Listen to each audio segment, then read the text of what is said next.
If you ask me, if Nikki really wanted Mackenzie to leave her ass alone, she would have dragged that little bitch by her extensions. So I actually want to animate my intro, but I can't draw well yet. So, this is a placeholder. Hi, welcome back to my channel. It's Mex here, where I talk about media that piques my interest. Today, I'm going to be talking about Dork Diaries, a series that I loved as a kid and was very shocked to find out was still going on. If I had a nickel for every time a kid's media that I was obsessed with as a child was still ongoing, I have like 3 nickels. Dork Diaries, Diary of a Wimpy Kid, and Ninjago. Ninjago was actually still going too. They're doing a whole like sequel series called Dragon Rising. So somehow they're still going. I thought that I had finished it up in my first video on the channel ever, where I did 10 hours of like analyzing Ninjago episode by episode.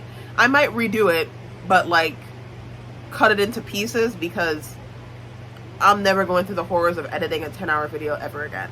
Anyway, today we're going to be talking about Dork Diaries, a series by Rachel Renee Russell, who writes the series and then her daughter draws for the series. The first book in the series is Tales from a Not-So-Fabulous Life, and it stars Nikki Maxwell. Nikki Maxwell is going to be our main character for the entirety of the series, and she's a teenage girl. That's the best way I can really describe Nikki Maxwell. Like, Nikki is she's just a girl. Like, that's all she is. She's just a girl. But Nikki is, in a sense, trying to like figure herself out a little bit, you know. She's trying to understand herself more as a character, or just like as like, you know, a teenager. Anyway, this book came out in 2009, and like you could really tell that it came out in 2009 because of some of the words that are used, because 2009 books versus like today, it's like they let the authors get away with saying some crazy stuff. Nikki said the R word at least twice within this book, and I was like, whoa. And then I remembered, oh yeah, it's 2009. They would let authors do that. Like, they didn't even like consider it like you know, a bad word even. So like, I can't even be shocked. But anyway, we start off with Nikki being kind of upset because she's going into the 8th grade. She's recently moved from New York City and is now going to this fancy private school called Westchester Country Day. Which, interesting fact, I thought that it was just a fictional school that was made up for this book series. Come to find out, it is an actual school in New York. Also, if Nikki is from the city, that means that she's coming from New York City. Which, honestly, I can't even blame her. If my parents had me living in fucking New York City and then they decided we're gonna move to the fucking suburbs, I'd be kind of pissed off too. Like, why are you taking me away from the culture? Like, not a whole lot of people get to brag that they were born and raised in New York City. Like, the city, not the suburbs. Like, but that's just me. Anyway, she's kind of complaining because she wants to be like the CCP, or as she likes to call it, the cute, cool, and popular crowd. And to be that way, she has to have a cell phone. And she doesn't really have a cell phone. She has like one of those, like, not a cell phone per se, but like, you know, this was a time period where it's like you didn't need a cell phone. Now I would say that like at a certain age, like, you need to get it. Like, as time has gone on, I will say that you kind of have to be younger and younger to have like a cell phone. Now, I'm not for like children who are like under the age of 10 having a cell phone. Like, I think cell phones should more be given to like kids once they turn like 10, maybe 12 years old, because like they're at least a little bit more responsible and they should be entering like late elementary, early middle school. So it kind of makes sense that they should have a cell phone. But like anything under 10 or 12, yeah, they don't need no damn cell phone. I'm talking about my cousin. Anyway, Nikki thought that her mother, as a gift, was going to get her a cell phone, but come to find out, it is the diary that we are currently reading that she is writing in. So she's basically going to be talking about her entire thing of like what's going on and what's happening with school. Nikki shares a locker with one of the most popular girls in the school, Mackenzie Hollister. She is probably very racist. And I know that sounds like crazy to say, like, whoa, that's a little unprompted, but it's like, she is the most stereotypical rich girl you've ever met. Like, I know that girl be saying the N-word whenever it comes on in the song. Don't ask me how I know. I just know. Like, come on. She makes an emphasis to point out that Mackenzie has not just blonde highlights, but blonde extensions. Listen, anyone who needs a blonde extension, maybe, just maybe, there's something undercover going on. But that's just me personally. But she's also, like, you know, rich, living in New York. in the gated community. Blonde, blue eyes. I don't trust blonde hair and blue-eyed people anyway. Not to be like mean, it's just, I don't know. I don't really trust them. There's always something a little suspicious about people with blue eyes. I can't really confirm my suspicion, but it's like, yeah, something is always a little unsettling about them. It's just something about them that gives like a vibe that something's like off. And then the blonde hair just like really doesn't help them out at all. Here's an example of this book being placed in 2009 because September 6th, Nikki is talking about not having a cool wardrobe. And a lot of people like to like, you know, say in like the reviews for it that, oh, why is Nikki so shallow and materialistic? And it's like, she's a teenager in 2009. Like, watch Class of '09. Like, believe me, teenagers are very shallow and materialistic. Especially in the early 2000s. Like, let's be honest with ourselves here. Well, I guess it's in the early 2000s. Late 2000s. But still, the points still stand. Anyway, she wants to go get a new wardrobe. And she says, page 37, you can also really tell, this is just my writing, but like, yeah, because she deadass just says skank. Like, completely unprompted. She's just like, yeah, skank. And I'm like, whoa. The author just got allowed with like putting skank into a kid's book. No consequence. She did manage to do that. She also then used shit and the R word. Oh, actually, I was wrong. I have it written down here. She uses the R word 4 times, not twice. 4 times. Awesome. But, you know, I'm not going to get too into the whole using the R word thing because, you know, it was a part of his time period. Also, I can't really talk. I'm from the Caribbean. Listen, trying to get a Caribbean person to stop using the R word it's something, I'll tell you that much. And around September 9th is when we really start to like see the story like kind of have like its center plot. Nikki sees a poster for the avant-garde art competition, which is basically like, you know, a little student art competition where she can submit her artwork to be nominated for certain things. Now, she originally wanted to do it, but then she saw that Mackenzie was going to do it. And Mackenzie constantly talks throughout the book about wanting to launch like a little like fashion company or a fashion industry. Like, she always talks about like, oh, how she does drawing, how she likes to draw, but more specifically, she likes to draw stuff for fashion. So she's all like, oh, I'm gonna have like these cutouts of like my like fashion designs and have them all up for people to like watch and see, and I'm gonna win the award. And Nikki, instead of just being like, oh, well, I'm gonna at least give it a try, even if I don't win first place, is immediately like, yeah, I'm not even gonna try. And then she runs off. And because of this, she ends up signing up to be a library assistant.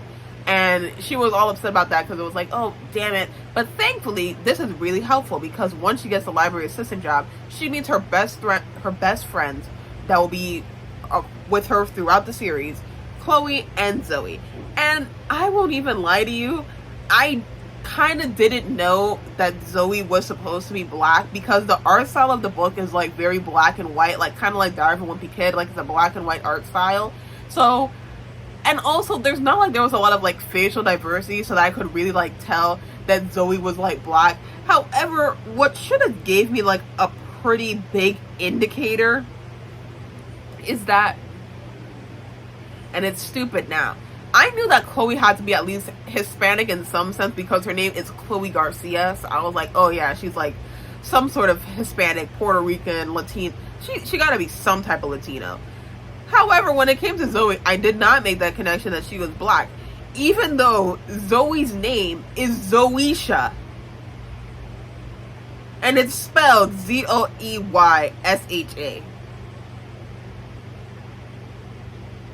Zoesha Franklin. That is the blackest name ever. I don't know how I managed to not think that she was black when I was a kid.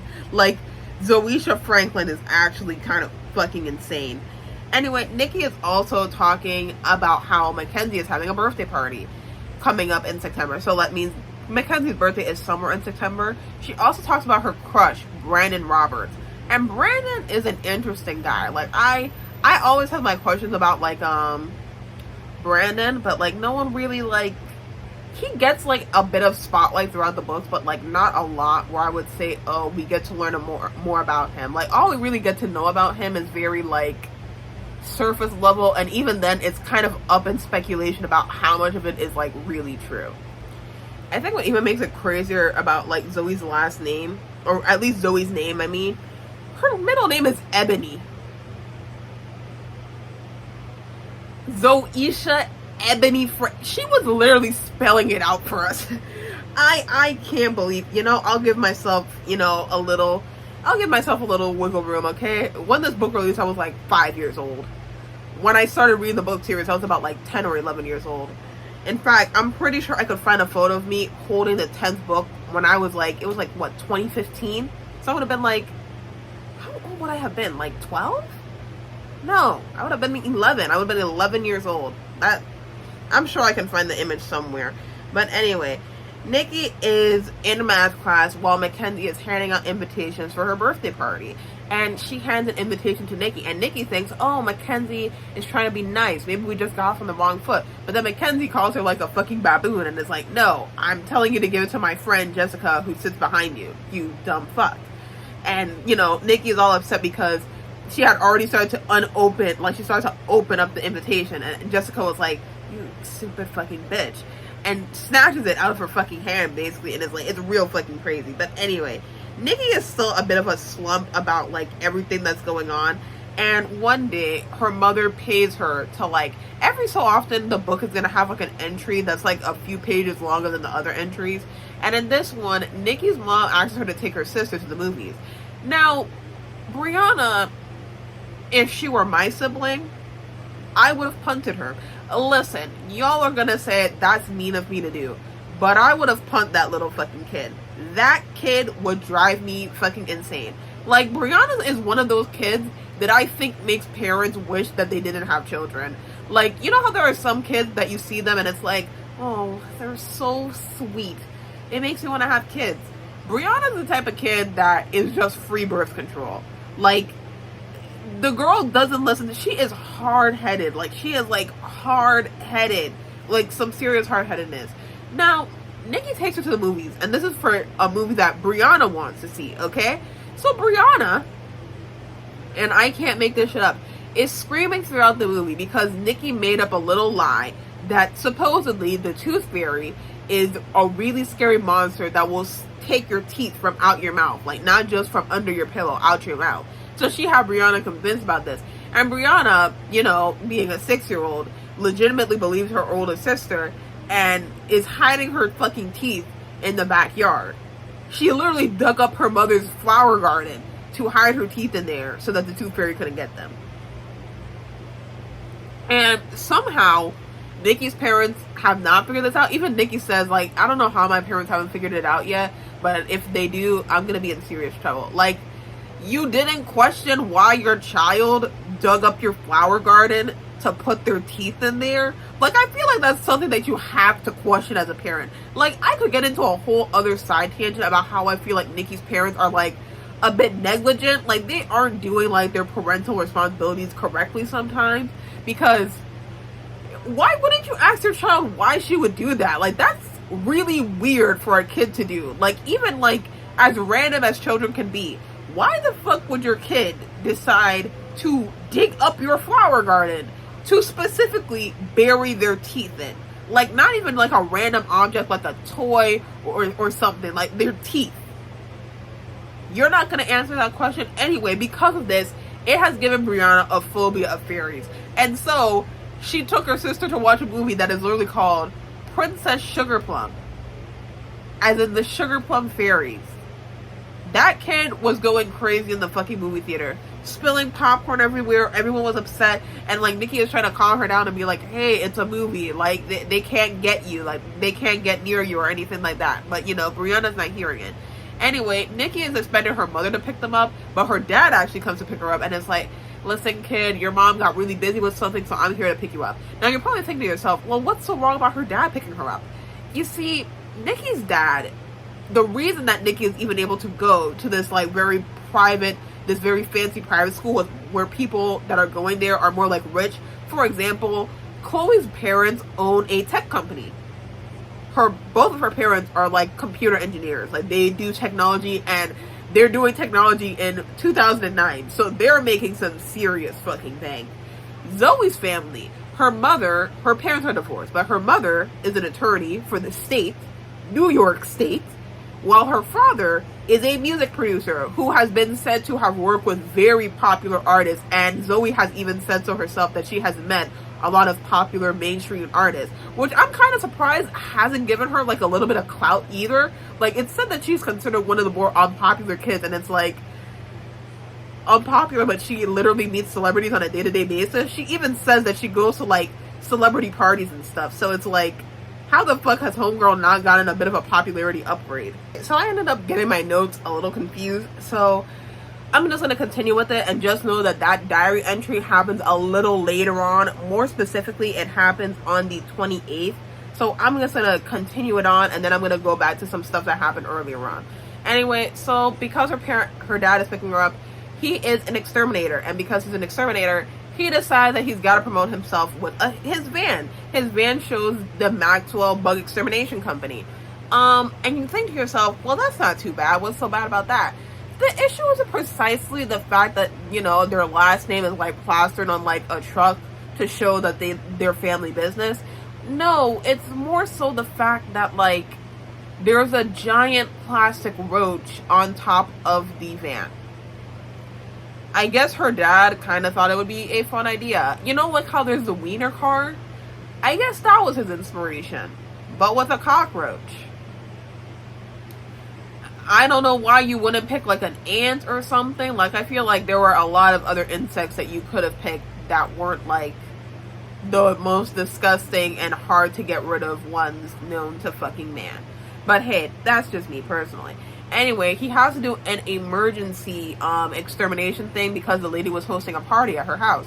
And it's like this very fancy, big fancy house, very popular. Anyway, her dad goes in and she's like trying to like, you know, hide in the car. But then Brianna, being a little brat, is like, oh, I gotta pee really, really bad. And then Nikki is like, are you sure that you really gotta pee? And she's just like, I am gonna fucking pee myself. So they go over to the lady's house, they knock on the door, and she's just like, hey, my dad is exterminating your house. My sister really needs to use the restroom. Can she go use the restroom? And she's like, yeah, you can go and use the restroom in my daughter's room upstairs because he's already like, you know, fumigated the lower area. So they go upstairs and, you know, Nikki goes into the bedroom and it's very pretty. Like, it's one of those like very aesthetic bedrooms that like everyone wishes they had. Like, I have certain bedrooms that I wish that I had. I'll get into that in some other video. But like, Nikki is like, oh wow, I wish I could be friends with this girl. She must be like super nice and popular and cool. But anyway, Brianna is fooling around in that girl's bathroom doing all types of stupid ass shit. And like, Nikki is like, hey, you've been in that bathroom for like 10 minutes. What the hell are you doing? And Brianna is like, oh, I'm playing around with this soap. I'm playing around with this lotion. Playing around with this girl's like makeup and stuff. And Nikki obviously is like, hey, stop messing around with that girl's stuff. You don't know who this girl is or what her stuff is. So stop messing around with her stuff. You think that little girl listening? Not a fucking bit. So Brianna is still going on and she can't open the door because the door is locked. So Nikki is like freaking out, and then she hears a familiar aching, nagging voice, and it's Mackenzie. This is Mackenzie's house. This is Mackenzie's room, and her sister is in Mackenzie's bathroom. And I can understand Nikki being a little bit panicked here because like, oh yeah, the girl who fucking hates my guts is gonna see me in her bathroom and probably think that I'm a fucking creep. Like, yeah, it's not gonna really end well for me. So Nikki is like, listen, you gotta open the door. You gotta open the door. And Mackenzie is like on the phone with Jessica because she's all upset because, again, her birthday party is supposed to be taking place at her house. And she's all upset about like, oh, I told my mom that I wanted the country club and she decided that she wanted to do it at our house. And now it's filled with these like random ass bugs. I forgot what bugs they said specifically they are, but there's like these, I think they're like a silverfish type of bug. I don't honestly know. But anyway, it's like this bug and it's like, oh, it's making a whole mess of things. It's gross. And like the whole place is like awful because if you've ever had to get like I have an exterminator, like my grandma has an exterminator that comes in like once every month. Yeah, it smells fucking awful. Anyway, to convince her sister to let her in, she's like, listen, Brianna, the princess, like the the fairy, she's outside and she's gonna get us. And that's when Brianna finally opens the door and it's like the fairy. And like Nikki does say that she feels a little bad for using her sister's fear like this, but honestly, fuck that shit, because like shit gotta be done. So they hide in the bathroom for a little bit. And, Nikki is trying to tell her to be quiet until, like, eventually Mackenzie leaves from her room so that they can make their escape. But Brianna ain't listening to all that. So Brianna bites Nikki's hand because Nikki is, like, covering her mouth, bites her hand, runs out of the bathroom, kicks Mackenzie in the fucking knee. And, Mackenzie is obviously all hurt by that. Like, what the hell? And because Mackenzie has, like, a younger sister, it's like, oh, that must be, one of Amanda's friends, because that's what her little sister's name is. And she's like, I told Amanda to stop having her like little friends come into my room and mess up my stuff. And she goes complaining to her mom, and Nikki takes that as a go to like grab her sister and run to the car. And her dad just finishes up as she gets into the car and is just like, see, I told you, it wouldn't take that long. And then they end up going home. You see how Brianna could get her sister into a lot of fucking problems? This is gonna be a staple throughout the series. And I'm gonna tell you, if you think that this was already kind of bad, just wait until book 4. Just wait until book 4, because that's when things... Listen, that's where I think... And I'm not for, like, beating on children, okay? But what Brianna did in book 4, she would have gotten her little ass blazed. I would have blazed her ass with the damn belt when we got home, because you could not be getting away with what she did in book 4. Like... Let that be any other parent. Her ass would get lit up with the shit that she did. Y'all don't... I'm not even over-exaggerating with the shit that she did. But anyway, let's go back to earlier in the book since I skipped a few things. Number 1, which is also a key point into later on in the book, Nikki, being a library assistant, wants to... Well, basically she's helping out her friends Chloe and Zoe. Because Chloe and Zoe actually do like reading. While Nikki doesn't hate reading, she is not the biggest fan of reading. So she's all like, I don't really know. Basically, there's this whole competition going on for the library about like, oh, the library assistants like have to like prove themselves so that they can get a spot to go to New York City for like a whole, I think it's some sort of library association meetup. And it basically has like a trip to like New York City included. So it's like, oh my God, like we could get to go to New York City. And it's like, y'all live in New York State. I'm not trying to be like mean about it. Like going to New York City is like going to New York City, but it's like, y'all already live in the state. Y'all could literally drive there like on the weekend. Like why the hell is y'all acting like this is some big whole thing? Like I'm not trying to be mean. I know that New York State is probably super duper big. So wherever they are in the suburbs is probably a bit farther away from like New York, the city. But still, you are in New York State. You're already closer to New York City than anybody else in the world. Like, come on now, like you're literally right there. Like it's probably like maybe a 4-hour drive. I don't know how big. Again, I'm pretty sure it's Westchester County, and I don't know how far Westchester County is from New York City, but like can't be that far away. And I was right. I was fucking right. I just looked it up. 44 minutes away from Manhattan. It's not even an hour away. Like what the fuck? But anyway, to try and get into that little thing, Nikki gives them, well, Chloe and Zoe have the idea to get tattoos, but they're 14, so their parents say no, and then they got all upset about it. So Nikki was like, how about I do like some fake temporary tattoos with my pen because I know how to draw? And they're like, hey, that's cool as hell. So they're doing that, and then the boys, like some popular boys, see what Nikki's doing, and it's like, hey, that's actually really cool, like could you do that to us? And like Nikki was just gonna do it for free, but then Chloe, because she's business savvy, is like, well, you need to sign the sign-up sheet. And Nikki is like, the sign-up sheet? And Zoe kind of smacks her across the head. She doesn't do that, but Zoe like shuts her up and is like, yeah, the sign-up sheet. To get a tattoo from Nikki, you gotta donate 1 used book. But hey, since you didn't know about it, we'll let you do it for free. And he's like, okay, so I just gotta give you guys a used book and then I can get a tattoo? And they're like, yeah, as many as you want. 1, 2, maybe even 10. And the guy's like, hey, that's not a bad deal. So they decide to make that their little business model where Nikki will do tattoos and then they'll get like a bunch of books to help them collect donations so that they can make either. Which honestly, they're smart. These are some very business savvy girls. I gotta respect the hustle. I really do respect the hustle. But, you know, after a while, Nikki does get kind of tired of it because, like, everyone is, like, asking her to do tattoos, and it's, like, it gets very stressful very easily. And, you know, Mackenzie is very mean about it, too, also. And it's, like, well, damn, bitch, like, you don't gotta be like that. Where the rest of this stuff happens, that's more, like, plot integral. I'm sorry it took me so long to, like, get through the first book because my notes are a little all over the place. Gotta use my laptop. I really gotta buy a tablet. But anyway, Nikki does a whole bunch of tattoos and stuff like that, and then after a while she's like, listen, I'm sick of it. I don't want to do the tattoos anymore. It's stressing me out, like having to like wake up early, get to school, do tattoos, find the time to do homework. Like, it's too much stress for me, and she decides to just stop it at where it is. But after that, she asks her mom to do if she could use like her watercolor painting. Basically, Nikki used to go to an art camp, and at that art camp she basically made a little watercolor thing that she gave to her parents as like a birthday present, not a birthday present, an anniversary gift. And her parents were like, oh yeah, that's so cool, we really love it. So they decide, so she's like, hey mom, instead of like me working on like a new artwork, can I just use that watercolor painting that I have, and then I can give it back to you once the competition is done? And her mom is like, okay, sure, but you know, just be careful. And she's like, yeah, don't worry, I'll be careful.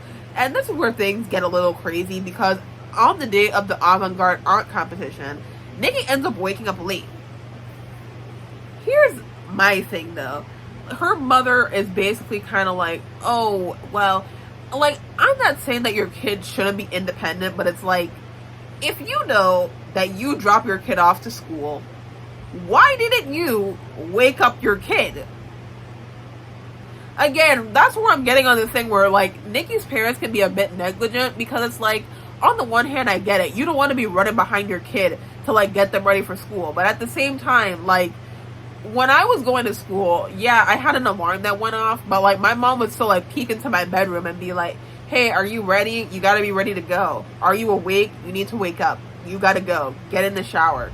Like, yeah, of course, parents don't always want to do that, but it's like, at the same time, you're dropping your kid off to school. You know that there is no bus going from your neighborhood to that school, so you know that you're your child's only form of transportation to get to school. And what's even crazier about it is that it was raining that day. So, like, even if Nikki had to walk to school, you were gonna let your kid, like, walk to school in the pouring fucking rain? You didn't check on your kid not even once? Like, that's what's kind of getting me. That's what's making me, like, kind of crazy about it.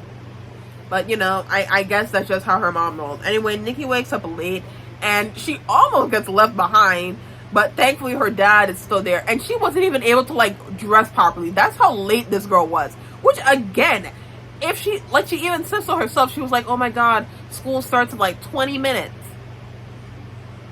20 minutes? Your father was home? And he didn't, like, go into your bedroom to check on you? Your mother didn't, like, call you downstairs to have breakfast, to make sure you were ready for school? Any of that shit? Like, that don't make no damn sense to me. That don't make any damn sense to me. Like, your parents never once decided to check on you and make sure that you were, like, you know, ready to go to school. Even her dad was, like, kind of shocked by it. He was like, hey, what were you still doing in the house? Why are you in your pajamas? Like, homegirl was going to school in her pajamas because she didn't have enough time to, like, get dressed and get ready before her dad drove out the parking lot. Okay, that's very questionable parenting. I'm not gonna get too much into it. Like, I feel like middle school, yeah, you want them to learn responsibility, but, like, sometimes, you know, you still kind of gotta, like, you know, get on their ass a little bit. Like, that's just me personally.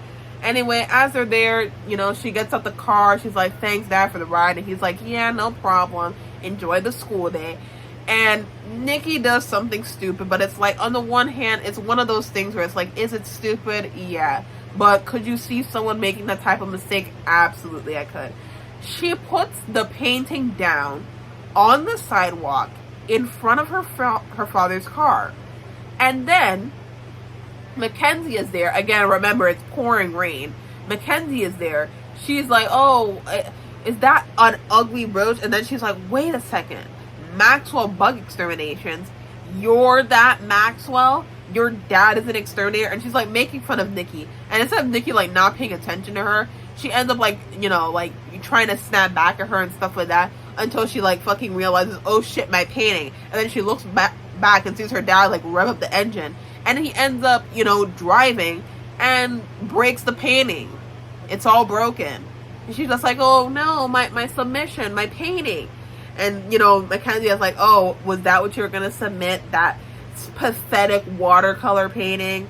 Like, oh my god, that's so cringy. Like, how did you even think you were going to win with that?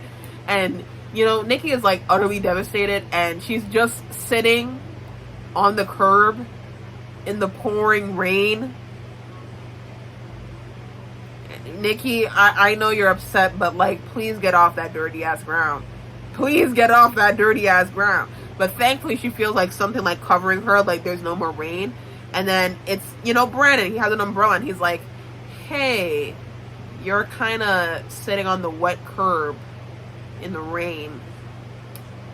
What's going on?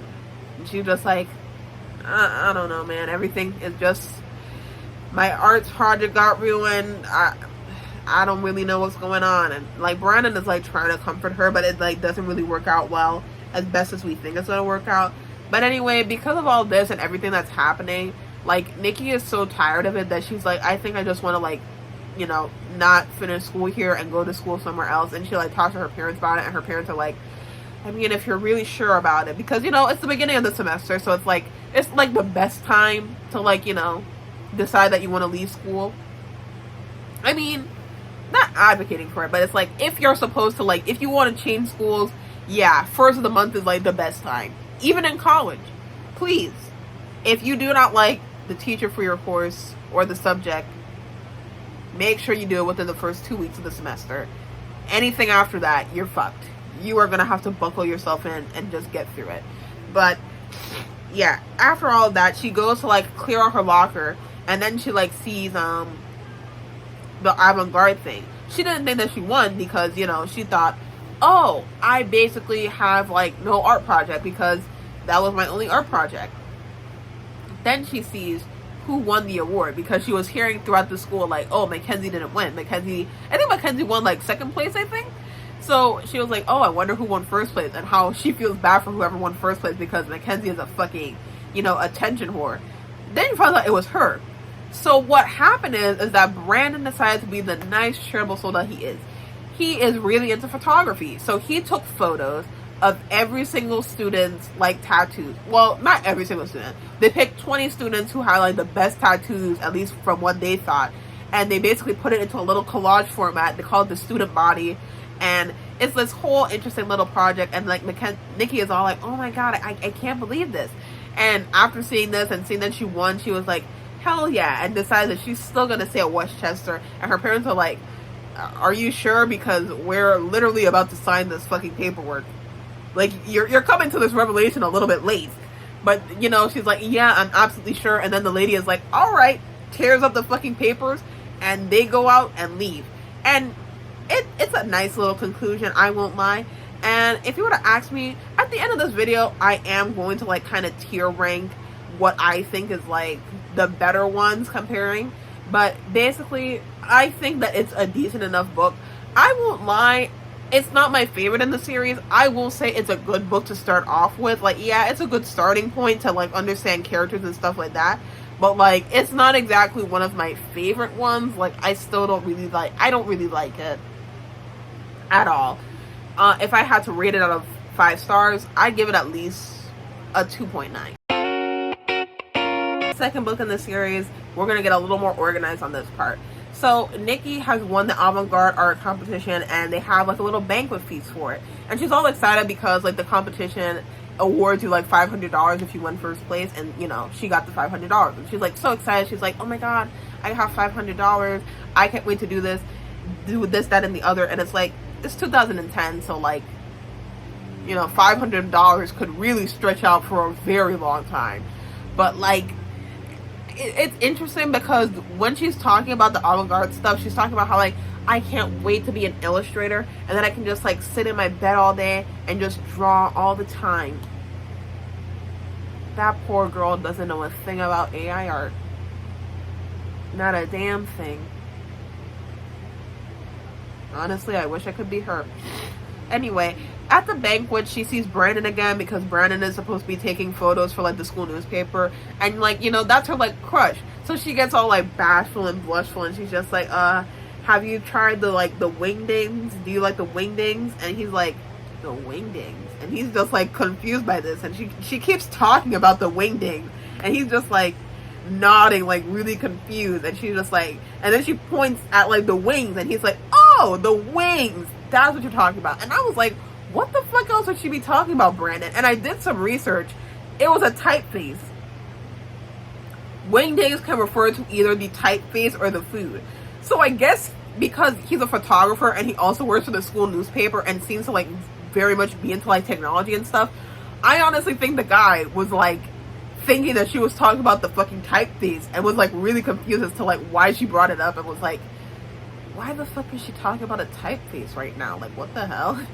Like, why would it? Brandon can be a little stupid. He's a sweetheart, but like, he can be a little dumb sometimes. It's honestly kind of funny as shit. But anyway, in this book, the main plot basically is that the school is having a Halloween dance on Halloween, and you know, Nikki is like trying to be like, oh my god, I can't wait to go to this Halloween dance.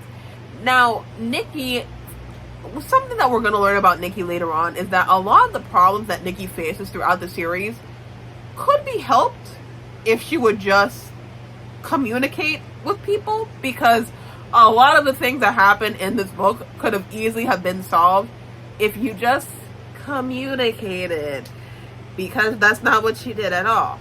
The main conflict comes in later on in the book series. So Nikki talks to her friends Chloe and Zoe, and her friends wanted to like, because you know, in this time in the early 2000s, well, I guess the early 2010s, it was very like unpopular to like, you know, go to like a dance or something like that without a date. Like, you know how it was back then, where it's like, oh, you have to have a date. If you don't have a date, that's so embarrassing.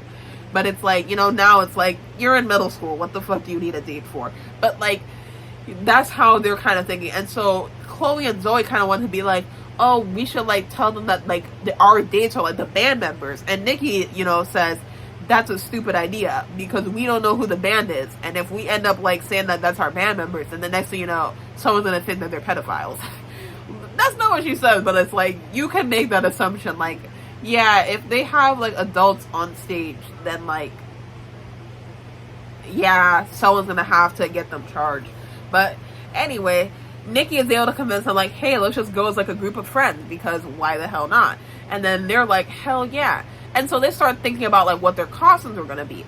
And so Nikki comes up with the idea that they should dress up. Oh, this is later on. They have like a whole party committee, and this is where things get even crazier. So the party committee is headed by Mackenzie and all of the other CCPs. So they were planning the party originally. Because they were planning the party originally, the CCPs were having it hosted at, I think, the country club. Yeah, at the country club. And at the country club, it was going to be like this whole thing. Got my nose confused again. But anyway, they were part of the party committee. I'll get into the costume thing a little bit later, because we got to talk about something else that's a bit more important.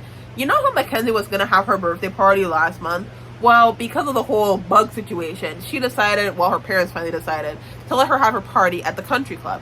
So, because it was at the country club, and, you know, she was a part of the party committee, including Nikki, that anyone who was in the party committee immediately gets an invitation to the party. So Nikki, Chloe, and Zoe get to go to the birthday party, and it's supposed to be all fun. Like, they have like their fancy dresses on, they're having the time of their life. Until Nikki goes by the chocolate fountain and is like dipping her fruit in there, you know, eating, having fun. And then Mackenzie comes up to her and is like, oh, that's a nice dress. And like Nikki is like, oh, thanks, I really like it. And then Jessica is like, you got something on your dress. And Nikki is all like, oh, do you want? I don't. And she has like a plate of fruit, like a big plate of fruit covered in chocolate. And she has it there, and she's like, oh, I don't see anything. And then she flicks the plate up. Jessica flicks the plate up, and it ends up like getting on her, and some fruit falls into the fountain. And I don't know if you know this, but like nothing is supposed to like get into the fountain, because guess what happens next? As Nikki is like walking off, she starts hearing the chocolate machine make some noise. And so, not Chloe, Mackenzie and Jessica go to stand by the chocolate fountain, because they're doing a photo for the magazine. Not a magazine, but like for the local newspaper. And they're going to get their photo taken. And then as their photo gets taken, the machine, short circuits and ends up blasting them with chocolate. Karma's a fucking bitch. What can I say? You can't do something stupid like that and then be shocked that something happens. But that's just me personally. Anyway, Nikki feels so embarrassed that, like, she basically decides to leave the party early, and Brandon is there, and he's just like, Nikki, I didn't know you were at the party. And she was like, yeah, I was. And she's like, all self-conscious because she's covered in chocolate and stuff, and he's just like, hey, what happened to your dress? What's going on? Again, Brandon is like a genuinely sweet person, but the issue is that Nikki is like, I love Nikki, I won't lie, but like Nikki can be a little too self-conscious, and that like really fucks her up in the long term. So because she's all self-conscious about it, she's just like, I don't really know. She ends up like just waiting until her dad comes, and like she drives off, and she does feel kind of bad about it, but like that's about it. Now getting back to the party committee. Now, like I was saying, when it comes to the costumes, Chloe was going to dress up as like a book character from like this book series. I think it was like Westview or it was some horse book. And again, I thought it was a fake book series, but I looked it up. It was a real book series. Like, she was gonna dress up as a character from the actual fucking book series. And Chloe, being a horse girl, tracks a lot with her personality, but hey, that's just me. And then Zoe was gonna dress up as Beyonce. And I remember like reading this when I was a kid and being like, why is this white girl trying to dress up as Beyonce? Like, I remember reading it as a kid and I was like, a white girl as Beyonce? I really did think that Zoe was white. I don't know why I thought she was white. Like, middle name fucking Ebony of all things. But I thought that she was white. Anyway, Nikki makes a suggestion because they're on the party committee. More specifically, they're on the trash committee. That, we should like dress up as like bags of trash because we're the trash committee.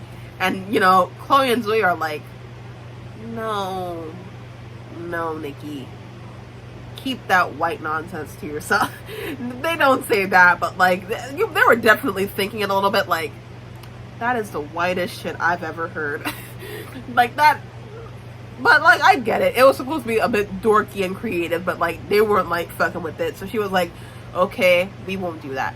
Now, why did I mention that, country club party to begin with? Well, now things get a little serious. You see, because Mackenzie feels personally victimized because of her own self-doing, she decides that she is going to quit the committee. And she is the chairhead of the committee. And her mother, or it's either her mother or her father, are basically the ones paying to host the party at the country club. So if she leaves, they don't have a place to have a venue. Then, like clockwork, every single other department fucking resigns. Every single one, besides the trash committee, which is Nikki, Chloe, and Zoe. And then 2 other characters, I think. Yeah, 2 other characters as well that I forgot their name. But they're the only ones who didn't, resign. So everyone resigned from every single avenue, and they're all like, holy shit. And keep in mind that when they're resigning less than a week before the party is supposed to happen. Which is fucking crazy. Like, you resign, and like, basically Mackenzie's whole plan is to get the school to hate Nikki because it's like, because Nikki and her friends are the only ones left on the committee, that they're the ones in charge of the party now. And because they're the ones in charge of the party now, like, we're not gonna have a Halloween party. And it's like, you see, that's that middle school intelligence right there. Because how the fuck do you think that works? Like, because the kids. It doesn't make any sense, Mackenzie. Like, they'll blame you for getting the party canceled. Like, Nikki is a part of the trash committee. The trash committee is supposed to deal with, like, everything after the actual party. Like, they're just there to make sure that everything is clean and ready to go, and they didn't leave everything in a fucking mess. Like, that's what the trash committee is for. Not to, like, head up the venue, make sure that there's food, make sure that there's chaperones, and a whole bunch of other shit. Like, how the fuck did you think that was gonna go? But somehow it does work in her favor because, this is a book for, like, middle grade. So Nikki is like, I don't know what we're gonna do. How are we gonna, like, fix this? And they decided they're gonna, like, have, like, a little poster up to, like, get more people to come in. But everyone is just like, oh no, like, we're not gonna do this. And it's like, well, damn, at least they're trying to do something. Like, at least they're trying to, like, you know, help the community. They're trying to do something that can actually make a difference. But, like, no one wants to, like, pay attention to that. It's, like, crazy. Like, why are y'all acting like that? But anyway, after a while, they're finally able to convince some people, and they get everything sorted out. Another thing that I forgot to mention is that Nikki ended up getting a little side job, basically. So Nikki's mom has, well, not Nikki's mom, but Nikki's sister goes to ballerina school. Well, she does a little ballet thing. And so one of the moms there was like, hey, I have a niece that goes to your school, and I heard that you did, like, tattoo stuff there. And, like, Nikki is all like, oh yeah, I did. And she was like, well, listen, I have a party, a Halloween party for all the girls that's going to be happening at the petting zoo. I was just wondering if maybe you'd be interested in, like, you know, coming there and painting their faces for maybe an hour or two, play some games with them, and then you can, like, you know, go off on your business and do whatever the hell you want to do. And then Nikki is like, oh yeah, sure, I have no issue with doing that. And she's just like, great, fantastic. And, you know, she's getting paid for it too. So, like, that's the main reason why she's doing it. And the party isn't even for long. It's, like, from 6 o'clock till 8 o'clock. So, like, it's only for 2 hours. So, it's not even, like, that bad that Nikki can, like, always just, like, go to the party afterwards. So, Nikki's like, okay, sure. Come to find out, the niece in question is actually Mackenzie.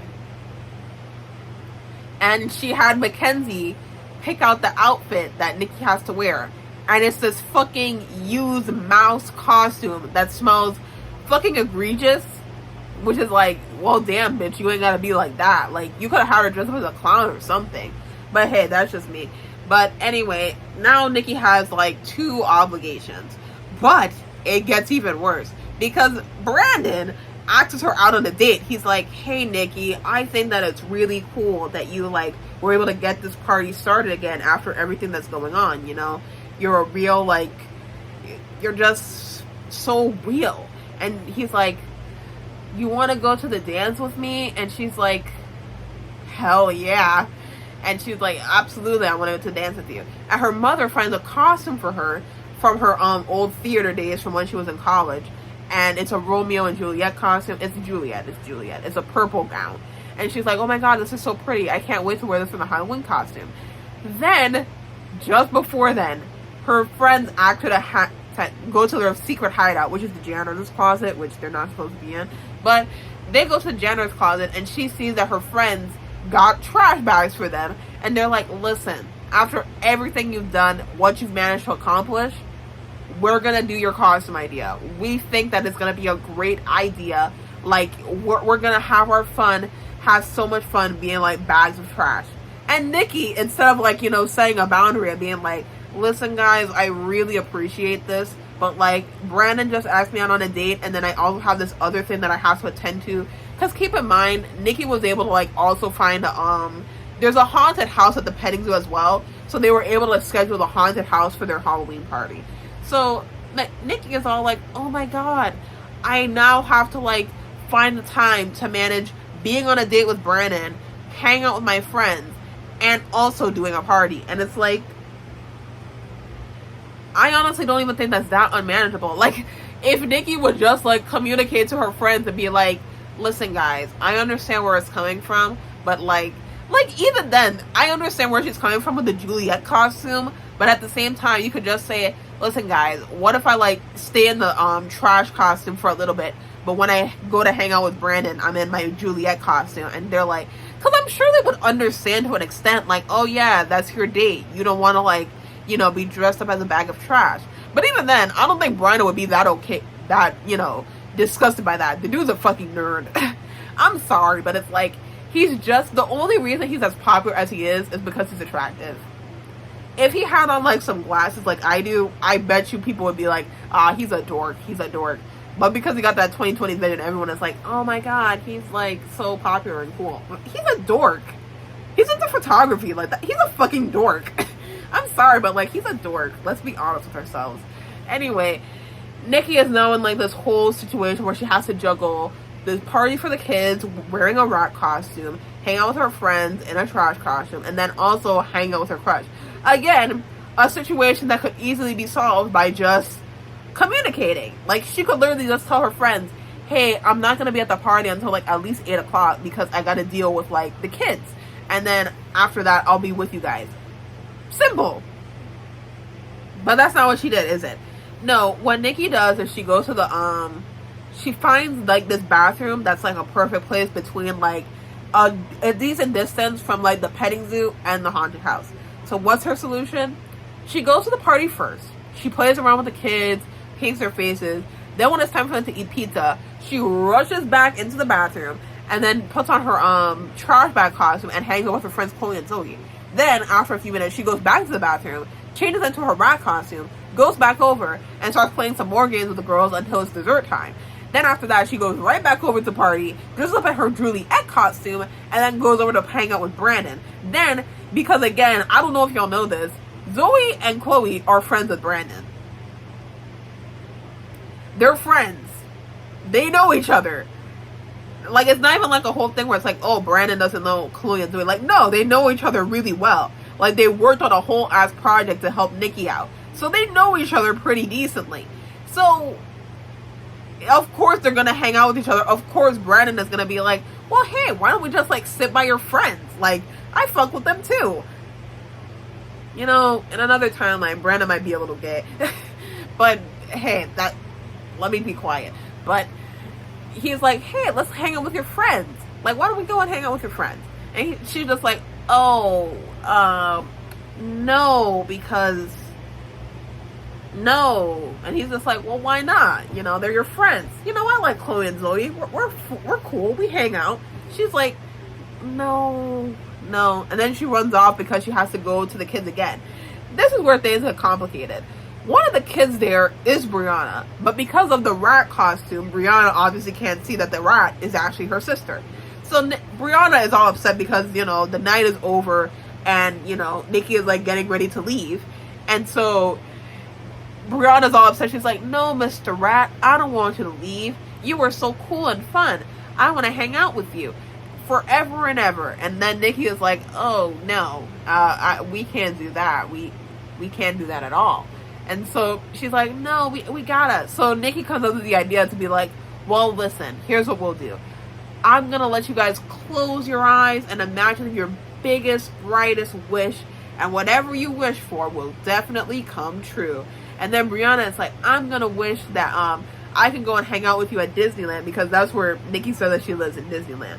And so Brianna's like, oh, well, I'm going to wish that I get to go on vacation to see you at Disneyland. And, you know, Nikki is like, can this fucking bitch give me a fucking break? Like, I know that she was sick of her sister at that point. But anyway, she rushes over to the haunted house, and you think everything's over and done with. She dresses up in the Juliet costume. She talks to Brandon. Brandon is kind of like, Nikki, it seems like you're a bit preoccupied with anything. Maybe it was a mistake for me to like ask you when I know that you're like stressed out with everything. And she's just like, no, everything is okay. Everything's perfectly fine. Until she sees her friends coming, and she's just like, oh crap, I gotta go and change. Now here's where things get a little bit crazy. She changes back. Okay, I'm confusing it. What happens is that she was in the Juliet costume. She runs over, she's in the rat costume. She has her duffel bag there. So then she's like, okay, I don't have to put on the rat costume for the rest of the night. Until Mackenzie. Now, when she gets into the restroom, she's in her rat costume. And Mackenzie is in the bathroom too. So Mackenzie looks at the rat costume and is like, and you know, Nikki, she's looking at her like, and they're both looking at each other like, because there's like, Nikki is thinking to herself, there's no way that Mackenzie doesn't recognize the ugly ass rat costume that she bought with her money to have me wear to like this ballerina party. And like, for a second, you know, Mackenzie's dressed up as a vampire because 2010 Twilight, but she's dressed up as a vampire. She's putting on lipstick, well, lip gloss, and you know, she's like, okay, I'm gonna just go into the bathroom stall. Nothing suspicious. And as she's about to change, Mackenzie takes her hand under the stall, grabs her duffel bag, and Nikki is trying to like pull it back, and she isn't able to. She ends up falling, almost gets herself a fucking concussion. And then she has to like go out to the dance floor wearing that fucking rat costume. And then, as if things couldn't get any worse, the children followed her. Brianna ringleaded the children to the party, found, Nikki in that costume, and we're all like, oh my god, it's Mr. Rat, we finally found you. And it's like, are you telling me that the parents didn't stop their fucking kids from running after that rat? Where the hell was the mother? Like, and that's the thing too, because the mom literally said, yeah, the parents are outside, so don't worry, you can leave in like the next 2 minutes. How the fuck did all of those parents allow every single one of their kids to end up going to a middle school dance party? Thank God it was a middle school party. Could you imagine if this was like an adult party? Some kid accidentally drank alcohol. Like, it would be a whole other situation. But like, still, the house lights have to be turned on. It's a whole situation. And so Mackenzie like takes off the thing, and it's like, it's her fault. It's Nikki's fault. She ruined our school dance, which is like, I mean, ruin is a strong word. She more so caused a disruption. But like, it's not like a serious disruption at that. It was like, oh yeah, a bunch of elementary schoolers ended up at our school dance. But they're also elementary schoolers, and their parents are right there. So it's honestly not even that big of a situation. But hey, Nikki is all upset and she's glum and she's bummed. And then, Brandon, Nikki, Chloe, they go up to her and they're like, why are you in a rat costume? What happened to your trash costume? And then Brandon's like, trash costume? She was in a Juliet costume. And they're like, a Juliet costume? And then he's like, yeah, I asked her out on a date. And they're like, whoa, Brandon asked her out on a date? Why didn't you say anything? And she was just like, you guys were so bummed about like not having dates. It's a whole thing. It's a whole thing. And they're just like, Nikki, you sound fucking stupid. Like, I'm not trying to be mean, but it's like, Nikki, you sound a little bit dumb. Like, again, not being mean, but it's like, come on now. But anyway, everything gets resolved afterwards. She apologizes, everything ends up okay, everyone has fun, it's perfectly okay. And this line was what like kind of threw me a little bit, because as a little keepsake, they decided to like take pictures on I think it's Zoe's phone, and she's like, yeah, Zoe's got the latest phone, a BlackBerry. 2010. That's all I gotta keep. Like, I don't know, like, that floored me, because it's like, do I know, like, yeah, the BlackBerry was a very popular phone back then, because I was like, what, 6? Yeah, I was like 5, 6 years old when it was happening, so I was like, yeah, I do remember my mother having a BlackBerry, but like, I don't know, like, it floors you a little bit. It's like, oh yeah, I forgot, the BlackBerry was like a really popular phone, and now it's discontinued. Read through my notes. I'm going to make this very clear, very concise, I promise. If I don't, you can unsubscribe. But here's how it's gonna go. Anyway, now what I really like about Kids Media that takes place in like the 2010s time frame is that you can tell what was happening and what was very popular in pop culture that probably heavily influenced what the author was going to make the book about. Because book 3, Tales from a Not So Popular Pop Star, you can kind of tell, yeah, this was based off of like, talent shows like America's Got Talent, The Voice, like, types of shows like that. Like, it was very heavily based off of that. So, how exactly did we end up in this whole little conundrum? Here's the rundown. So, Nikki takes her sister to the, well, not exactly that. Nikki's mom takes her to the mall and she is shopping for stuff. So she's just like, listen, can you watch your sister while I go into this one store? Because I can't even blame her. That child is hard-headed as fuck. If I had to go into a store that was full of glass, I would honestly tie her up to a pole like a dog.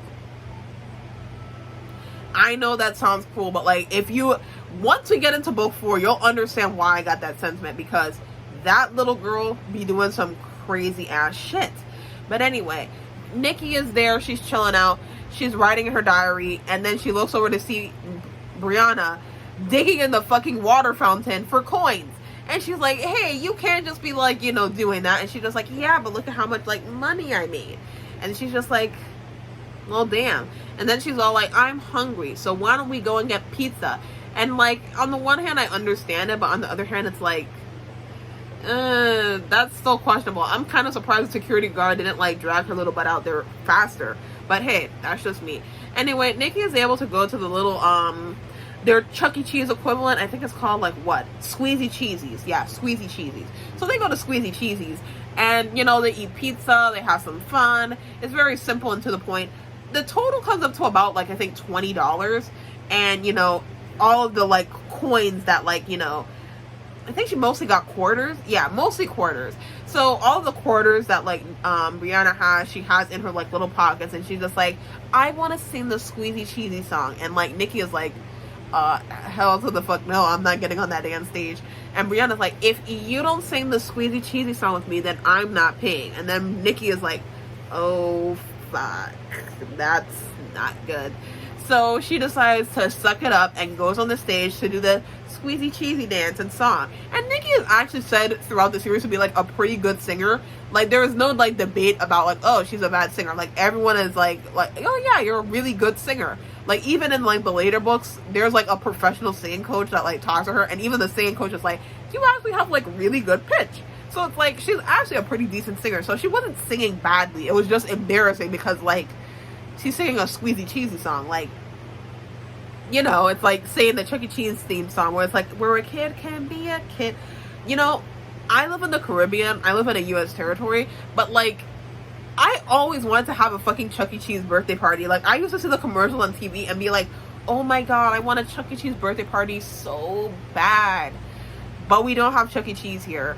So the only time I ever got to go to Chuck E. Cheese was like when I was like a kid. Whenever we would go to the States. And I was always so excited. I was like, oh my god, we get to go to Chuck E. Cheese. I'm so excited. And Nikki is like really having it up. She is having the time of her life. Sorry about that side tangent. Having the time of her life. Until she looks over and sees that agitating, grating voice. Mackenzie is fucking there recording her, and she's there with her little sister. And Amanda and Brianna are actually friends. Like, this is something that goes on throughout the book series where it's like Amanda and Brianna actually get along pretty well. Like, Amanda's like, oh my god, like, you guys sung so well, can I have an autograph? And Brianna's like, hell yeah, you can have an autograph. And she like, you know, does a little autograph, and like Amanda's like, yeah, this is so cool, you're so cool. However, Nikki and Mackenzie are like, I'm gonna post this video all over YouTube and I'm gonna absolutely annihilate your reputation. And it's like, okay. I mean, listen, this was like in the time where it's like, yeah, YouTube was getting a lot more popular, but it's like, I would say, I think it was harder to get popular on YouTube back in the day as opposed to now. Because now, I love that like YouTube has done this thing where they have you like tag your videos. So you can put in certain tags like, oh, it's about books, or oh, it's about like Dork Diaries, or this, that, and the other. So like you can actually like curate who is gonna like kind of see your stuff. It makes it easier. It's like, you know, when you go on TikTok and if you look up like, oh, Genshin Impact, and it'll show everything that is tagged under Genshin Impact, so like everyone gets to like see stuff. Of course, certain things will be seen more often if they have like better editing, styling, funny, that type of thing. But like still, it makes things easier. Like I feel like back in the day, the only reason like certain YouTube videos got as popular as they did is because, you know, some guy saw it, showed it to his one friend on his like, you know, laptop and stuff, and everyone was like, oh yeah, like that's so funny, that's so cool. Like, I don't know, that's just me personally, but it's like, unless Mackenzie got like 100,000 subscribers, ain't no fucking way. And she also probably doesn't have 100,000 subscribers because like, you know, YouTube is in its infancy still. Like, it's getting a lot more popular, yes, but it's like still in its infancy. Like, it's not as like big. It's big, but not as big as it is now. Anyway, Mackenzie does actually go by her promise, and she does post a video. And Nikki was like stalking the internet all fucking day. Like all fucking day she was like stalking the internet to like see if Mackenzie really did post the video, which she did do. So it was a whole thing, a whole fucking thing. But anyway, Nikki is like, oh, well, I guess it's not getting big now. But like, it's like a little bit of paranoia that's like just in the back of her head. Like, oh my god, like there's just that video of me on the internet. What am I going to do?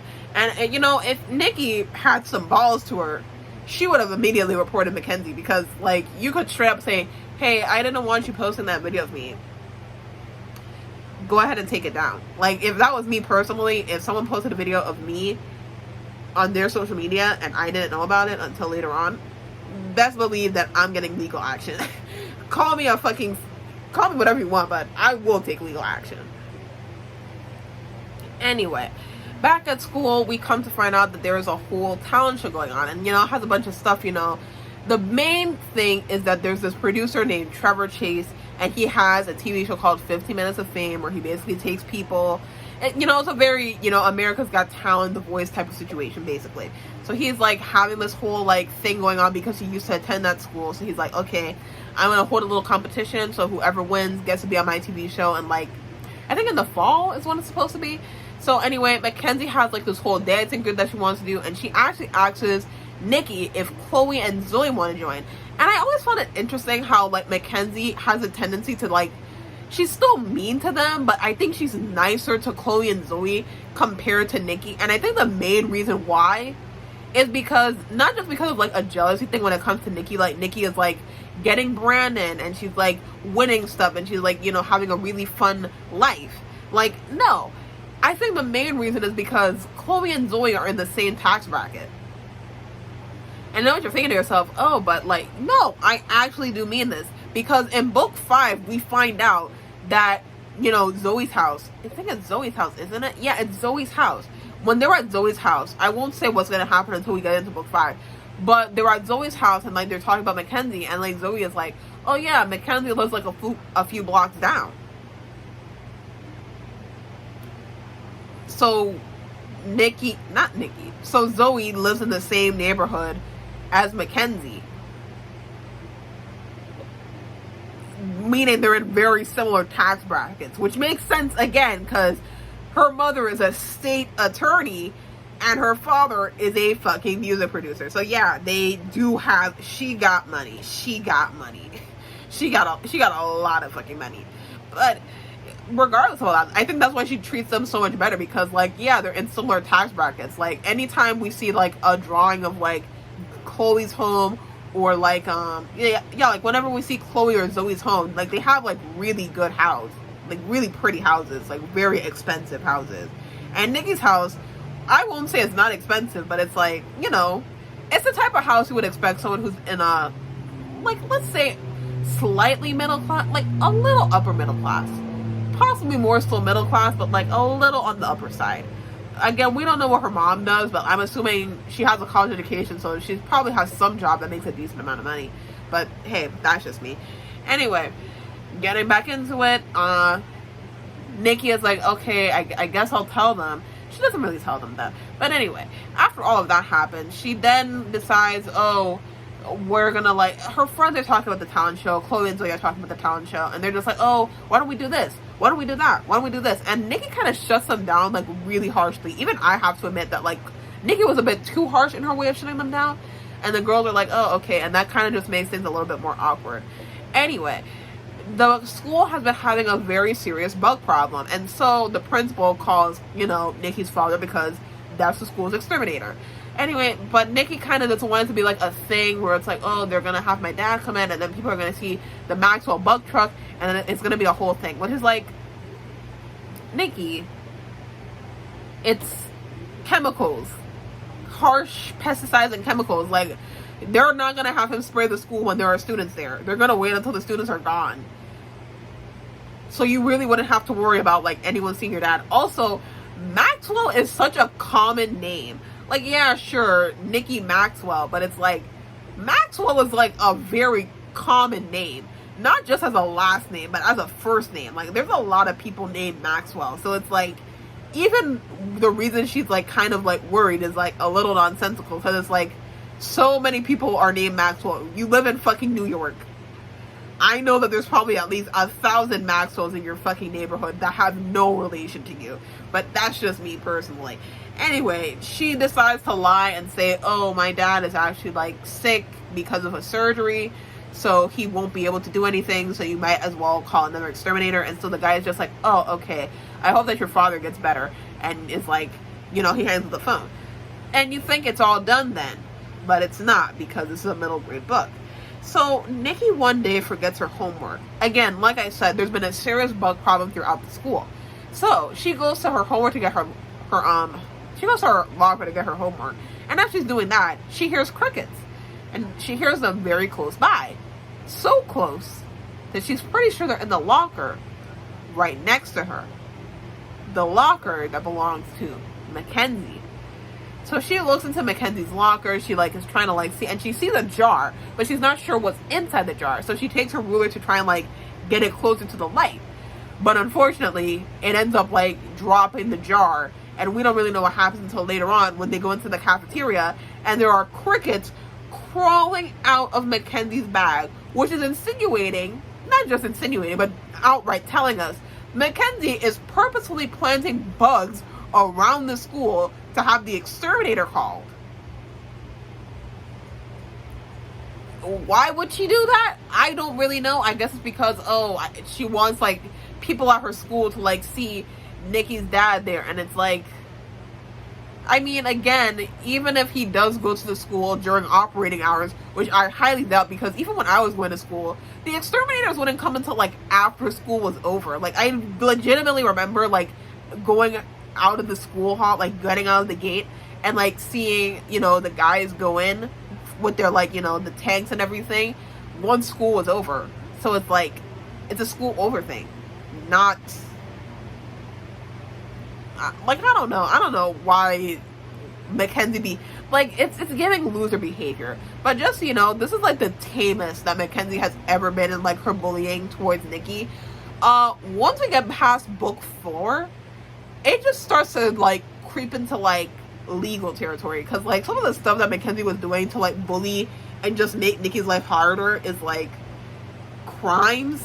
Like, these are, like, crimes. I don't know how she's getting away with this. Like, a lot of this stuff could be pursued with, like, legal action. But hey, that's just me. Again, they're teenagers. Teenagers do stupid fucking shit all the fucking time. Anyway, after this, Nikki gets a letter in the mail about her tuition. Because, and just so you know, again, Nikki is going on a scholarship. So she's just like, why am I getting a tuition bill? And of course, since it's a fancy private school where most of the people going there are from very rich, well-off families, the tuition is very high. So she's just like, oh my god, what the hell is happening? I just fucked up my dad's career. What am I gonna do? Now I understand why Nikki is kind of like on the fence about not saying anything to her dad, because she would then have to admit that she lied to her principal about her father's health, which is a very serious thing. So it's like, I understand the apprehension of not wanting to tell your parents, because yeah, you would get in some serious fucking trouble. But at the same time, your tuition is like way more important. You could just say, listen, I was just embarrassed about like you being seen at my school, so I didn't really want anything to happen, so I kind of lied, and that's it. You clear it off there. But no, you gotta take it to the next fucking step, because of course you gotta take it to the next fucking step. But hey, that's just it. Anyway, Nikki is now trying to figure out what she's going to do to pay off her tuition. So she decides to join the talent show, because the talent show gives out free scholarships. So she's just like, okay, I'm gonna, like, you know, get into the talent show. But at this point, it's pretty late into the game. Like, now it's like the talent show is like only 2 weeks away, if that. So it's like, okay, you gotta figure out an act very quickly. Also, Chloe and Zoe did accept Mackenzie staying to be a part of the dance troupe. So she can't even say she can go to, like, Chloe and Zoe to, like, help her out, because, like, they're already doing something else. So after all of that happens, Nikki decides that she's going to do a band. She hasn't really decided on a name for the band yet, so she just writes down in her slip, actually, I'm not really sure yet, which is going to be important later on. So she's trying to, like, figure out what exactly she's going to do, what exactly she's going to, what her act is going to be, basically. So she's all like, I don't really know what my act's going to be. So she decides, okay, I'm going to do a little something here, and she tries to hold auditions. Now, she makes posters for the auditions, and then on the day of auditions, she's like, no one shows up. Violet comes in, and keep in mind that Violet was the character that we had in the last book. She was helping with the music for the party, and she was like, well, hey Nikki, you know, I'm gonna tell you something, because how you just gonna cancel your auditions last minute? I had everything prepped and everything. And she's just like, what are you talking about? I didn't cancel the auditions. And she was like, you didn't? And she's like, no, I didn't. And she's like, well, I just saw one of your posters that says canceled. She takes her over to the poster. The poster has canceled in big red letters, and like all of her posters have canceled. And like Violet's just like, you see, someone's trying to sabotage you. You see, I told those fucking jackasses that they should have checked in the music room to make sure that you were there, but no one wants to listen to fucking me because I'm disabled. She doesn't say that, but it's like, you can kind of tell she has that attitude to her where it's like, you see, no one wants to listen to the disabled girl, but I'm always right, aren't I? Violet was a character. I wish we got to see a little bit more of her, because she was just like so funny. And I kind of like how they don't put too much emphasis on the fact that she's like in her wheelchair. Like, you know, you just see her in the wheelchair and it's like, whoa. But no one like treats her like that differently because she's in a wheelchair. And I kind of have to appreciate Rachel for doing that. But anyway, yeah, Violet's like, well, listen, I'll join your band. I'm going to help you out with finding some people. So she does end up finding a few other people. She finds Theo, who's like a chill guy. They talk for a little bit. She thinks that he's chill with him. Theo has a friend. I forgot his name, but he's also pretty cool too. So they're like, okay, they have 2 guitars, a singer, and a pianist. Now they just need like a backup, which is like drums, because you need to have like some sort of beat in the background. Like having drums is like pretty important when it comes to music. Of course, not all music needs drums, but like if you listen to a song close enough, you can always hear like the backdrop of like some sort of drum, even if it's not very prominent. So they need a drummer, and like Theo was like, oh, I know a drummer. And he's like, oh, okay, if you know a drummer, then call him up. So Nikki sees Brandon there, and she's just like, oh, Brandon, I didn't know you were going to be here. And he's just like, oh, yeah, I'm doing a favor for a friend. And she's just like, oh, well, I didn't know that. She kind of thinks that he's, like, with Mackenzie because of, like, a situation that happened. But anyway, it's not, like, super important. She just has a misunderstanding of, like, their friendship. So she's just like, well, okay, whatever you say, I don't really care. But anyway, she sees him again, and he's just like, he like waves at her, and he's like, hey. And she's just like, wait, you do drums? And he's like, yeah, I do drums. I never mentioned it, but I do drums. Like, the man is like a fucking, he be doing everything, honestly. Like, he does everything. That's not even me being hyperbolic. He does everything. He's like, yeah, you know, I, you know, do some singing. He doesn't sing, but like, he does everything, basically. That's not even me being hyperbolic. Anyway, they do some practicing. Nikki decides that she wants to go and, like, check out Mackenzie's little thing. And when she checks out Mackenzie's little thing, she's like, oh, they're actually, like, good. This is actually kind of bad now. She's like, oh, no, they're actually kind of talented. And then she ends up falling into, like, these trash cans and is like, oh, no, I've fallen into the trash. And everyone is, like, laughing at her. And her friends come up to her and are like, hey, what happened? What's going on? And Mackenzie is like, oh, did you know that she has a secret band that she didn't let you join? And they were just like, a secret band? And she's like, yeah, a secret band. And they're like, well, Nikki, I thought you didn't want to be in the talent show. And she was just like, you know, it was a last minute thing. I just thought about it last minute. And they're just like, Nikki, are you serious right now? And it causes a whole strain on their relationship. Anyway, Nikki is feeling a bit self-conscious about it. But after a while, Chloe and Zoe end up like joining her and her band. They're just like, listen, you know, maybe we took things a bit too far. Maybe, you know, we had a misunderstanding, but we're here to help you out now. Which is like really sweet. You know, it's really sweet. But regardless of all that, they do their practicing. They actually sound really good. She decides to name the band Dorkalicious because that's what Mackenzie was calling them. Dorkalicious, like that's what she said. So they decided, oh yeah, we're gonna call our band Dorkalicious.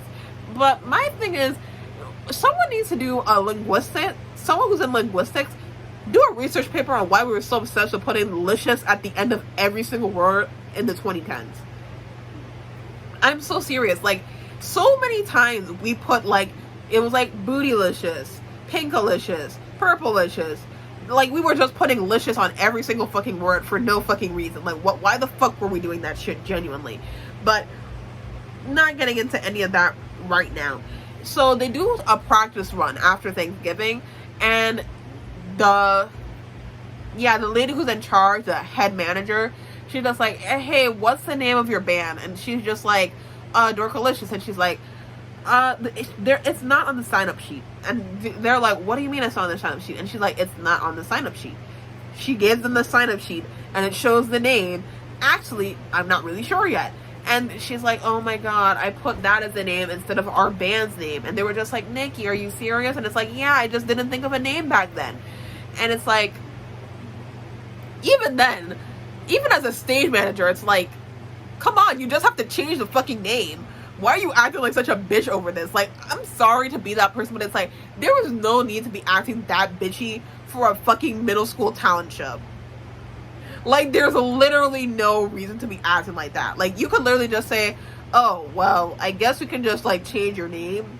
But it's like, she has to make, like, this whole big thing where it's like, listen, if your act isn't on the thing, then you can't participate.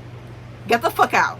Like, Like, you don't need to be acting like that. You don't need to be acting like that at all. Like, this is a middle school talent show. Calm the fuck down.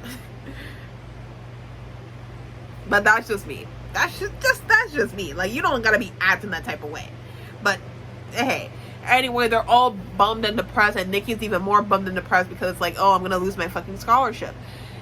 Come to find out, Nikki makes the assumption very quickly, and she figures it out because, you know, Mackenzie goes outside and talks to her and is like, I don't know how you plan to pay for that tuition bill now. And then Nikki, like, has a pause. You know, like when a character accidentally reveals themselves as, like, you know, knowing something they're not supposed to know. And she's just like, wait a second.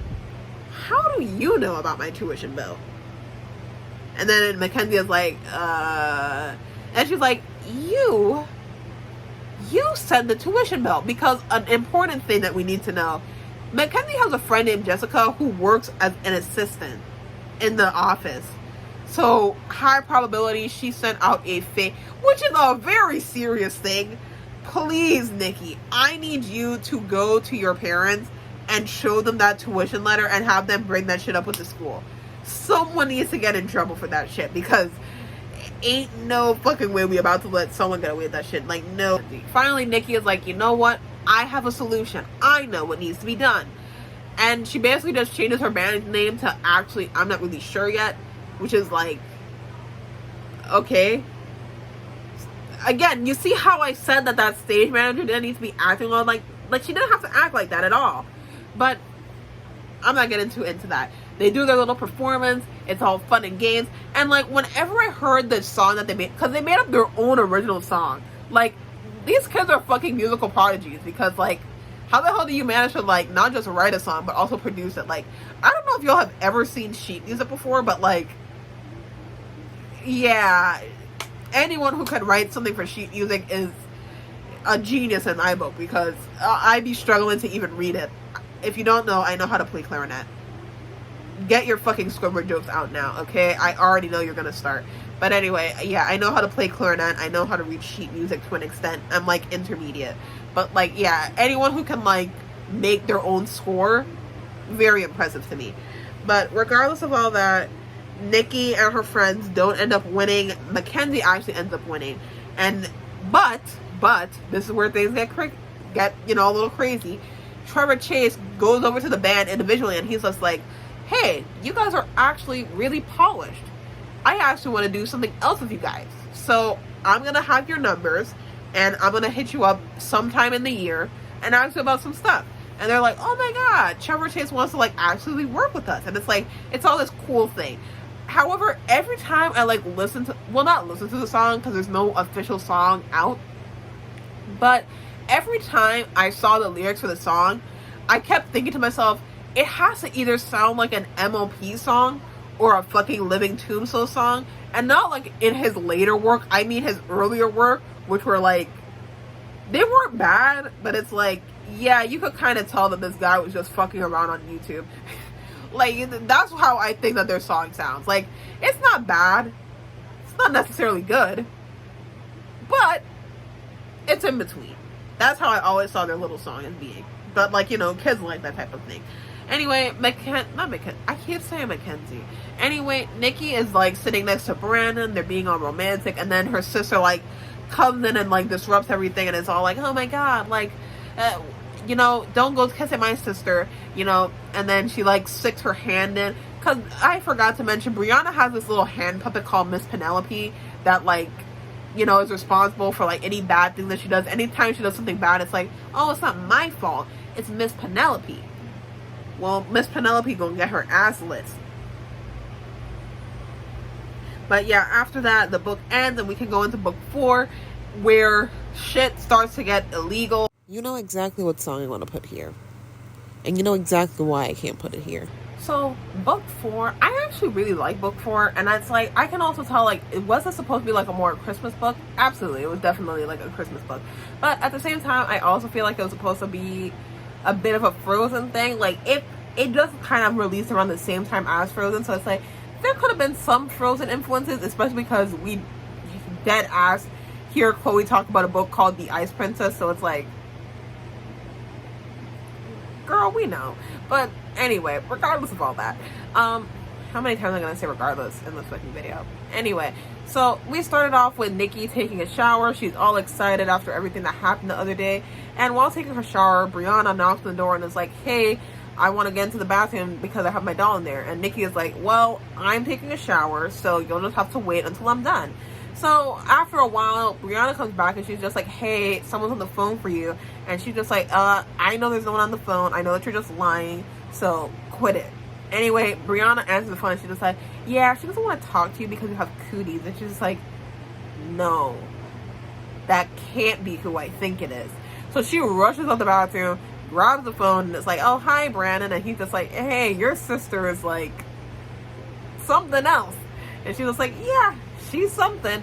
And he's like, well, anyway, I'm calling because I'm having a birthday party next month. And I just wanted to know if you wanted to come. And she's just like, oh, yeah, sure, I want to come to your birthday party. Thank you for inviting me to your birthday party. And he's just like, absolutely. I'll see you at school. And it's like, it's a whole cute little thing. After that, we go into the school, and the school is hosting this event called Holiday on Ice. And it's a whole charity event where basically, as long as you participate, you get $3,000. But if you win first place, you get $10,000. So it's this whole charity thing. If you participate in it, you can get an automatic A in the class, as opposed to just doing all the skating exercises, because their unit for that month is ice skating. So the girls kind of consider doing it, but Nikki is kind of rational in a sense, and is like, it doesn't really make sense for us to do it because this is last minute, because the charity on ice, the holiday on ice thing, you kind of have to have it done and ready with really early on. It's not just middle schoolers who are participating, it is also whole ass high school students as well. So it's you would have had to have picked the charity from months before. The whole thing happens a lot sooner, especially if you're in high school. You get notified about it way earlier than in middle school. So you would have to be kind of racing to find a charity at the last minute. So she's like, it doesn't make sense. After that, Nikki starts to get really closer with Brandon. And in fact, we actually do learn a little bit more about Brandon. It is a bit circumstantial, but it's with the amount of evidence that's pointed up, it's yeah, it kind of makes sense. Yeah, there's no undercurrent about it. Yeah, this definitely happened. So what exactly am I referring to, or what exactly am I talking about? So here's basically the gist. Nikki is talking, well, not talking, but she's in the bathroom one time and she's talking about doing a book report, and it's I'm sorry, I am all for required reading. In fact, I think the reason why not as many people read a lot, or have an issue with reading, is because schools have a tendency to pick books that aren't exactly super interesting. That's not to say that, oh, the classics are bad and that no one should read the classics, but I am saying, if you are going to pick a classical book, choose an annotated version. I don't know what it is with schools giving out books and it's the non-annotated versions, because I think the annotated versions actually would help out kids a lot more, because you're having kids read books that have been written almost 200 fucking years ago, and it's of course they can't understand the language that's being used in the book. Half of these words don't even exist anymore. We literally have phased some of these words out into our modern day speak. If you were to hear what someone sounded like in old English versus English we have today, it sounds like a completely different language. So if you ever had to read Shakespeare and it's is Shakespeare interesting? Yeah, it definitely is. But I can't blame kids who find issues with reading it, or don't really read it outside of required reading, because yeah, it's a bit hard to fully understand because of how the words are used, because a lot of the words, again, are not used anymore. So I don't always blame them, because why would you have 8th graders reading Moby Dick? Moby Dick. Why would you pick Moby Dick out of any book you could have had these kids reading for the curriculum? Moby Dick? Moby Dick is over 600 pages. They are having middle schoolers read a over 600 page book. You wouldn't pick Orwell or something, Animal Farm, 1984, Pride and Prejudice, Frankenstein. These are all books that are under 300 pages. Fahrenheit 451, come on, there are so many books out there. Why the hell did you pick Moby Dick? And not to mention the fact, Moby Dick is boring as shit. I remember having to read an excerpt for school. Boring as fuck. It is very expositional. It's very expositional. Of course, when the action happens, it's oh yeah, this is serious.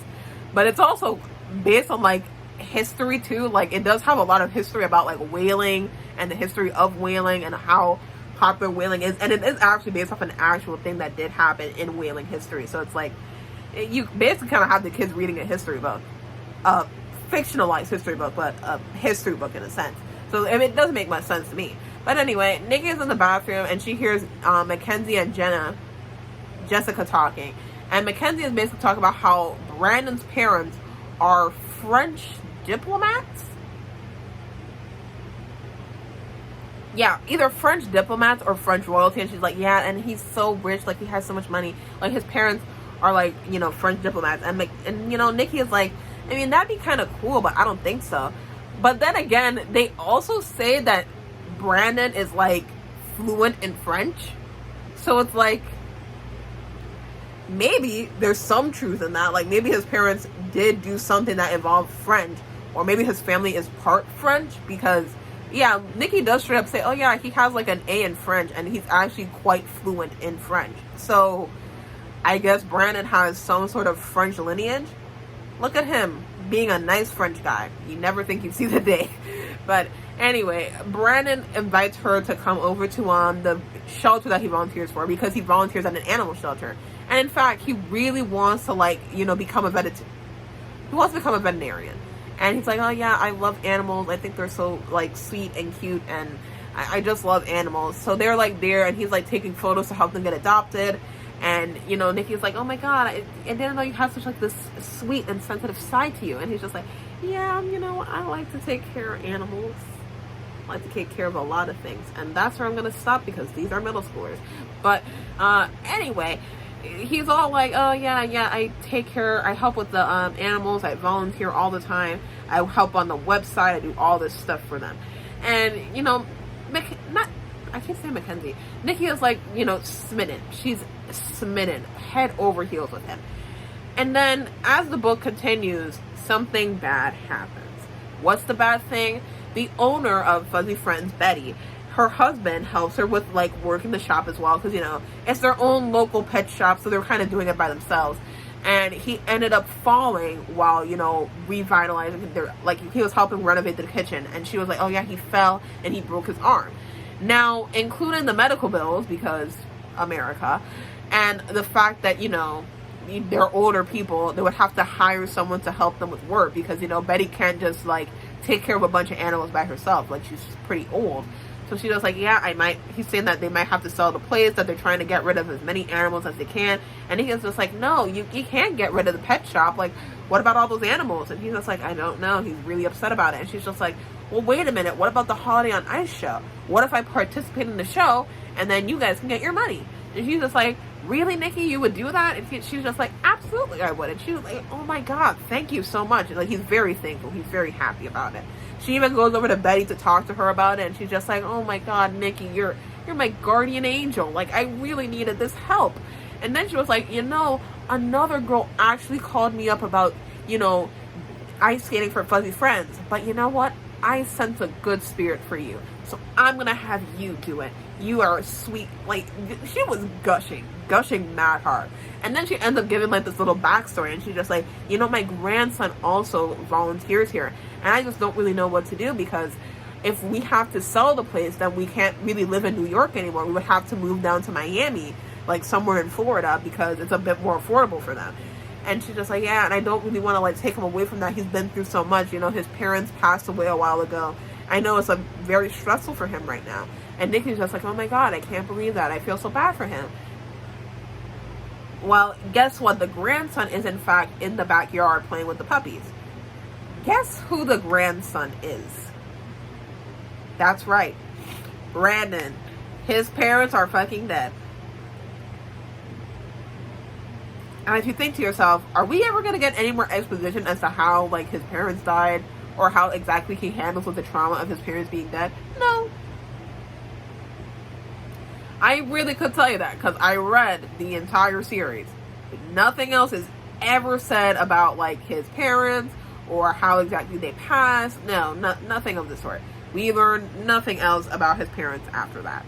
So we just know that his parents died. We don't even know his parents' occupation what they possibly did, anything else about like his cultural roots, in case like, is he really French, or did he know anything about France? Does his parents like go to France often? Like, we don't know.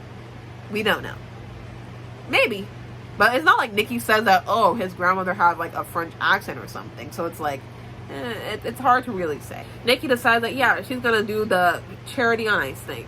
Unfortunately, Nikki then realizes when they start doing their practices, she cannot skate to save her fucking life at all. She's really, really bad at it. Like, you would have to learn how to balance first. Like, once you know how to balance, the rest can be a little easier. But like, the key thing that you need to know how to do is how to balance. Don't think of ice skating like walking. Think of it like just shifting your weight. Like, a lot of people think of it like walking, but it's more like a shifting your weight. You're pushing one piece of your weight on one part, and then you're putting it weight on the other one. That's kind of like what you're doing, and you're kind of like keeping your balance. It's very balance oriented, more so balance and weight oriented, so you just have to be very conscious about that stuff. It's kind of similar to roller skating. I'm not a great roller skater, but I can at least balance myself decently enough. Like, I'm still learning the ropes of it. But yeah, that's like the key advice that a lot of people will say. And also, don't do your knees straight. If you're gonna do ice skating or roller skating, don't straighten your knees. Keep your knees bent. That's honestly the best thing you can do. But the thing is, what pisses me off about Nikki is that, like, on the one hand, yeah, you're not getting better, but at the same time, you're not even practicing to get better. So it's like, if you're not practicing to get better, then how do you expect to get better? Like, she'll say, oh, I did so bad when we were doing practices today. And it's like, yeah. So then ask your mom to take you to the ice rink and do like 30 minutes of practice. You don't even have to do a full hour. At the very least, 30 minutes or something. And just have 30 minutes on the ice to help yourself with like learning balance and stuff like that. Like, you just need to constantly keep practicing. At the very, like, it's commonly said, whenever you're learning a new skill, if you can't put in an hour, at least put in 30 minutes. Just putting in a few minutes every single day can help you get better than you were the day before. If you just, only do it once every week, then yeah, of course you're not going to get better. Like, you're just going to like stay kind of stagnant, and you're probably going to get worse because you're not keeping the memory fresh enough for you to like get better. So you can't be shocked by that, I guess. But hey, that's all I can say to that. But she's not really helping herself either. Anyway, Brandon, he's like still really happy about it. Betty even gets her like a Christmas gift and everything, and she's like really conflicted because it's like, she even asked Mackenzie if like she would be willing to skate for Fuzzy Friends, and she's just like, no, because if you lose, then Brandon is gonna come to me. Mackenzie, he don't like you at all. Like, Brandon is very like, he's not rude about it, but it's like, you can like tell that he's very much like, why does this bitch keep talking to me? Like, he will straight up just say, yeah, Mackenzie, we're kind of busy with something. Maybe you should just leave. And then she leaves. Like, he's not exactly hiding the fact that he's not like great friends with her. He just like does stuff for her sometimes because it's like she asks, and it's like, okay, to be polite, I'll do it. But it's like, you can tell he doesn't fuck with the bitch. Like, he don't fuck with her at all. But hey, I won't get into it any more than that. So anyway, Nikki is still trying to like get better and is still failing at it. Now, a few days before Christmas on the 21st, Nikki and her parents decide that they're going to see the Nutcracker. And it's like, oh my god, the Nutcracker, this is going to be so fun, right? You know how I said that in this book, Brianna does something that I think needs to get her little ass blazed for? Yeah, this is where shit goes down. So they have like matching outfits. They go over to the theater so that they can go and see the Nutcracker, right?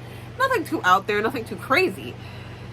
Until Brianna goes there. Now, before they even make it there, Brianna is kind of like not really feeling it because it's like it's a ballet.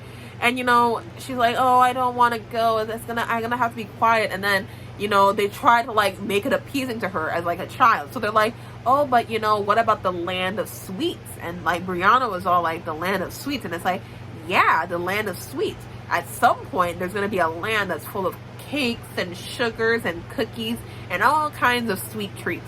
So just wait until then. And like her mom, and then Brianna's like, oh my god, I can't wait. Like they basically try to explain the plot of like the Nutcracker to her, but like of course the main thing that sticks out to her is like, you know, Candyland. So they get into the theater. She's already acting fucking obnoxious. For example, they're sitting in front of this like older couple, and she is like kicking this man's seat, like kicking with her hind legs over and over and over again, and just kicking the fucking seat. And she's like just like singing a song about like the Rat King, like, oh, stay away from my cake, Mr. Rat, because I'll hit you with a bat. Like a whole song, and she's like screaming it at the top of her lungs, and her, you know, and then Nikki's mom is like, Nikki, can you get her to quiet down? I'm sorry, I don't understand when parents do that thing, because it's like, do you really think that your child is going to listen to someone who is like, what, 5 years older than them? Like, it's not like her and Nikki have like a decent age gap, but it's not by that much. Like, Brianna is like 6 going on 7. Nikki is like 14. They don't have like that big of an age gap. So, you can't exactly expect Brianna to take her sister seriously. Anyway, the music starts up, and then she really hollers. And her mom is like, be quiet, shut up. And she's like, okay, I'll be quiet. But she still kicks that old guy's seat over and over throughout the entire first act. So then it's intermission, and so Nikki says that she's gonna go and use the restroom. And then Brianna is like, oh, I gotta go pee. And then her mother is like, please take her to go pee. And so Nikki is like, okay, I'll go take her to pee. So she takes her to pee, and it's been like a good 3 to 5 minutes. And she's like, Brianna, it shouldn't be taking you that long to pee. And she's like, oh no, I'm like wrapping my head up because it's hurt. And Nikki is like, what the fuck are you talking about? And then she's like, yeah, I'm wrapping my head up in this fancy toilet paper. And she's like, stop wasting these people's toilet paper and start hurrying up. And she's like, oh, but I haven't peed yet. You haven't peed yet? You've been in there for 5 minutes and you still have yet to pee? So Nikki is fed up at this point. So she looks outside and she's like, listen, I'm going to be outside if you need me. And, you know, just wait there. Then she sees like these big gourmet cupcakes in like the concession stand. So she's just like, well, I am a bit peckish. So she goes over, buys a cupcake. It's really big. It's like $7. And I'm like, honestly, it's probably 20 now that it's 2025. And it's like, yeah, it was a big cupcake. I only hope that the economy gets better at some point. It probably won't, but maybe it will. You can only go up. You really can only go up. But anyway, Nikki goes back to the bathroom and she cannot find her sister at all. She's not in the bathroom. So she was like, she's freaking out, obviously. So she's like, oh my god, where's my sister? I can't find my fucking sister. What the fuck is going on? So she's running around trying to find her sister. She looks through every stall everywhere. And she finds this one girl drinking at the water fountain in the same dress that she's in because they're matching dresses. And she's like, oh, Brianna, that's where you are. And then she saw the girl had like bright red hair. And she's like, oh my god, that's not Brianna. So she tries to rationalize it, and she's like, okay, maybe she just went back to the theater to mom and dad. So Nikki goes back in, and she sees her mom. Like, the lights are already going down, so like shit's about to pop off anyway. So she goes to her mom, and she's like, did Brianna come back? And her mother is like, what do you mean if Brianna came back? And she's just like, she's not in the bathroom. And she's like, what do you mean she's not in the bathroom? And she's just like, I went to go and get something from concessions. I told her to stay in the bathroom. She is not in the bathroom. And her mom is freaking out. She's like, did you check the concession stand? It's like, Mom, I looked everywhere, upstairs, downstairs. I don't know where she is. And then her dad is like tapping her mother's shoulder. And he's like, listen, honey. And she's like, let's be quiet. Are you sure you didn't check? And she's like, honey. And she's just like, what the fuck are you asking me about? And they look to the stage. And this is the second act where Clara and the Nutcracker are in their little carriage heading to Sweetsland. And she's like, Brianna is on that carriage. Brianna is on that carriage, wrapped up in toilet paper. And, you know, the dancers are, like, trying their hardest to, like, continue dancing, but also trying to get her off the stage. Like, the one Nutcracker guy, he, like, tries to, like, get her off the carriage. He, like, goes over to reach for her to get her off. And I just want to know how she was able to get backstage without anyone noticing her. Like, backstage is, like, run like a fucking Navy. Like, how the fuck did how did a 6-year-old manage to get through there and end up on one of the props? How did that happen, genuinely? But hey, that's just me. she ends up there, and the guy, he's trying to get her off. She bites him, or at least tries to bite him, and he's just like, okay, I'm not gonna get involved with that anymore. And so they start dancing and having the time of their life. And, you know, again, because she thinks that the sweets are real, so she starts eating the props. She starts biting the props. She starts running around. Like, she is terrorizing these fucking dancers. She's chasing them, like, doing all kinds of... She bites someone. She bites a guy who's holding a chocolate cake, well, a fake chocolate cake, and she bites into it, and it's styrofoam. And she's like, wait, this isn't real chocolate cake. And it's like, Nikki is, like, exasperated. She's like, yeah, it's fake. It's all fake. Finally, they calm her down, and they go into the car, and, like, the car ride is, like, real fucking quiet. I know that if I did any of that shit, my mom probably wouldn't even wait until we got home. She would have probably blazed my ass in that car. Because that was something. That, like, the fact that there's no way that that theater didn't send them a bill, right? They would have to send them a bill because she was destroying props. Like, no joke, like, props were, like, falling off of the stage. Dancers were getting, like, seriously injured because of her because of her running around on the stage. Like, they would have to have gotten billed for that. Anyway, Nikki is, like, feeling sympathy for her sister, being like, she didn't know that it was all fake.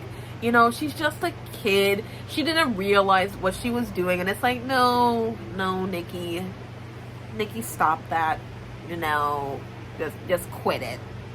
Quit it, really. And she gives away her cupcake that she bought with her hard-earned money to her sister to make her feel better. Me, personally, I would have opened that door and eaten that cupcake right in front of her face and then closed it back. Because that was absolute craziness. To the highest degree. Like, there's no sugarcoating that. I don't know why they were doing all of that. Again, don't ask me. Now, getting into the rehearsal, there are 3 rehearsal days. And again, Nikki is still no better at ice skating. She still can't even balance herself, which is like, what the fuck is being taught on those fucking, like, those ice skating routines that they're doing at school? Like, you're telling me that you're going to school for 5 days for an entire week over and over again, and you haven't been taught how to balance? You're telling me that your teacher has yet to teach y'all how to balance on the ice skates? Like, there's no way that everyone is good at balancing on the ice skates. Like, most people don't even know that you need to make your feet into a V shape when you're ice skating. So, like, are you serious? Are you dead ass? But 3 rehearsal days, and each day, Nikki is able to come up with an excuse because the main person who does it, Victoria Steele, is a bit of a diva, but, you know, she's very serious about the craft. So she's like, listen, let's get everyone into places. So she has Nikki, Chloe, and Zoe go first. Nikki decides for the first day to get out of, like, rehearsing in front of her to put on a cast. A cast that she made with toilet paper and duct tape. And, of course, Victoria Steele is like, I should disqualify you right now for this stupid ass shit. And she's just like, oh, it's only, like, temporary. And she's like, okay, it better be temporary. Because if it's not, I'm kicking you out.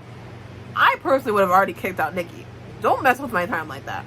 Don't be playing around doing no damn foolishness like that. Like, do not mess with me. Don't joke around with me like that.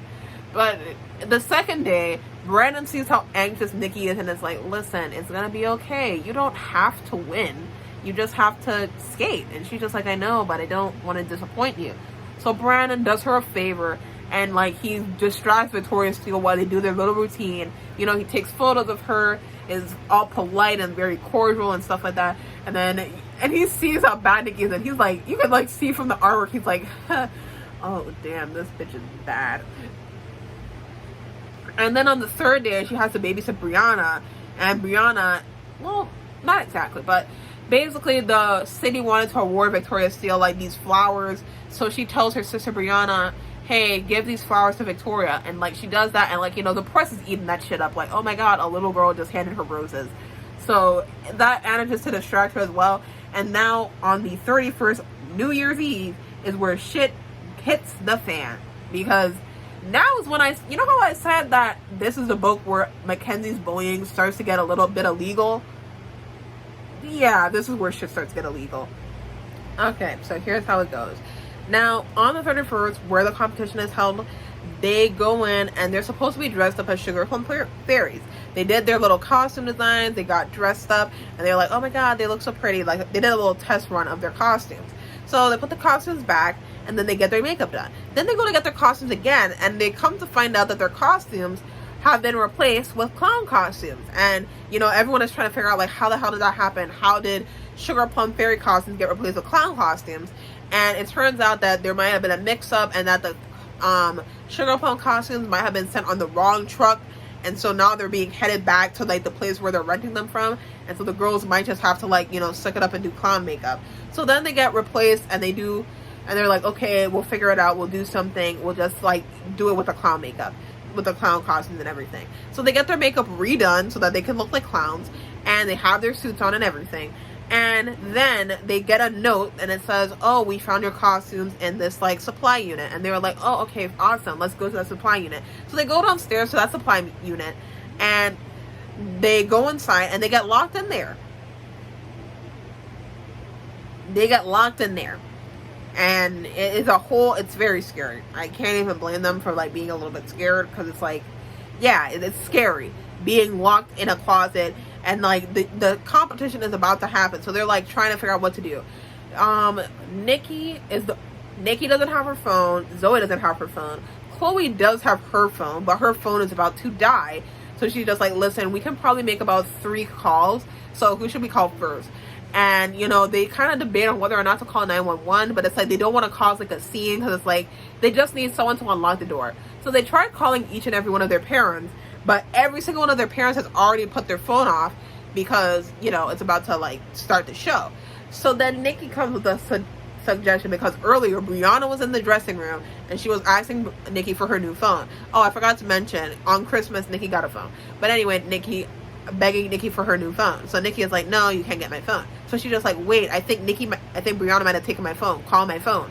So she's like, okay, we'll call your phone. So they do manage to get Brianna, and Brianna is able to hand the phone over to Brandon, and they're able to talk to Brandon, and Brandon's like, hey, what's up? And they're like, listen, we're stuck in the storage closet. And he was like, you're stuck in a storage closet? Where exactly? Which one?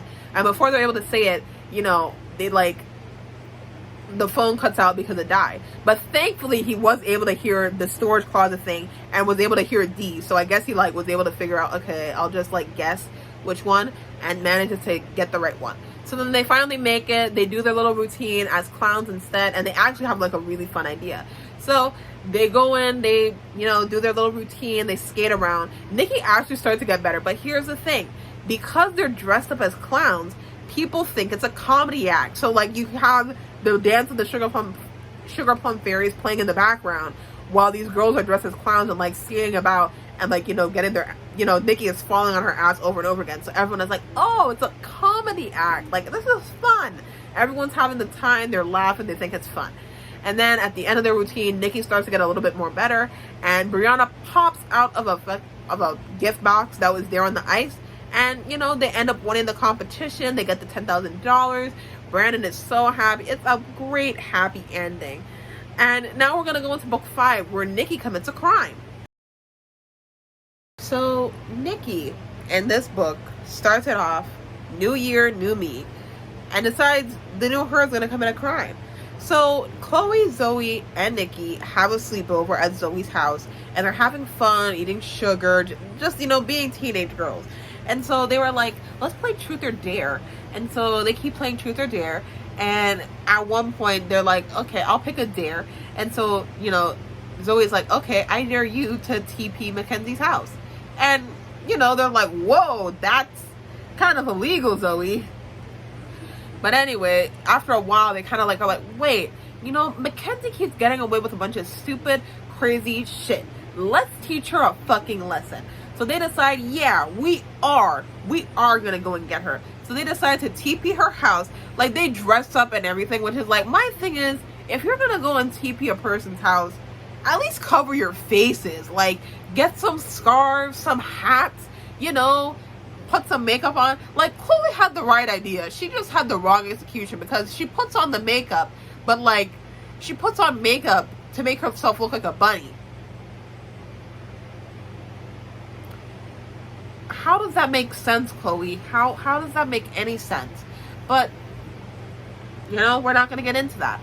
Anyway, you know, she's all like, yeah, we're gonna like TP her house. We're gonna show her who's the fucking boss. Yeah, that doesn't really go well. Every time I decide to film a video, all of a sudden I have a fucking runny nose. It makes no fucking sense. Anyway, as I was saying, yeah, you know, Mackenzie wakes up to take her dog out to pee. The dog, of course, smells them, and they're like, oh my god, what the fuck are you doing in my house? And they're just like, TPing your house? Like, I'm having a whole, I don't even know what the fuck is going on. Anyway, she's like, yeah, we're TPing your house. And she's just like, what? And like, I mean, they didn't TP her house. They TP'd the trees.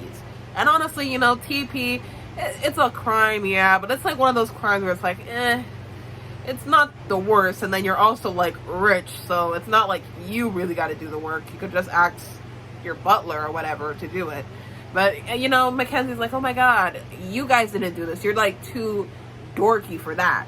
Obviously it was Brandon, and they're just like, I mean, we're right here at your house with rolls of toilet paper. So it's probably us. But she's just like, nah, can't be you guys. Has to be Brandon. And they're just like, okay, that's delusional. But they don't say anything else. I'm sorry. I'm really sorry. But they're like, okay, whatever. Let her believe what she wants to believe. Nikki gets a call from Trevor Chase, again, about like, oh, well, I think I might call you guys sometime in February, maybe in March, about a possible position. And she's just like, oh my gosh, that sounds so interesting. Like, thank you so much. And, you know, she's very happy about it. So she's just like, yeah, thank you so much. I really appreciate the offer. And at school, things start to get a little serious. Mackenzie is going around the school telling people that, like, Brandon TP'd her house. And she's even gone the extra mile of not just printing the photo of, like, the TP, but also getting it framed in an 8x11 frame.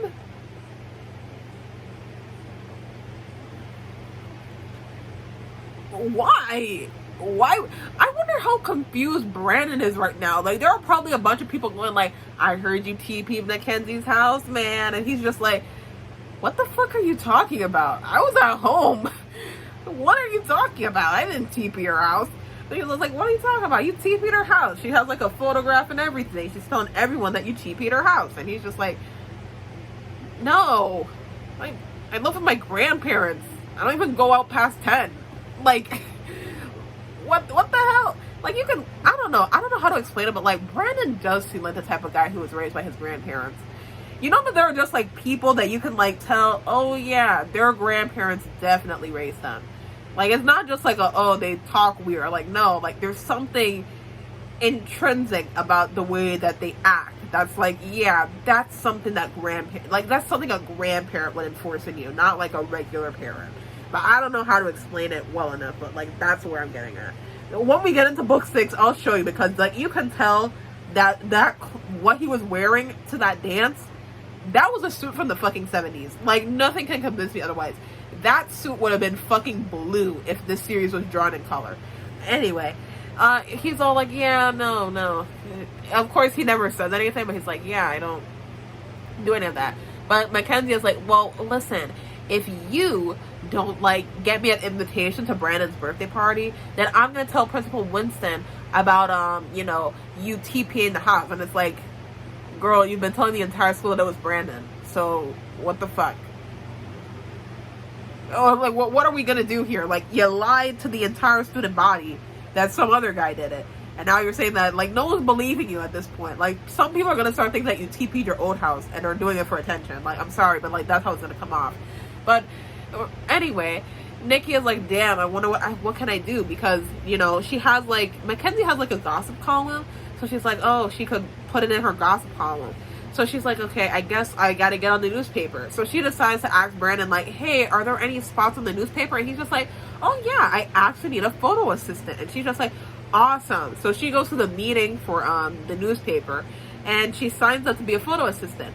But then she was not paired up with Brandon, someone else was. So she goes over and sees the paper and is like, oh no, someone crossed my name out and replaced it with somebody else. I think we all know who it was who did that. But anyway, She's like, oh damn it, I can't get a position on the paper now. And then Chloe and Zoe are like, Nikki, stop being fucking pathetic. You better go beg for a position. Like, they even force her into that man's office. They're like, get in that office.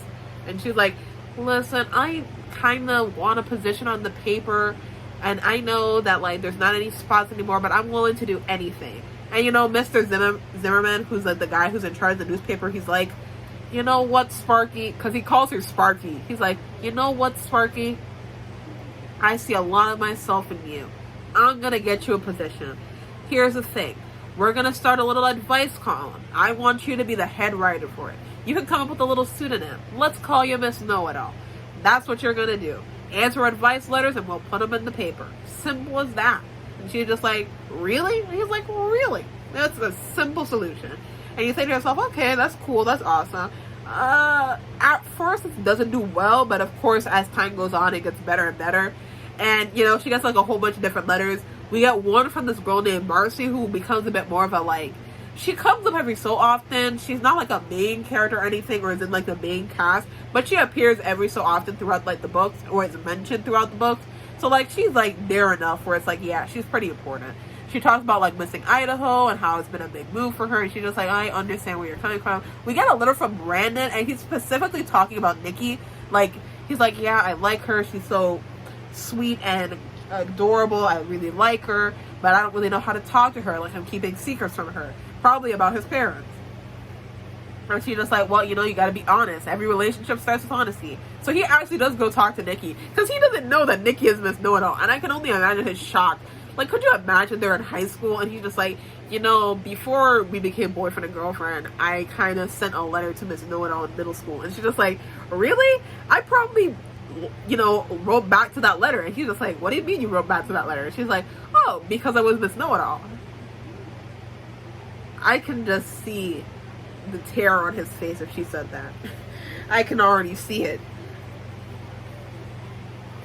Anyway, as time kind of goes on, the column gets a bit more popular. Brandon's birthday is coming up.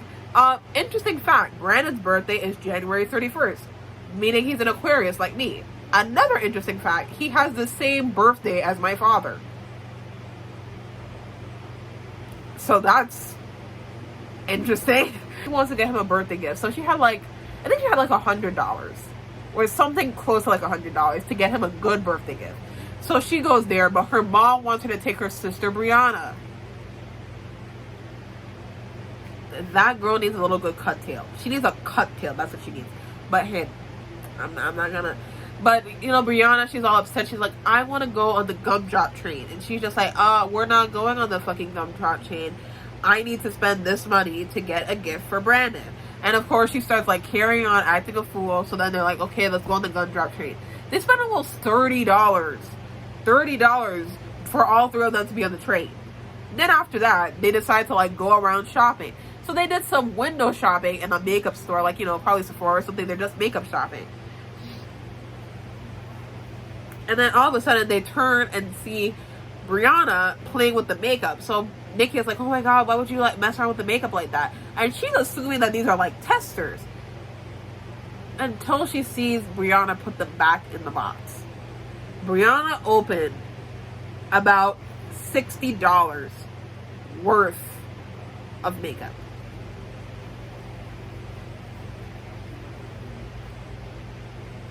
The way I would ask my mom for my money back, I don't care what my mom has to say about, you should have been watching her, you should have been this.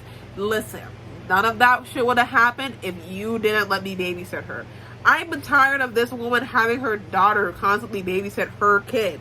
Like, I get it to an extent, but it's like, come on now. You know how your child acts by now. Why do you keep sending her off with her sister? Especially when you know that the younger sister isn't listening to anything that her older sister has to say. Like, why do you keep doing this? I don't understand. But anyway, Nikki barely has like enough money to like, you know, get Brandon like a pretty decent gift. So she's like all upset about it, and she's trying to figure out what exactly could she get it. And we figure out what she gets him later on in the book, and I'll talk about that later. A plot point that's not really important, but it's kind of is important, is that Nikki's dad gets a job with Holster Ink Company, because Mackenzie's dad is like a multimillionaire who owns a bunch of companies.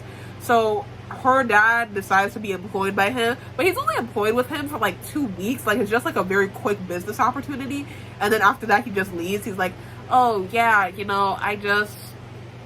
I like being my own boss.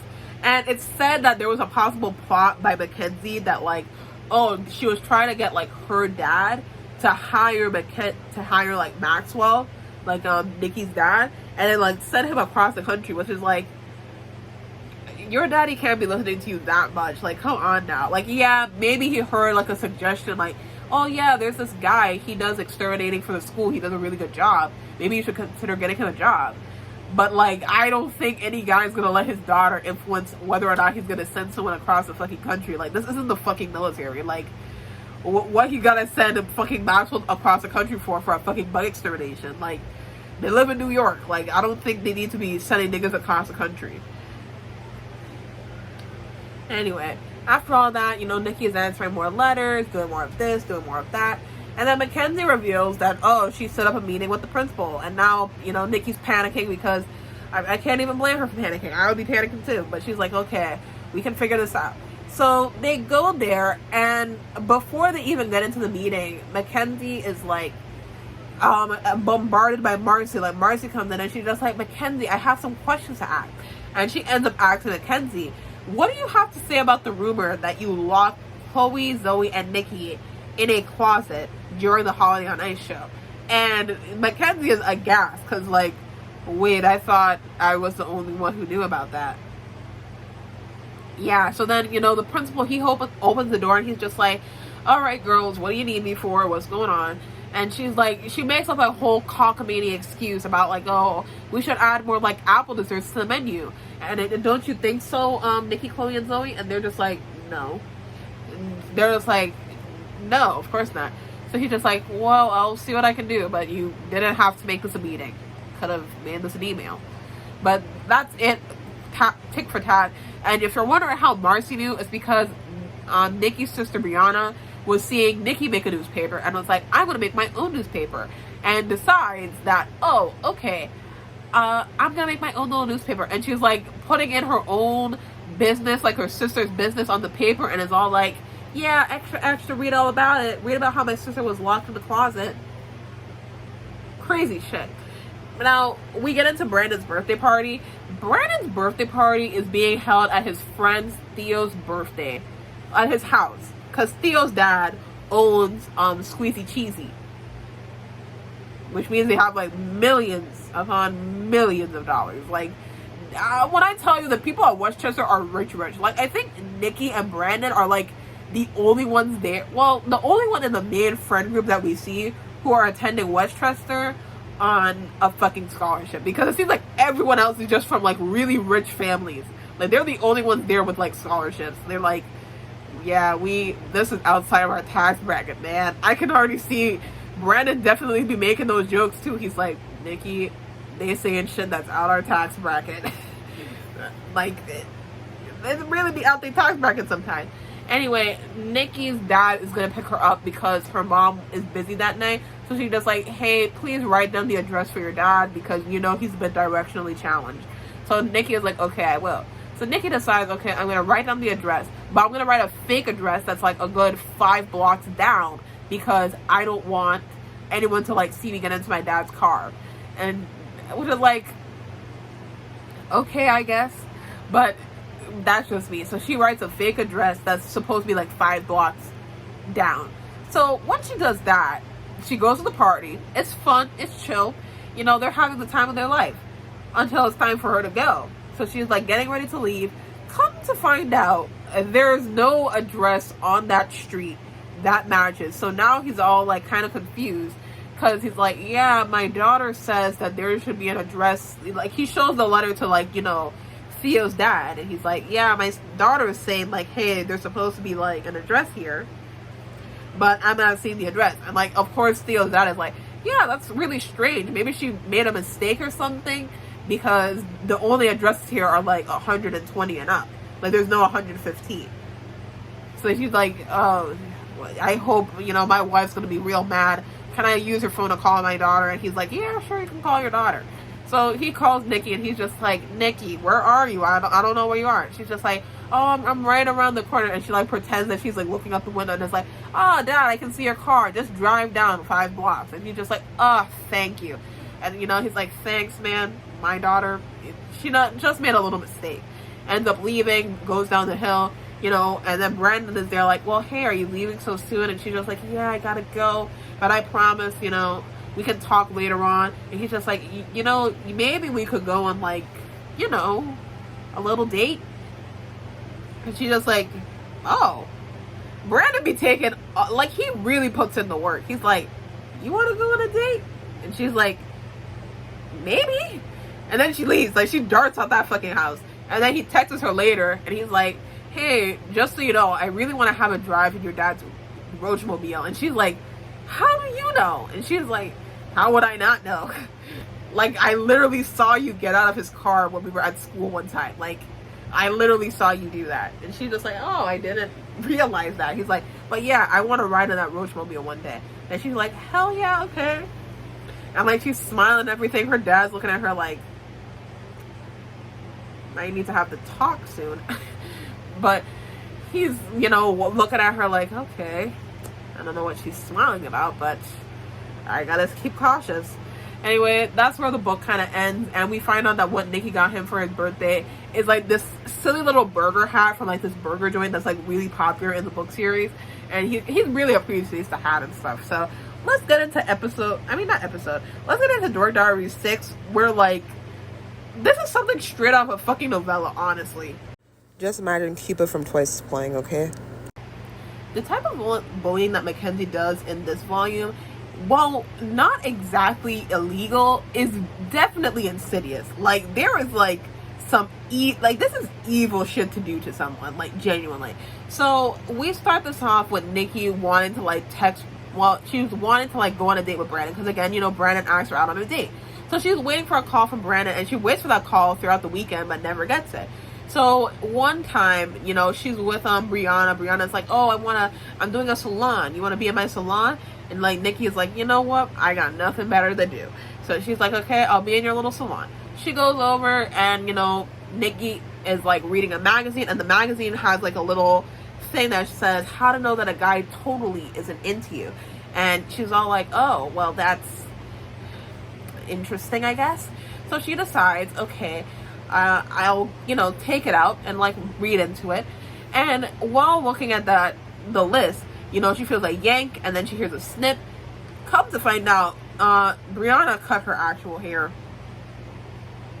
For real. And then after doing all of that, she ends up taking a photo of Nikki while she's like, like trying to cover herself. And like, it's a very embarrassing photo.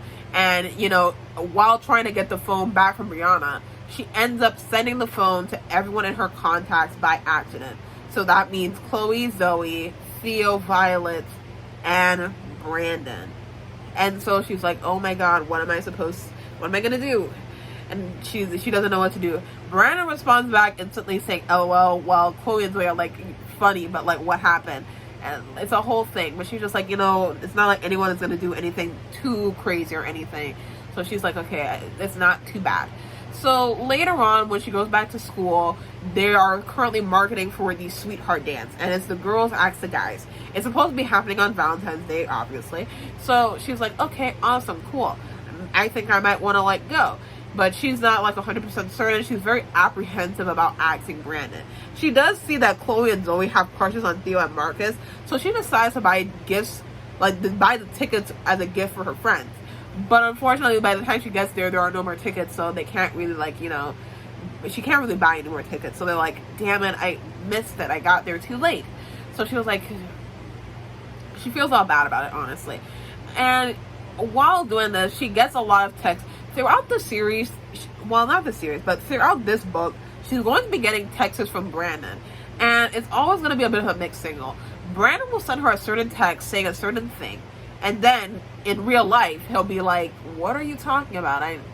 He doesn't say exactly, oh, I didn't text you, but he's just like, I never said anything like that. I don't know why you're acting like this. Like, he finds it weird that she's acting differently, and he's like, well, what happened? I didn't mean to, did I do something to upset you? I don't think I did anything to attack you. Also, an interesting fact, during this series, Nikki is learning how to swim. However, we do learn that Nikki is a very awful swimmer. And just when we get later on, I will tell you just how bad of a swimmer this girl is. But just know, she is a really bad swimmer. Anyway, Nikki is babysitting Brianna at Playland, and while she's babysitting her, she runs into one of her neighbors, Mrs. Wallabanger, and she meets her neighbor's grandson, Oliver, and Oliver hits it off with Brianna, and they're like super, super close. They have fun. They both have like a talking hand sidekick, whatever. And she's like, oh, Brianna, you have a crush, huh? Kising. And Brianna's just like, no, I don't. I don't have a crush. You know, acting like a little kid. Anyway, Nikki, this is just funny because honestly, Nikki was really going through it in gym class in this part of gym. But she basically put on a little rubber floaty thing, and she was like, yeah, I'm ready to swim. And her teacher was like, Nikki, you know damn well you cannot swim in the damn pool with no floaties. So she's like, fine. But because of how small the floaty was, while it was like easy to get on, it was very difficult to get off.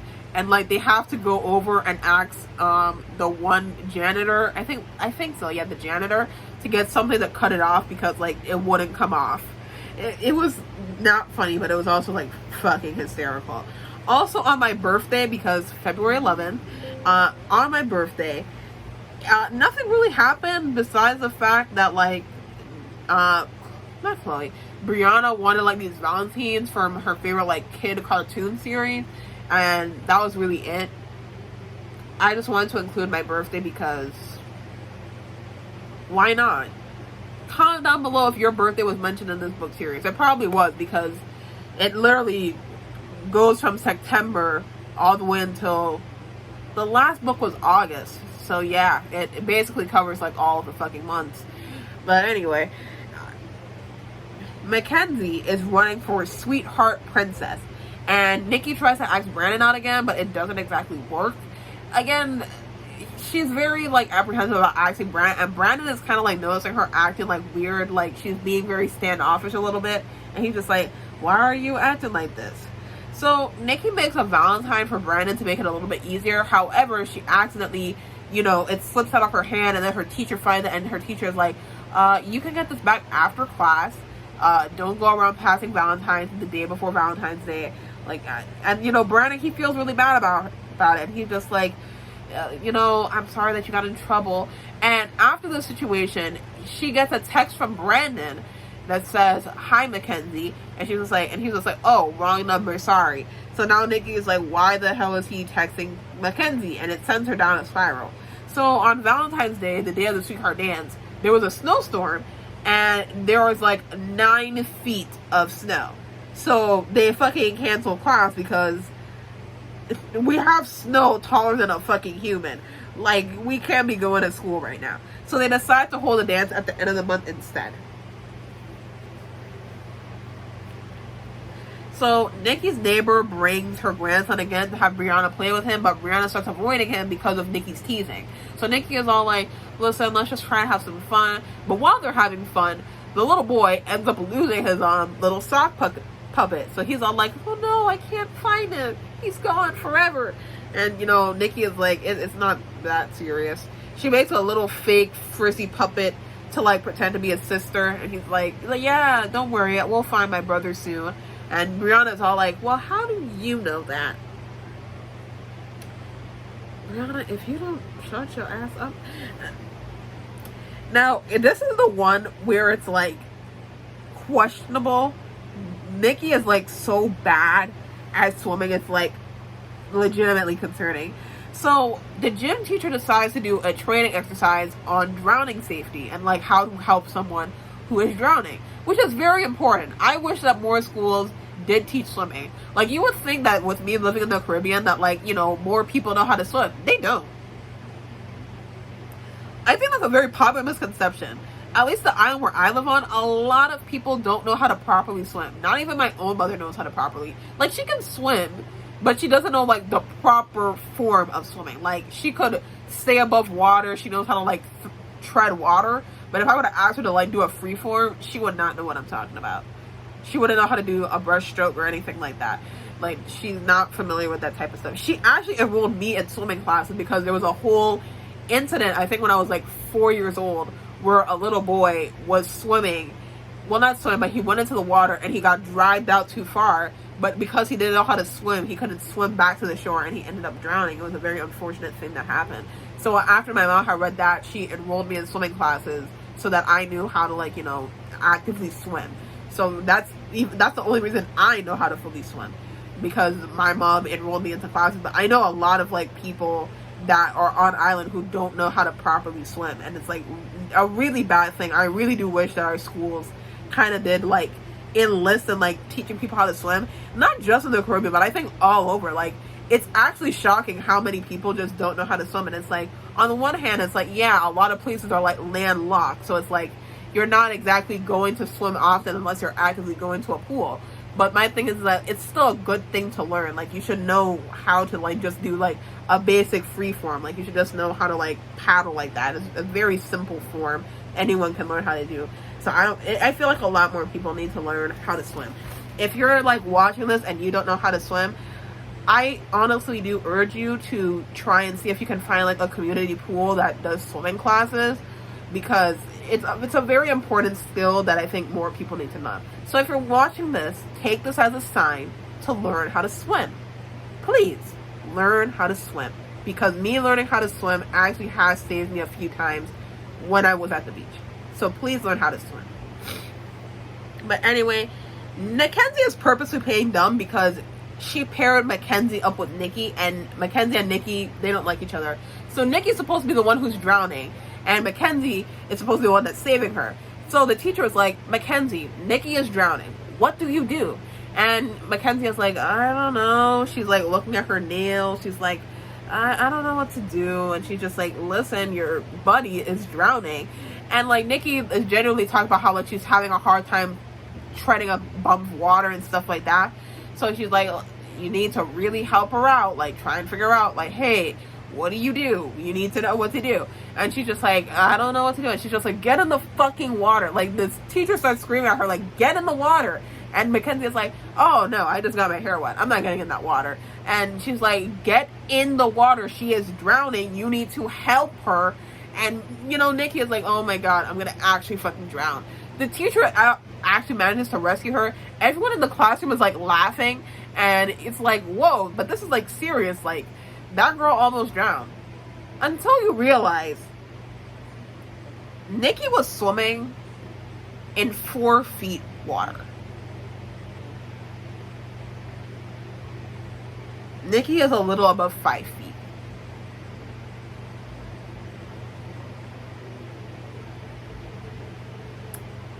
Nikki, you make it hard to defend you sometimes. 4 feet?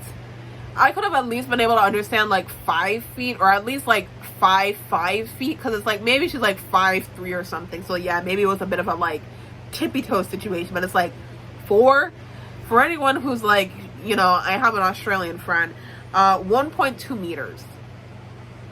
1.2 meters. That's how tall the water was. That was the depth. But yeah, definitely embarrassing.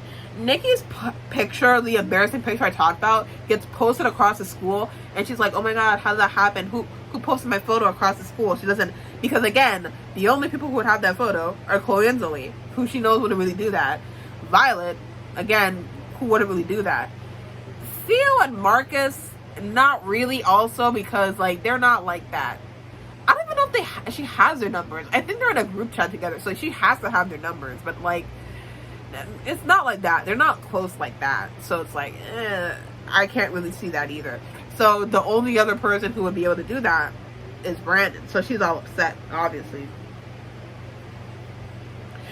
Brandon sees that Nikki is upset, and Brandon is all like, hey, what's going on? It feels like you've been brushing me off recently.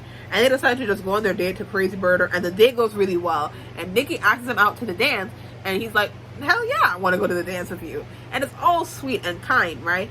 Again, the text messages keep happening. They're not as bad, but it's like, you know, it's kind of like things that are so strange.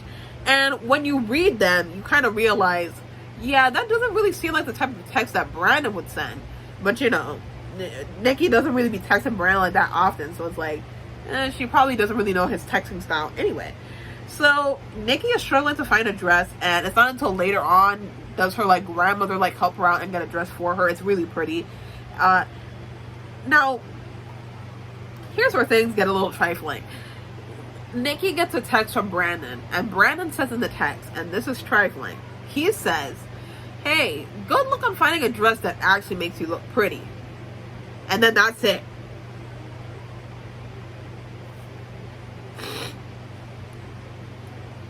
I would have cussed somebody's stink. That's a crazy thing to say to someone who you just accepted a date for. But now it's the day of the dance. And after Nikki is finished getting ready, she gets a text from Brandon and is like, "Oh, I can't go to the dance anymore. I'm sick with a stomach flu. I'm so sorry, Nikki. I just won't be able to go, but please enjoy yourself." And she's all like, "Oh my God." And she's like very emotional about it. She's just like, "He stood me up. I should have never done all of this. This was so stupid. Why did I do any of this?" And you know, all of the girls, they're like, "Listen, girl, you can't be letting him get you down like this. You can't be like getting down like this. Let's go together." So they go to the dance, and then when they're at the dance, Marcus and Theo are there, and they're just like, "Oh, where's Brandon?" And they're just like, "What do you mean, where's Brandon? Brandon is, you know, he's not coming. He said he was sick." And they're just like, "Brandon's sick. He's at the food court. He's at the, you know, the punch." And they're like, "What?" So Nikki goes over, and she sees Mackenzie talking with Brandon, and Brandon's just like looking around the crowd like, "Okay, why is this bitch touching me?" Like, you could like see it on his face. Look at the fit that they got this boy in. I know that his grandpa fucking dressed him. I can just tell it. His grandpa was like, "Listen, this suit was fire back in the day. You are gonna stun all of the girls." And I know he was thinking to himself, "Yeah, I'm gonna stun them to death." Like, that is like, even the fucking comb over is something that you would see from the 70s. Like, why is you doing this boy like this? It's 2012. Actually, it's technically still 2000. It's like 2010 at this point. But they got cell phones. Like, modern day cell phones too. We don't get into the like conversation that comes with child media that took place in like a certain year, and somehow as the year, like, there are technology advances every year, even though they've been in like the same month for almost a year. We don't really get into that, but you know, it's always a question, huh?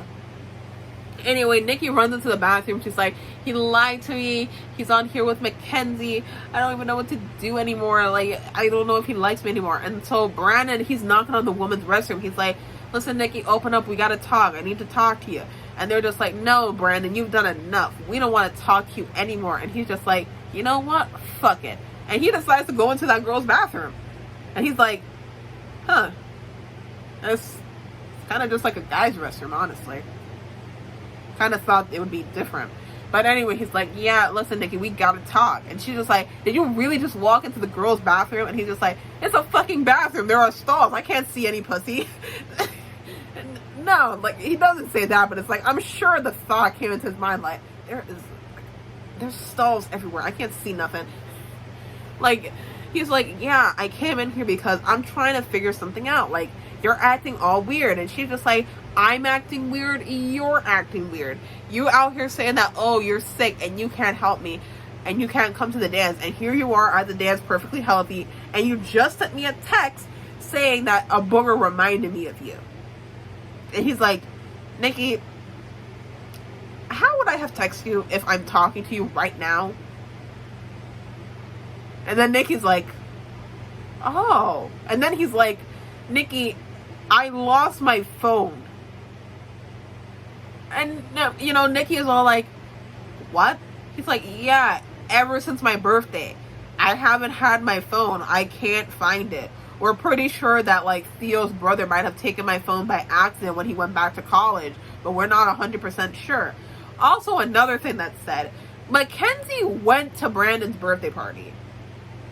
Not, like, that's the thing that gets me. Mackenzie went to his birthday party, and keep in mind, she wasn't invited to this birthday party, so, like, that's already kind of, like, a weird thing to do. But what makes it even weirder is the fact that Mackenzie found Theo's house. Like, I would at least be able to understand if this was, like, happening in, like, somewhere public, like a pizza place, or a roller rink, or an arcade, like, somewhere public where other people would be. But no, you're doing this at somebody's house. How did you figure out where his house was? How do you know where his house is? That's my question. I don't know how you know that. It's kind of scary that you do. But anyway, she's always like, oh yeah. And then she brings like a camera to him, and he's just like, thank you, I guess. But it's like, why are you here? You couldn't wait until we got back to school on Monday? Because this is like really weird for you to do. So obviously it's insinuated that like Mackenzie stole his phone. So Nikki sends a fake test saying that, oh, that Brandon bought Mackenzie a Tiffany & Co necklace and she threw it in a dumpster. And Mackenzie, being a stupid ass, decides to actually go dumpster diving for that fucking necklace. But hey, brains not beauty. Beauty not brains. Anyway, the story ends with them, and it's highly hypothesized that they kissed before. So it's like, oh, I'm gonna kiss you now. Like, you literally see the scene, and they're like slow dancing with each other, and it looks like they're getting closer and closer. And now let's go into book 7, where it gets a little bit more complicated. 7, definitely, like, there was a lot of stuff going on when book 7 came out. More specifically, I think the inspiration for this book was definitely like reality TV shows, more specifically reality TV shows like Dance Moms and just like other reality TV shows that come off from like just random people that like, it's just random people. Like before it used to be like, oh, celebrity reality TV shows, and then it became like, what about regular everyday people? Like, what about the people from Jersey? Anyway, so March 1st, crazy shit happened. The author kind of starts doing this thing where they start like, I don't know how to exactly explain it, but they start doing this thing where they kind of try to pan out the book, because every book is supposed to be about a month long, or at the very least take span within a month.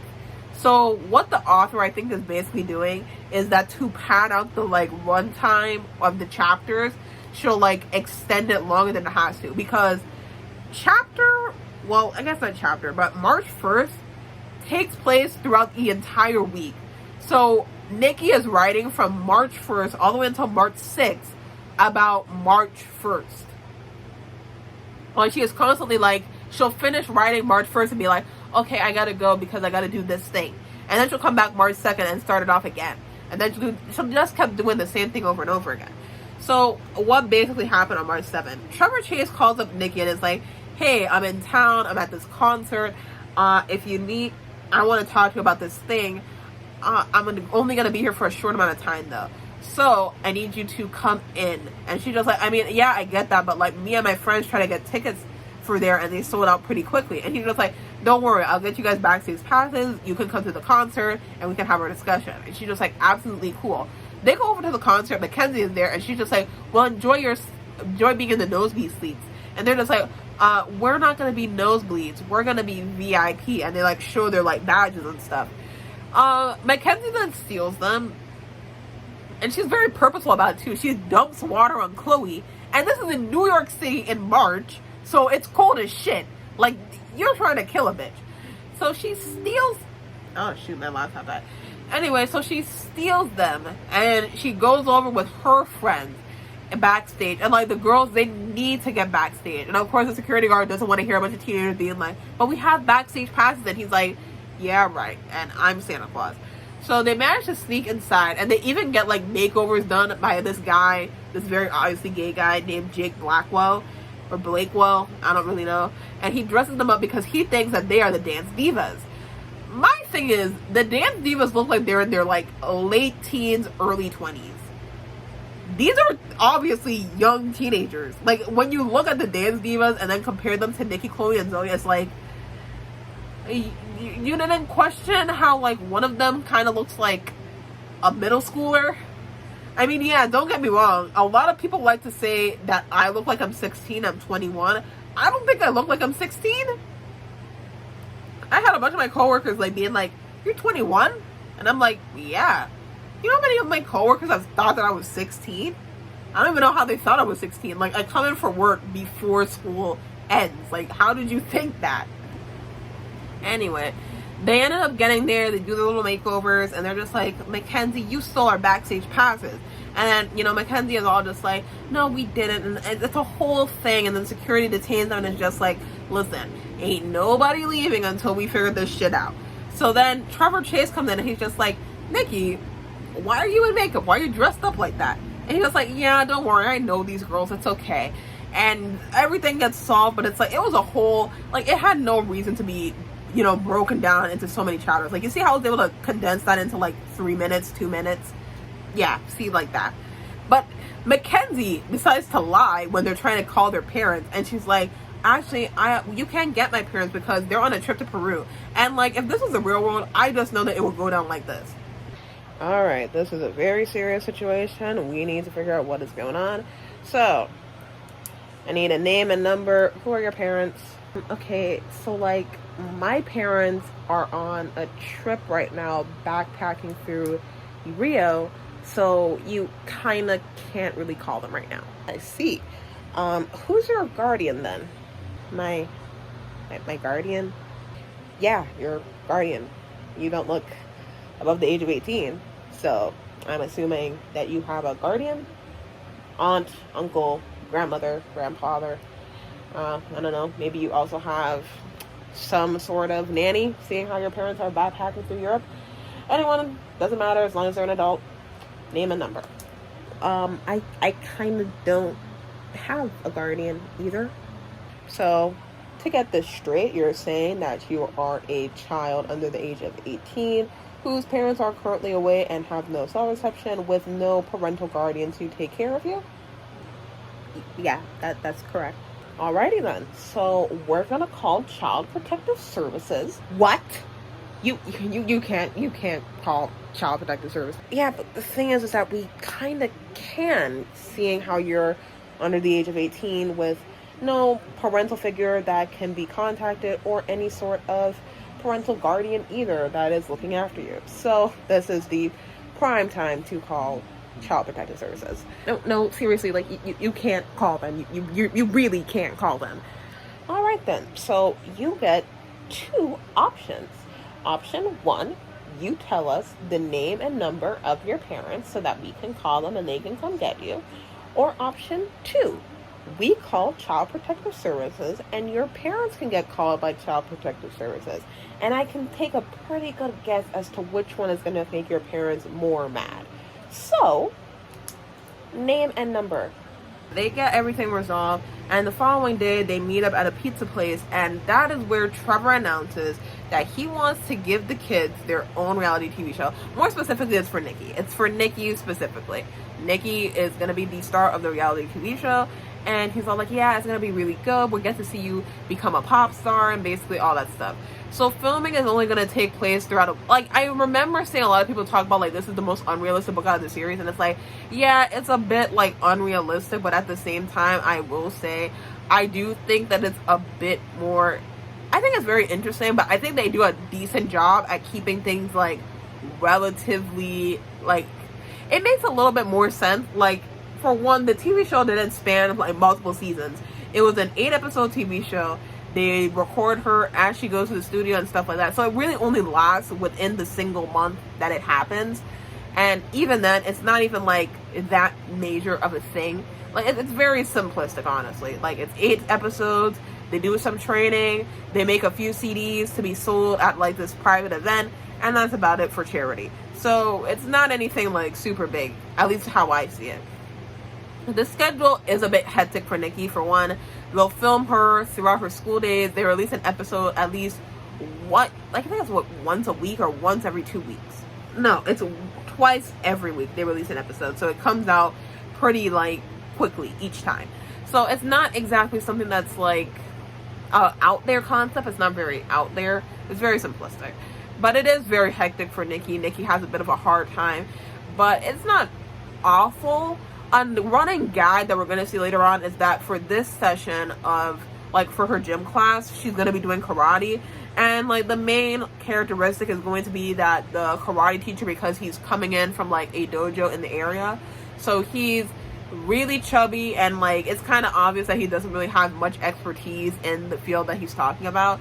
So, and the whole running gag is that his gi, the thing that he wears for karate, is like a pocket dimension basically, and he can like just summon food out of there anytime, from a milkshake in a tall glass to fucking bacon cheeseburgers. I ain't getting into that one, but hey, that's just me. But I don't know, like I won't get into it, but that's the whole gag for him. It's nothing super serious anyway. Nikki throughout this thing is very stressed out and is trying to like organize everything, where it's like find time to do school and recording and this and that, and then she has to learn how to do some dancing and choreography for the event that's going to be happening at the end of the month. She goes over a whole lot of stuff. It's very stressful, and then of course a reality TV show tries to start up some type of drama, because why would a reality TV show not try and do that? Because of course they do that. Like, for example, Mackenzie gets hired as being her choreographer, and of course she wants to make Nikki's life a living hell. So she's all like, well, if you can't do the choreography, then it's whatever. Then she goes and tells the camera crew, she's like, honestly, Nikki has been like so stressed out. I'm really worried about her, because like, you know, she's having issues with her boyfriend Brandon, and like, don't tell her that I said anything, but it really seems like she's gonna break up with him. And of course, like, the TV show, the director is like, oh my god, that's so drama filled, like everything has been so wholesome so far, we gotta get this drama in. So they are basically chasing her and Brandon around with a camera. And of course, because Nikki was so busy, she, you know, is falling asleep in class, she's not keeping up with class. And a whole other subplot is that Brandon is trying to do this thing so that he can get his scholarship, like to keep his scholarship, or else y'all have to like change schools. So he's all like, yeah, I need to get this project done, and I'm supposed to be doing a project about like a exceptional student, and he wanted to do it about Nikki. However, Nikki would keep falling asleep. Like, one time she did make it to the place on time, however she was sleeping in one of like the little cubicles, and he didn't see her there, so he didn't know she was there. He did finish it, but then after finishing it, he found out that someone else submitted the same thing. Mackenzie. She's a miserable ass girl. Like, damn, all the money in the world and she's still miserable as fuck.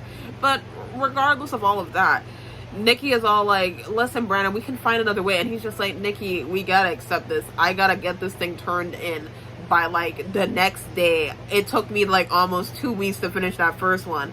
I don't know how the hell I'm gonna finish this so quickly. And she's just like, listen, you kind of, and then, you know, he has like the whole party going on, so he's like, and I might as well just hang out with my friends one last time before I gotta, like, you know, switch schools. And she's just like, no, Brandon, you shouldn't like waste your future on like, you know, going to like a stupid party. And like, I can actually see both of their point of views. Like, I understand where Brandon is coming from, because it's a lot of work to do in a very short time frame. Like, trying to find another student to do something on that short notice is going to be very hard. But at the same time, I see Nikki's point of view, where it's like, yeah, I get it. Like, his scholarship means more than some party. And they basically have their little like fight because of it, and they don't talk to each other for a bit. But she does see Brandon at the resort, because that's where the party's being held. It's like this swanky ski resort. And Nikki's parents are something else, because you have been given the once in a lifetime opportunity to go to this swanky ass skiing resort, where, you know, you probably would never get the money in your lifetime to ever do that ever again, unless like Nikki decides she's going to become a lawyer, which, let's be honest here, even if she does become a lawyer, when's she going to have the time? That's the one thing that stopped me from being a lawyer. Like, I did have an interest in law. I was like, that's really interesting. What stopped me from being a lawyer? The fucking work. I be seeing the way people gotta be doing work. I'm like, hell no. Keep that shit right there. That's why I didn't do honor programs. Like, I was asked to do honor programs. I was put into honor programs. I literally took myself out because I just didn't want to do the work. What can I say? Like, I just know my limit, and I know what not to do. So, I don't care. As smart as I am, I wouldn't, like, forcibly, like, go into, like, honor programs. Like, it's too much time for me. Personally. And I don't got the energy for that. Anyway. But, yeah, her parents decided to use this ski equipment that her mother made.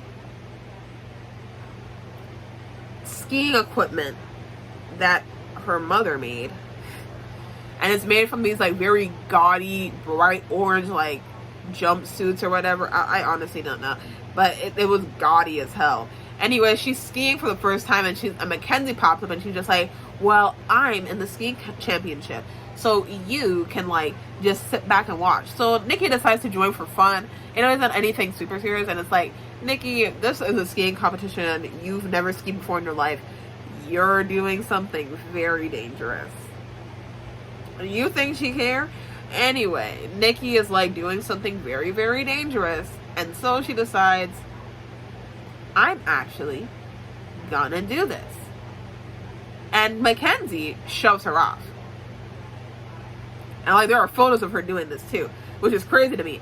Like, Mackenzie should have been disqualified, because how the fuck is you going, like, you know, it's like shoving someone off of the dive board. Like, you don't do that. That could get somebody killed. But no one seems to care that Mackenzie did it.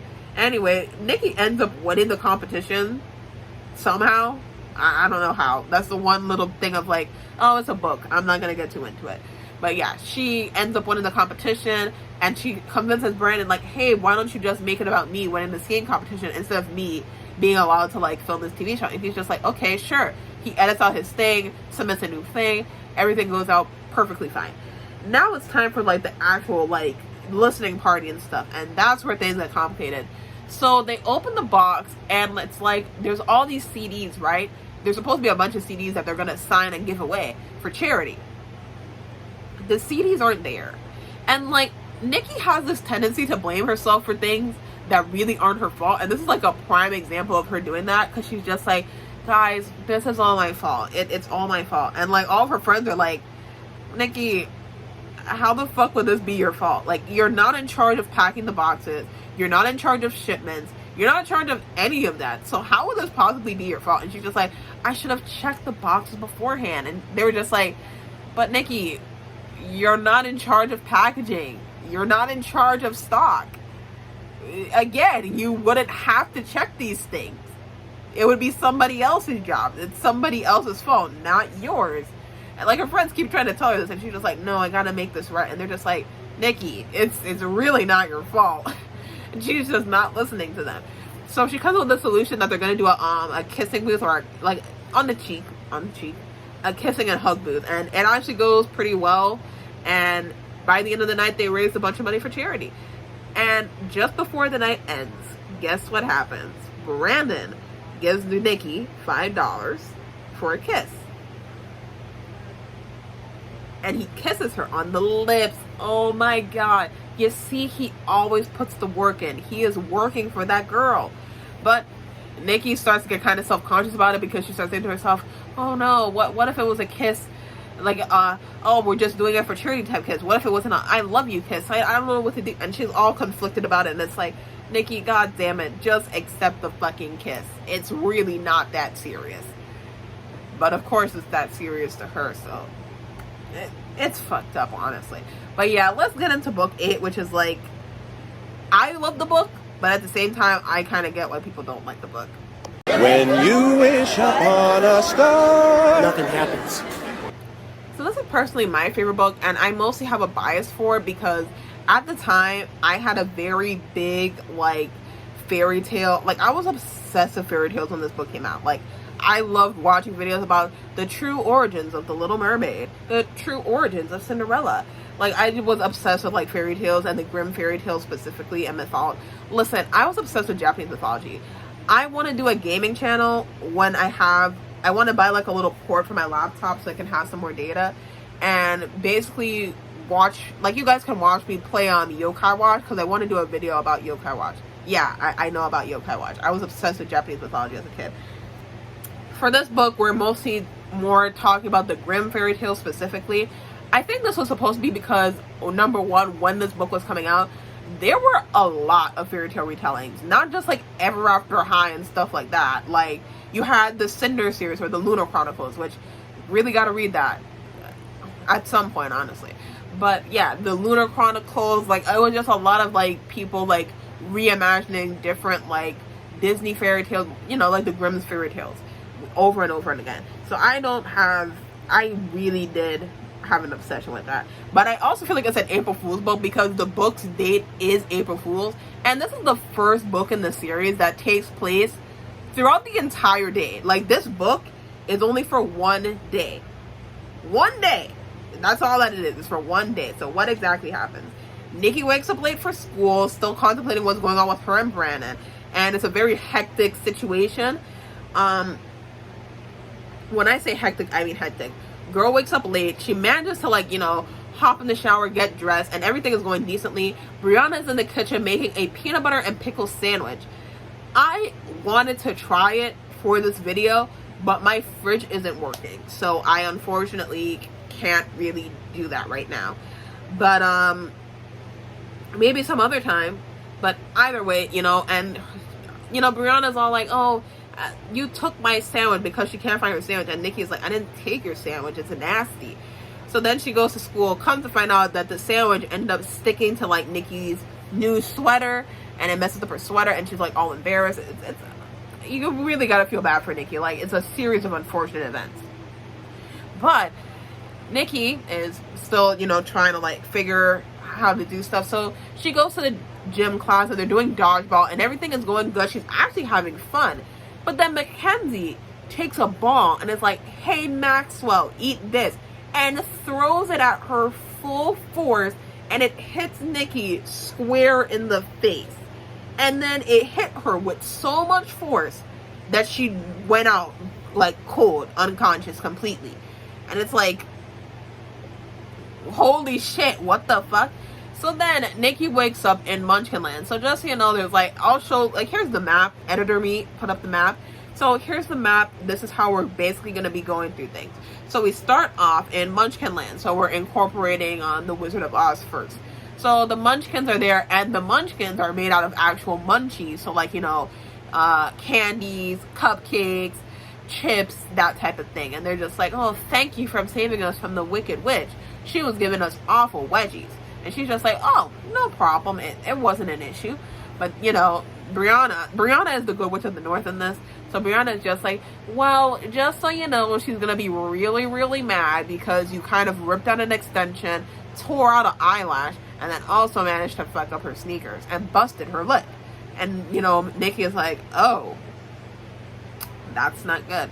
So Brianna's like, don't worry. So she takes Mackenzie's shoes that fell out and put them on Nikki's feet. And she's just like, oh, are these going to help me get back home? And she's just like, no, your old shoes just look trash.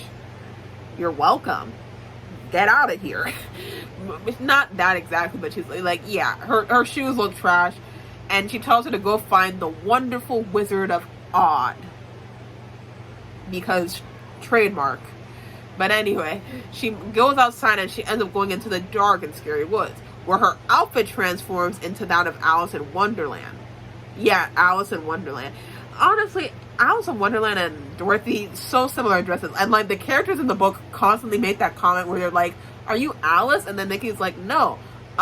Dorothy. I know, you guys have very similar dresses. In fact, once we get out of the woods, we go to Goldilocks, or, well, the Three Bears' house, and we see Goldilocks. And Goldilocks is all like, and Goldilocks is supposed to be Chloe, and Goldilocks is like, wait, you're Dorothy, aren't you? And she's just like, oh, no. And she's just like, oh, yeah, Alice, the whole, gang, how do you say it?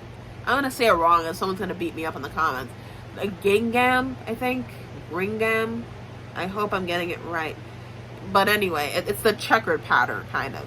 And she's like, oh yeah, your dresses look so familiar, like similar to each other. Maybe you should, like, get a different color. Now, you know, yellow is too bright and, you know, red is too flashy, but pink is just right. And she's just like, Goldie, some bears are about to come in and, like, eat your ass, so we need to get the fuck up out of here. And she's like, oh yeah, you're right. So they hide under the bed when the bears come, and Nikki left, like, a bunch of, like, berries and stuff that she had left over on the bed, and they get out of there as fast as possible. So then Chloe, or I guess Goldilocks in this case, is like, listen, let's meet up at the Mad Hatter's tea shop and have a cup of tea and, like, talk.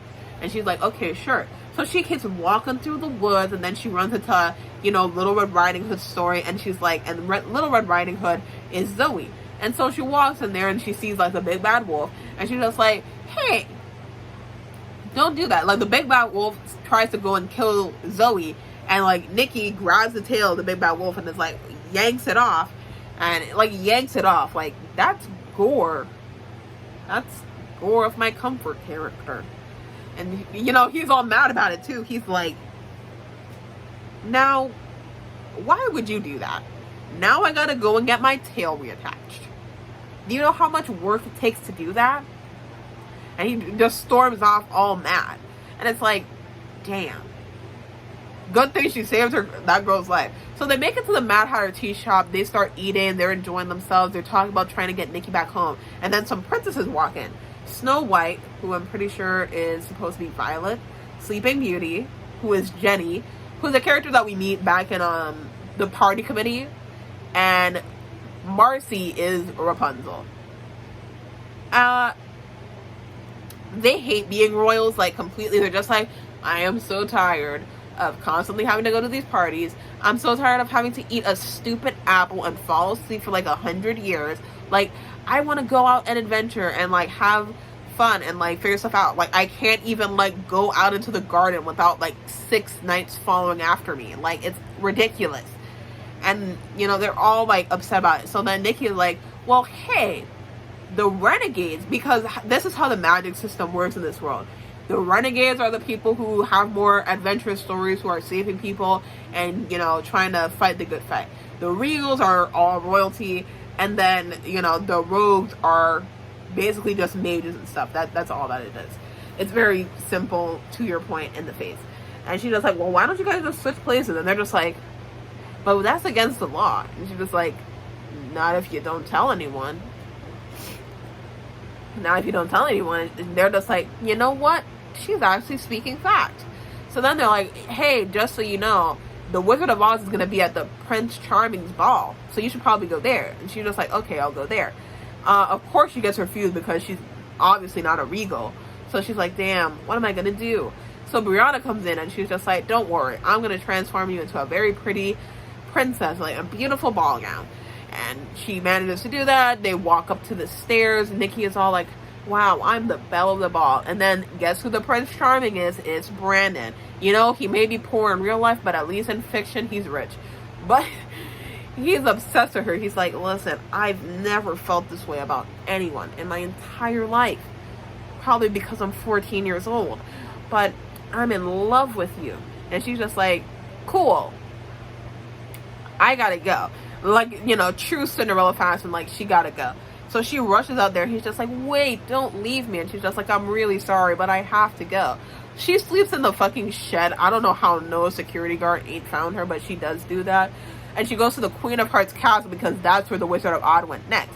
So she goes in there and she's like, hey, I need to see the Wizard of Oz. And the guard is like, oh, well, the wizard is kind of busy right now. He's talking with the queen about information about some evil rogue. Because at this point in the story, we figure out that, like, Mackenzie is trying to, like, you know, she's trying to suppress people, which is, like, of course, because she's rich. But she's trying to, like, suppress, like, everyone from the regals to the renegades and to, like, basically get, like, all the power ever. So she's all like, well, I actually do know a little something. And the guard is like, you do? Well, you got to come right in here right now. So she goes in there and she's just like, hey, I know a little something about this magic user. And so the Wizard of Oz is like, what's your name? And she's just like, Nikki Maxwell. And he's like, Nikki Maxwell, you're the one who's been disrupting our fairy tales. We're going to have you killed. And she gets kidnapped and is held in like a cell. And then the guard who like lets her out is the same guy from like book 7 who was the karate guy. And he's all like, listen, you gotta go. You gotta go to that dinner reception. You gotta look presentable and stuff like that for your death. And she's like, are you serious? I gotta like party around as if I'm not gonna die. And he's just like, yeah, that's how she likes to do it. Then while the party, she sees Brianna. And Brianna's like, don't worry, I'm gonna get you out. And she's just like, how? And Brianna's like, I haven't really thought that far, but I will get there eventually. So she's cooked. Anyway, Mackenzie sees that Brianna is the potted plant and is like, hey, cut that fucking plant. And like the guard doesn't even like question it either. He's not even like, why the fuck do you want me to cut that house plant? He's like, okay, I'll cut it. And Nikki is like, oh no, Brianna's dead. Cut into a million tiny pieces. So it's the day of her execution and she tries to like get a fair trial. But then they're bringing up all these people who are unrelated. And it's like, you got a baker who comes in and he's like, I have literally never met this girl in my entire life. I don't know who this girl is. Why did you bring her to me? Why you got me here anyway? And they're just like, you see, and you're guilty. And she's just like, I'm really not. Anyway, the Chloe and Zoe come in. The Regos come in as well. Brandon comes in to save the day. It's a whole thing. And they're like, we're so happy that you made it. And all the like other girls are like, oh my god, we can't wait. We gotta visit at your far off kingdom at some point. But Brandon kind of knows, yeah, I ain't ever seeing this girl again. So they kiss, well, not kiss, but they look at each other longingly. And so Nikki goes over to like Brianna and is like, listen, I really gotta get home. How can I get home? And she's just like trying to do like a magic spell, but it doesn't work. And then she bangs her stick, her magic wand, and then the star comes off, hits Nikki in the face, and then she wakes back up in gym class to everyone surrounding her, and she's all like disoriented and stuff. But her gym teacher is like, she should be okay. And it's like, if that girl was unconscious for more than 5 minutes, you need to call a fucking ambulance. Just so you know, if you see someone who is hit on the head with something and they go unconscious for more than like 3 minutes, even, like, I think even 5 is like doing too damn much. Like over 3 minutes, call the hospital. You should already have called the hospital because they're unconscious from a brain injury. But like, yeah, anything like over a 5-minute mark, yeah, you gotta call the hospital because that is a serious concussion. She has to call the parents too, I assume, but I guess not. Anyway, since Mackenzie was literally caught by like everyone in the fucking school basically being like, yeah, I'm gonna like knock this girl out, she got detention, and this detention is gonna be very important when we go into the next book. I honestly don't think she got enough punishment, but like, you know, that's because of all the other fuck ass shit she's done throughout the series, not exactly about, you know, the simple stuff. Not gonna get into that though. Nikki gets back home, she feels a lot better, and she eats a sandwich with her sister, and it's a happy ending for all. Anyway, book 9 is about that bitch. Is a fugly slut. So this book, for the first few pages, from April 1st, not April 1st, I'm not saying April 1st, sorry. From April 2nd all the way until April 11th, we have the POV of Nikki. But after April 11th all the way until April 25th, we're going into the POV of Mackenzie. So in Nikki's POV, what is currently going on is this. Nikki is still on the fence about whether or not the kiss that she had with Brandon was like, you know, real. Like, was there like anything actually romantic about their kiss? And she's still very conflicted about that throughout the rest of the, like, through this, most of this book, she's very conflicted about, like, oh, is the kiss real or not? But anyway, she's, like, still, like, trying to figure her stuff out. And basically, the whole rumor is that he actually only kissed her because of a cheesy, squeezy pizza. Or a squeezy, cheesy pizza. I don't fucking remember the thing. But that's basically the whole thing. That's why he did it. Obviously, we know as the reader, that's not why. But, you know, Nikki has low self-esteem. So throughout the rest of the pages, Nikki has her friend. This is very important, honestly. Like, it's surprisingly important, honestly. But Nikki's sister Brianna gets a pet goldfish, but she doesn't take good care of the pet goldfish. In fact, she puts the pet goldfish in a bubble bath and it dies. Instant. We're already getting kind of active. So her and her mom do a last minute pet store search for the fish that looks identical to the fish because Brianna doesn't think that she killed her fish. So they manage to get the fish, and while she's looking outside, she sees Brandon with a squeezy cheesy pizza, and because there's a squeezy cheesy right next to the pet store, and he's like walking out of there with the pizza, and she's just like, oh my god, it has to be real. So her and her friends conduct this cockamamie plan. It's absolutely fucking insane, to call the store and ask them, hey, is there any way that we can like have the receipt from like Saturday at about 9 o'clock? So, surprisingly, they do manage to get it, even though Chloe was doing the most ridiculous stuff to like convince them that it was actually Brandon, when I'm like pretty sure they could have just talked in their normal voice and it would have been perfectly fine. Like, it's a fucking fast food place. Like, believe me when I say we literally don't care. I've had customers like come to my window and be like, hey, is so and so working here today? And I'm just like, I don't know, maybe. I don't be knowing some of my coworkers' names. I be forgetting half their names. Sorry to any of my coworkers who are watching this video. I'm just really bad with names. But, like, we really don't. We don't care. We don't care. But either way, they find the receipt, and the receipt does in fact say that Brandon paid for it with a card. A squeezy cheesy discount card. So it's like, oh my god, I guess he did do whatever the fuck he did for some fucking squeezy cheesy pizza. But it's really ridiculous. It's really ridiculous. But my favorite part of this book is getting to see Mackenzie's POV. I actually really appreciate the author for not doing that stupid ass shit that I see a lot of authors like to do, where they try to make like the rich people like relatable, and it's like, no, you're rich. Be as unbelievable as you possibly can be. Anything that you say is probably gonna make sense to someone who's rich. To someone who's poor, it sounds absolutely outlandish. Like, do not try and like sully yourself. Actually act like your tax bracket. So Mackenzie does in fact act like her tax bracket. So Mackenzie basically stole Nikki's diary. She literally went into the girls' locker and stole it and started reading out of it and was like, oh, you're one sick little cookie. You got everything fucked up. Even though like she multiple times she contradicts herself, because she'll be like, you know, Jessica didn't mean to push that thing in there. And I know that a lot of people at the party said that they saw Jessica shove that plate in your face, but that's simply not true. So you're literally contradicting yourself. Also, an important thing that happened early in the book that I forgot to mention is how Mackenzie has like her detention, right? Well, the detention has her cleaning out the locker rooms, and the locker rooms have a lot of bugs. So a stink bug specifically, fell into her hair. And Nikki was helpful enough to like take it out and like, you know, get it out of her hair. But that ended up like sending Mackenzie into a whole tizzy, and she ends up like throwing up because she was so disgusted by the bug. I'm so dead ass. Anyway, Mackenzie feels like she's so embarrassed because people have a video of it and they post, well, not really post, but they're sharing it throughout the school, and she's very embarrassed by it. She's like, I can't even go to school anymore because you embarrassed me. And it's like, girl, seriously? And I like how often we see how out of touch she is. For example, she goes shopping for like 3 blouses, right? Three. Do you know how much those 3 blouses cost? $700.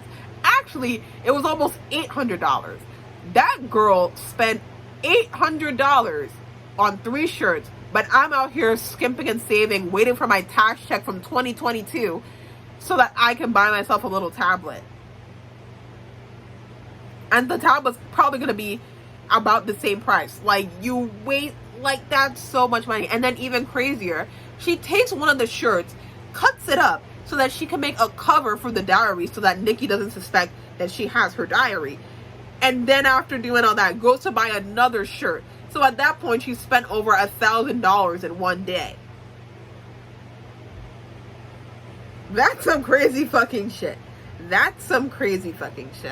But regardless, Mackenzie's whole plan is so that she can go to a private school at it's called New Hamptons is what it's called. So like it's a rich school. So she's just like, I want to go to like this Hampton school. She goes the extra mile. When I say the extra mile, I mean the extra mile. Like she went to the mall to buy the uniform and everything, and then her sister literally took her money and bought when I read the book, I thought that the puppy was fake. I thought it was like an animatronic puppy or something. It was a real puppy. She bought a leather bag and a puppy. I don't even know how she managed to buy the puppy. Like, are you really telling me that no adult was like, yeah, I get that you want a puppy, but like, where are your parents? Where are they? No one questioned that. And even funnier is that the lady for like the place that she was getting the uniform from, when she couldn't find the money, the lady literally snatched the bag back and was like, I'll just wait until you can find your money. Lady, there is no need to be doing all of that. Like, at all. Like, obviously, if this girl is getting a uniform for New Hamptons, she got money. I don't know why you trying to act as if, oh, like, homegirl trying to, like, steal. Like, come on now. Like, she's obviously, like, those uniforms are probably as much as she makes in, like, a single day. Even, like, more than that. So, you can't be acting that way at all. But anyway, she manages to, like, you know, get a fake toy dog for her in a fake cheap little bag that's a bit more better for her budget.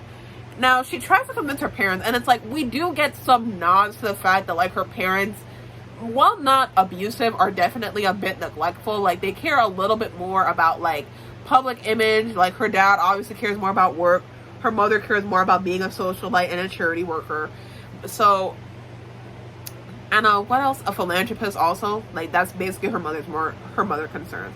So she's just like, Mom, Dad, but, like, it's so hard to go to school every day, and it's so hard. And they're just like, well, why don't you just, like, talk to your therapist or something? Like, the school year is about to end too. Like, I can honestly see the parents' point of view, because the school year is ending in, like, May. So it makes no sense to, like, have your child go to a different school when she just has to thug it out for another 3 weeks. Like, it's not even that hard, honestly. But she's just like, I hate you. And she does kind of talk about, like, oh, how daddy is always busy and mommy doesn't really have the time to talk to her. And it's like, I mean, on the one hand, yeah, but on the other hand, it doesn't seem like, yeah, is it hard? I won't say, like, hey, not getting able to spend time with your parents isn't hard, but it's like, man, you can be poor and not get time to spend with your parents. Like, at least you got some money doing it. Like, there are poor people who also don't get to see their parents, and they're dirt fucking poor, can't even afford a fucking meal. So, like, hey, win some, you lose some. It's grass is always greener type situation, I guess. But either way, she does manage to get her way by posting the video. That's what makes it crazier. No one had posted the video online, and the image for this is so fucking funny. She has herself, because Mackenzie is drawing this in her own art style. Like, I remember thinking that Mackenzie was just all talk about being able to draw, but actually seeing her art style, I would say, I think it's better than Nikki's. However, I will say there's a distinctness between Mackenzie and Nikki's art style. Nikki's art style, you can tell that she's really good at doing poses and drawing people's faces, and making faces and hair look different. Mackenzie, you can tell, is really good with, like, drawing clothes and intricate designs because of the way she draws clothing, and you know that her drawings are more so indicated for, like, high fashion and doing fashion work, as opposed to, like, the person itself. So whenever you look at how she draws faces, you can kind of see a bit of a same face syndrome that happens throughout the book. Like, a lot of the characters have, like, the same exact face over and over again, as opposed to Nikki, where I'll say that she is able to draw, like, different faces every so often. Like, there's a few times where it looks the same, but I can still see some differences. Like, I actually do find that also a little bit interesting as well. So Mackenzie literally has this photo of her where it's like me cyberbullying myself so that I can get out of school. Fucking, that's loser behavior right there. Like, that is peak loser behavior. Also, her parents have the idea that Nikki is her bully. They're like, well, if that Nikki Maxwell bully is still bothering you, then we can put in a complaint for the school, and maybe we might consider going to another school. And so that's why she did all of that. And after posting the video and it went viral, well, I guess not viral, but it got online, she was like, well, now I'm leaving Westchester and I hated this school, and get ready for your surprise on Monday. And I know what you're saying to yourself, surprise. Something I decided to leave out until the last second. Nikki actually got a portal for her Miss Know-It-All news column. So now, instead of, like, physical letters, people can, like, send in an email and stuff like that, and she can answer it through digitally. And then they'll just, like, you know, scan it. Yeah, they'll just scan it to make things easier for her. So, after doing all of that, sorry about that, my phone died. I thought that it was charging and it was not. But anyway, I'm gonna finish off on book 9, and then we can pick off again from book 10 tomorrow before I go to work. Anyway, so Mackenzie Nikki got a portal, right? And so she got her username and password, and she wrote that username and password into her diary. So now Mackenzie has access to the Miss Know-It-All portal and has answered multiple letters by Nikki, and has basically been trying to get Nikki accused of cyberbullying because of how badly her letters are. So she's emailed 3 of them personally to 3 people. The first one from Jessica, because Jessica was being a fake friend. The second one to Brandon, because Brandon was asking for advice. And she literally like two-timed them because she was like, oh, you should like take her to a date to the cupcakery. And he wrote it down on a little letter, taped it onto her locker, and she snatched it off of Nikki's locker, hid it for 3 days, put it back up on day 3, 3 days after the date already was supposed to happen, and then had Nikki sitting there waiting for hours. Loser behavior. This is loser behavior for real. Like, I can't even give her the omission of being like 14, because it's like, this is like too loserish for a 14-year-old. Like, don't get me wrong, a bunch of 14-year-olds, including myself, have done some stupid and loserish things. But like, this is next level.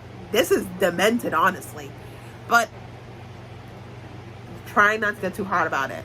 But anyway, so now once because she dropped the diary, so Nikki has her diary again, and she's just like, oh my god, she did all of this, so now I gotta fix all of these letters in like before they get published, because there's a self-publishing feature. So they're all going to be published on Monday at a specific time, so she has to like hurry and get it done. And the third letter was suspected to be from Marcy, because Marcy wears braces, because the person was talking about how, I gotta get braces, and so I'm really upset that I have to get braces. And like, when I tell you Mackenzie went in on them, she went in on them like a little too hard, honestly. Like, she was like really hating on them, and it's like, damn girl, what you got about fucking braces? Shit, like, that was a bit overboard. But anyway, Nikki is like answering all the letters, and while she's doing this, Chloe is acting weird. Like, she's not talking to them, she hasn't messaged them, she hasn't called them, she actually wasn't even in school for a good 2 days. So everyone is like, hey, what's going on with Chloe? What's going on with Chloe? Come to find out, Chloe was the one who sent that letter, and she was like, yeah, Nikki, I thought that you hated people with braces because of how mean you were. And she was like, no, that was Mackenzie. Like, Mackenzie did all that. And I remember where she went to Brandon to say like, oh my god, you know, I've been so stressed because of my diary, and like, it turns out that Mackenzie was like lying to us, like she deceived us. And Brandon's just like, you know, not everything is because of Mackenzie. And I'm like, Brandon, are we forgetting all the fuck ass shit that she's done? Are we forgetting all of the things that she's done? She stole your phone on your birthday and pretended to be you and sent mean messages to your crush. You think that the girl wouldn't like take a letter off of a locker? Like, are we serious? Also, you have Nikki's phone number. Why wouldn't you have texted her either? Like, maybe she just lost it. Like, you taped a note to her locker, man. Like, that could have easily fallen off her locker even without someone interfering. Like, come on. Like, you should have at least texted to verify. But whatever. She manages to get it done just in time before the letters go out. And Brandon comes in with a photo from 6th grade that showed Mackenzie with braces. Like, the insecurity is really showing for real. Like, girl, you can't be fucking serious. So they decide, hey, everything's going okay, everything's cool, why don't we go and hang out at the Cupcakery, which is like a whole new spot that they added in for no apparent reason whatsoever. But it's a whole little thing. It's a cute little cafe. It looks really cute. Whoever did the art for it did a great job. And so they go out on a date and they're eating a cupcake, and we see Mackenzie in the background, and that is the stopping point and then the start point for book 10. So back again after 4 days. I got real busy with work. Did not end up having the time in the morning. So I called out. They pissed me off with some shit they did last night. I'm not gonna get too into that until I like quit the job, which I can't do now because I don't have a new job. Living on a small island fucking sucks. Anyway, let's get into book 10. Book 10 takes place in the span of 4 days. And what really pissed me, when I was younger, I did like this book. I thought it was really good. Reading it now that I'm older got me all the way pissed off because too much damn shit was happening in the span of 4 days. And number two, this could have easily been resolved with some very basic communication. Like, really, Nikki could have just like said something and things would have been more easily resolved. So in book 9, we ended off with Brandon and Nikki at the Cupcakery, this little cupcake place, with Mackenzie being in the background. So Mackenzie barges in while Nikki is trying to give Brandon a cupcake and ends up getting cupcake all over her hair and is like, you know, and like, you know, she's just being a grand bitch. And then some kids come in from the Hampton High School that Mackenzie's going in. So they come up to Nikki and Brandon and they're just like, oh my god, you guys are great friends with Mackenzie. You know, it was so nice of you to take over for Mackenzie and her band after she ended up getting sick with like laryngitis. And Nikki's like, wait, her band? And then they were just like, I heard that she did ice skating for Fuzzy Friends and ended up raising $10,000 for them. Basically, Mackenzie took Nikki's life and told everyone at her school that that's her life. That's some bizarro behavior. That's, you know, that's strange. Confusing. Weird. Really, really weird. Especially because the high school seems to be in a decent, like, distance from your previous high school. So it's like, yeah, why would you do that? That seems kind of contradictory. But hey, whatever. She decided to do that shit. I'm not one to question her. Anyway, as they're leaving, because she's pretending to be fake nice so that her, you know, her Hampton friends don't realize she's full of bullshit. So Nikki and Brandon leave and they go over to Fuzzy Friends. And at Fuzzy Friends, they see a golden retriever and a box full of puppies. Basically, an older lady has to be moved into an assisted living facility and they don't allow dogs. So she was hoping that she could take care, that, you know, Fuzzy Friends could take care of her dog, Holly, and her 7 puppies. However, Brandon soon says that, like, right now, Fuzzy Friends is full to capacity, so they cannot have any other dogs inside of the building. They won't be having any more space cleared out until Sunday. So for the next 3 days, they're not going to have enough space for a, you know, fully grown dog and her 7 pups that are still being breastfed.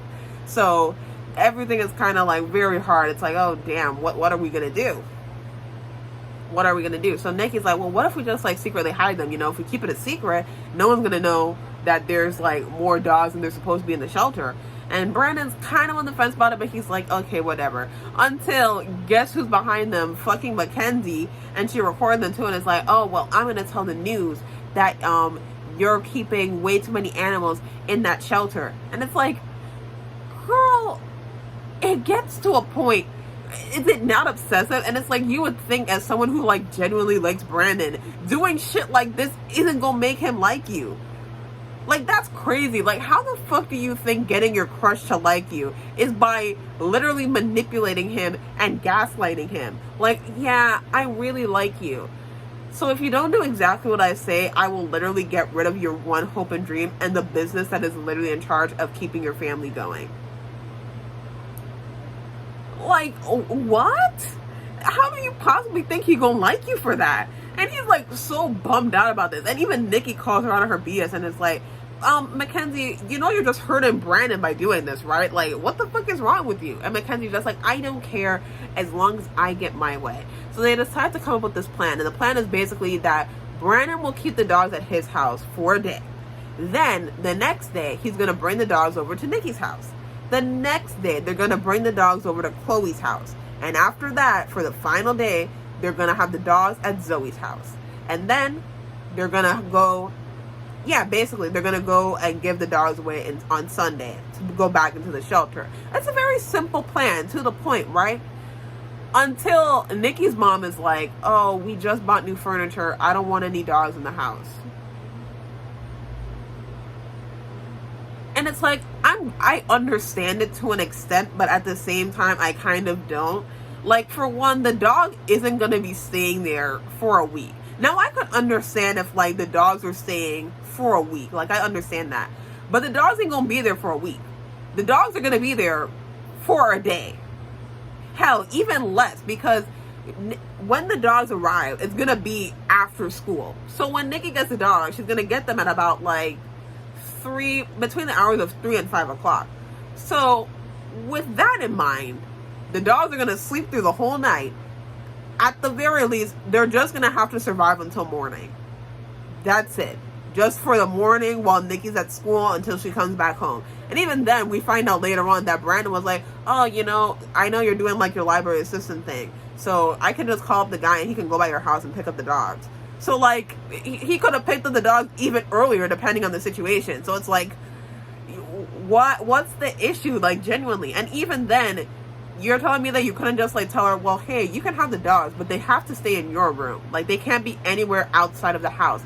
They have to stay in your room and only your room. So, like, that's even better. Like, okay, all the damage ends up being on, Nikki's room. Like, there's nothing to really worry about. But no, her mom is all like, no, I don't want a dog. We just got new furniture, so I don't want any dogs in the house. Maybe in a few months. And it's like, again, I understand it, but it's like, still, like, you ain't even gonna have the dog for a good day. Like, I remember me and my mom cat sat my uncle, because my godfather, he owns a restaurant, and there was a bunch of stray cats there, and he really got fond of this one cat. However, his fiance doesn't really like cats, and he got the cat like sprayed and neutered and everything. So he was just like, she can't be outside in the wilderness like that, and I can't keep her in her house. So can the cat stay in your house for the time being until, I can find someone for her? And we were like, yeah, sure. Hell, I wanted to adopt that cat. As mischievous and hard-headed as that fucking cat was, I wanted to keep that cat. Unfortunately, we didn't get to keep the cat because my grandma got convinced that it was a devil. But it was a very sweet cat. Midnight was no, it wasn't Midnight. Shadow. He named the cat Shadow because it was a black cat. Anyway, she's living with some old lady now, and I think she is still terrorizing that old lady. From what I heard, she was terrorizing the fuck out of that old woman. Anyway, but like, I don't feel like it's as big as a deal. I mean, I get it because it's like, okay, 7 puppies. Like, maybe if it was just like a fully grown dog, maybe she wouldn't be as apprehensive. But it's like, 7 puppies can get into a bit of a handful. But still, if it's like only in Nikki's room, I don't think there's much to worry about. But anyway, Nikki decides that she's still going to take the dogs in. And her friends kind of help her with like getting away with it by basically giving her parents like movie theater tickets for a movie that's like 3 hours long. And then with the return time and back, they're basically going to be out the whole night. So Nikki can keep the dogs in and they'll be fast asleep by the time her parents come home. Now, of course, since this is a middle grade book, nothing can be that simple. And it's because of that bitch-ass baby Brianna. Listen, all I'm saying is, and I don't agree with, like, hitting children, but damn, does that little girl need her ass blazed. She needs it blazed. For real. Like she really needs her ass blazed. Because here's the shit that she did. While Nikki was busy doing homework, she told Brianna straight up, don't touch the dogs. Don't take the dogs out of the cage.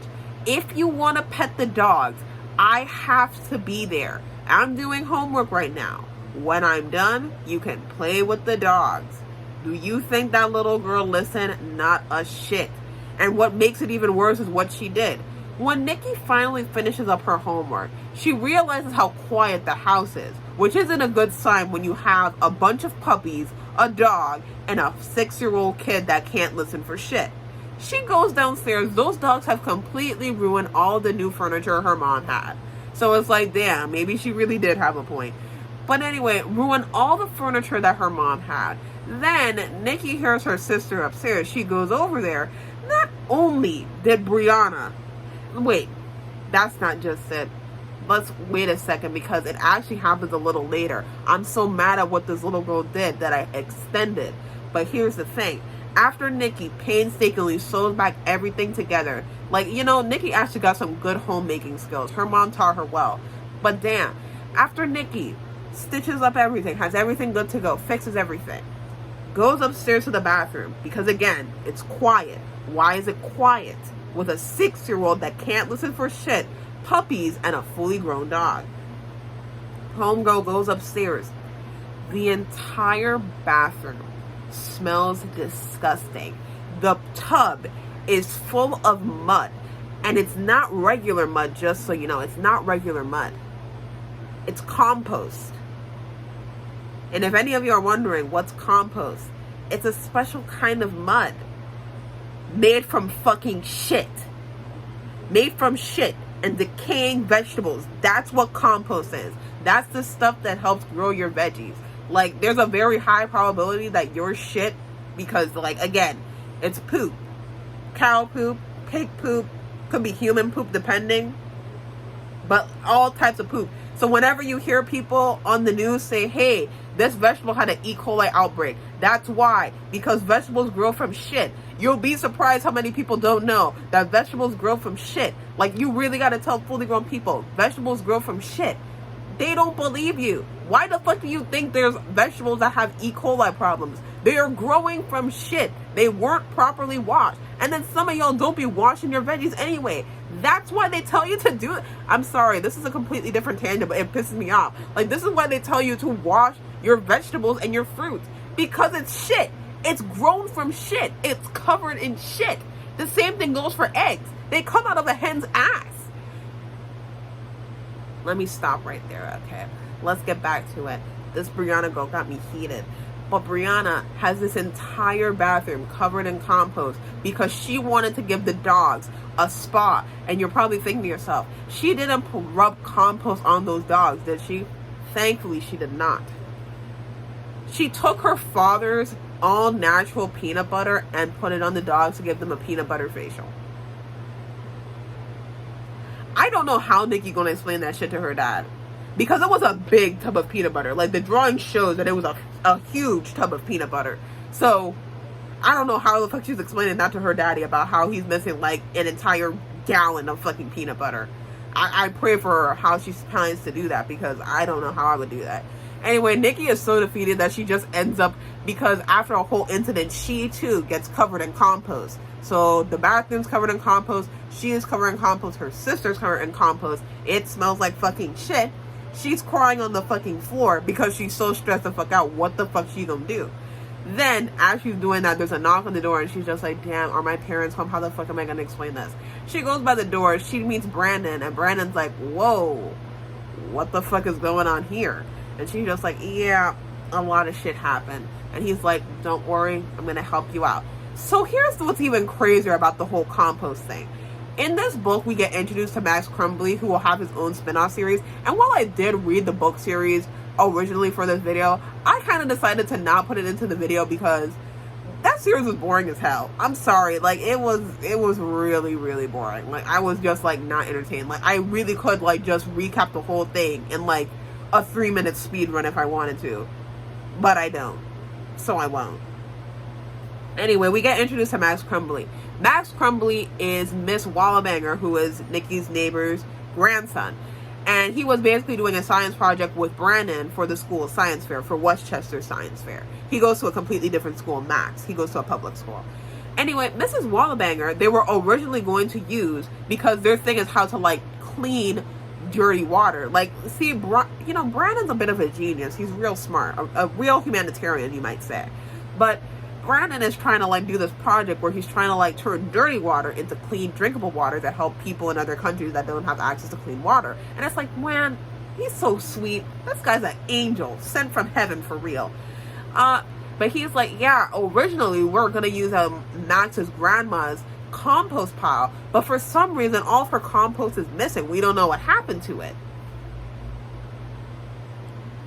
So Brianna took her happy dappy ass to her elderly neighbor's house, somehow managed to steal an entire compost bin and put it in the tub without Nick. And I'm not gonna hold Nikki on this because she was probably busy, like, you know, pricking her finger on a needle trying to, like, sew all the pillows and couches and everything. But still, that's a crazy amount of effort for, like, a 6-year-old to go through. Like, there was way too many steps in that plan to not at least once think to yourself, should I really do this? And then still do this. Like, you know, 5-year-olds do some crazy shit, but this is, like, some real crazy ass shit. Like, this is, like, some Luciferian shit, honestly. Like, what possessed her to really do that? Anyway, they clean up the dogs from all the peanut butter and stuff, and they decide to use the dirty dog water as their filtration system. Like, that's their thing, to help filtrate the water. Everything ends up going okay. They fix everything. Brandon's able to help Nikki out. Everything's going okay. Until the next day. Now, Nikki was assuming that her mother would be out with her sister on a field trip because her mother was going to go on a field trip today. But then when she gets downstairs, she sees that her mother is still there. So she asks her mom, well, hey, I thought you were going on a field trip to the zoo with Brianna. And she's like, oh, because of some weather, we're not going to be able to do the field trip. So I already took the day off, so I'm going to stay home. And now Nikki's saying to herself, what the fuck am I going to do with a bunch of dogs in a house with my mom alone? Because at some point her mom is definitely going to hear a bunch of puppies barking, go into her room, and see that she brought those puppies there. So what the fuck is homegirl going to do? If you guess she's bringing a dog and 7 puppies to her school, you'd be right. I don't know what would possess her to do this shit. I genuinely don't know what would possess her to do this shit. Like, I understand not wanting to get caught by your parents, but honestly, at that point, you might as well just admit to your mom, hey, I lied. I took the dogs in. Listen, they're going to come and pick them up after school. I promise. You can ground me if you need to, but, like, please just watch these puppies. I just really didn't want them, like, going through anything. Like, that's the time where you just, like, admit that. I mean, you omit the fact that, like, you know, they destroyed all the furniture.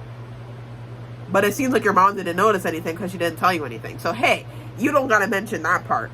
But you definitely could just, like, you know, straight up lie and tell the truth at the same time. You know, a little half and half on it. But no, she doesn't do that. She takes the dogs to fucking school. Don't ask me what was going through Nikki's brain. And nobody told her not to do this. That's the thing. Chloe and Zoe were like, yeah, this is a good plan. Chloe, Zoe, you gotta tell her that she's wrong sometimes. You can't let her be getting away with this shit. Like, that's what's crazy. So she brings the dogs to school. They put the dogs in the janitor's closet.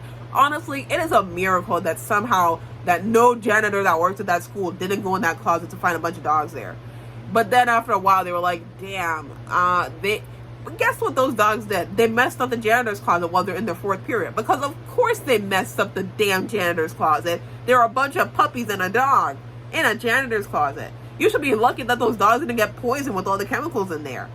So they clean up the janitor's closet and they're like, man, where can we take the dogs next? And you're probably thinking to yourself, next, there can be nowhere stupider that these teenage girls could put those dogs beside a janitor's closet. Wait a second, y'all. You want to guess where they put them? The principal's office. They went from the janitor's closet to the fucking principal. I don't know what the fuck was possessing Nikki's mind when she decided to do this.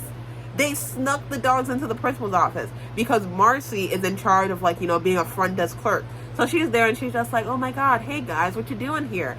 And they're like, we need to hide these puppies. And she's just like, puppies? I love puppies. You can go ahead and hide them in that office. Marcy, why would you do that? Now, the main reason they did it is because the principal was not he wasn't in the middle school campus at the time. He was at the high school campus doing a, like, tour and stuff like that. And then he also had to attend the science fair that's happening later on in the day. So basically, he's not going to be in his office for the entirety of the day. But even then, that's still taking a really big risk of, like, oh, he'll never be in his office for the rest of the day. Like, maybe the guy might forget something and come back. Like, and yeah, that something similar does happen. So the rest of the day goes by, and then Marcy decides that she wants to give the dogs some water, even though Nikki expressly told her, hey, don't give the dogs any water. Don't open the cage. Leave them in the cage. Marcy opens the cage. Complete havoc. Everything's getting ruined and messed up. And when she's on the call, she's like, oh my God, the puppies got out in the principal's office. Brandon is right next to her, and he's like, what the fuck do you mean the puppies got out in the principal's office? I thought they were at your mother's house. No, he's rushing over there, and he's like, Nikki, this is the stupidest shit you ever done. Like, I know that man was stressed when he saw the scene. Like, I would be stressing too. Like, what the fuck did you do? Why would you do this? But Max comes in to save the day. He was like, yeah, listen, I'm from a different school. I'm working on this water filtration project with someone in this school. His name is Brandon. We needed the dogs for some, like, dog water, some dirty washed dog water. And, you know, we had to keep the dogs somewhere, and we didn't really know where to keep them. So someone said that your office was available for the time being. And unfortunately, the dogs got out. I'm really sorry that happened. And then Principal Winston weirdly takes this like a champ. And I think it's mainly because, you know, Max is bragging about the fact that he made a water filtration system at, like, fucking 14. So he's like, I mean, you know, it's rather impressive that you did such work. Have you considered coming to Westchester? You know, we need smart students like you who can really, you know, help the curriculum. Like that type of thing. So they basically get into a whole discussion. Now, when Nikki goes to drop off the dogs at Chloe's house, guess what? Chloe's germophobic uncle is there. So she's like, man, Nikki, I don't know. I can't keep the dogs. And they can't bring the dogs to Zoe because Zoe is currently at a birthday dinner for her mom. So where the fuck they gonna bring the dogs? Anyway, Chloe's mom comes in clutch, and she's like, wait, I have a girl. Well, no, it's her mom comes in clutch, but it's actually her aunt. So Chloe's mom is like, well, hey, I have a sister and she has a daughter who's currently doing some scouting stuff, and right now they need their badge for pet care. Maybe you can take the dogs to the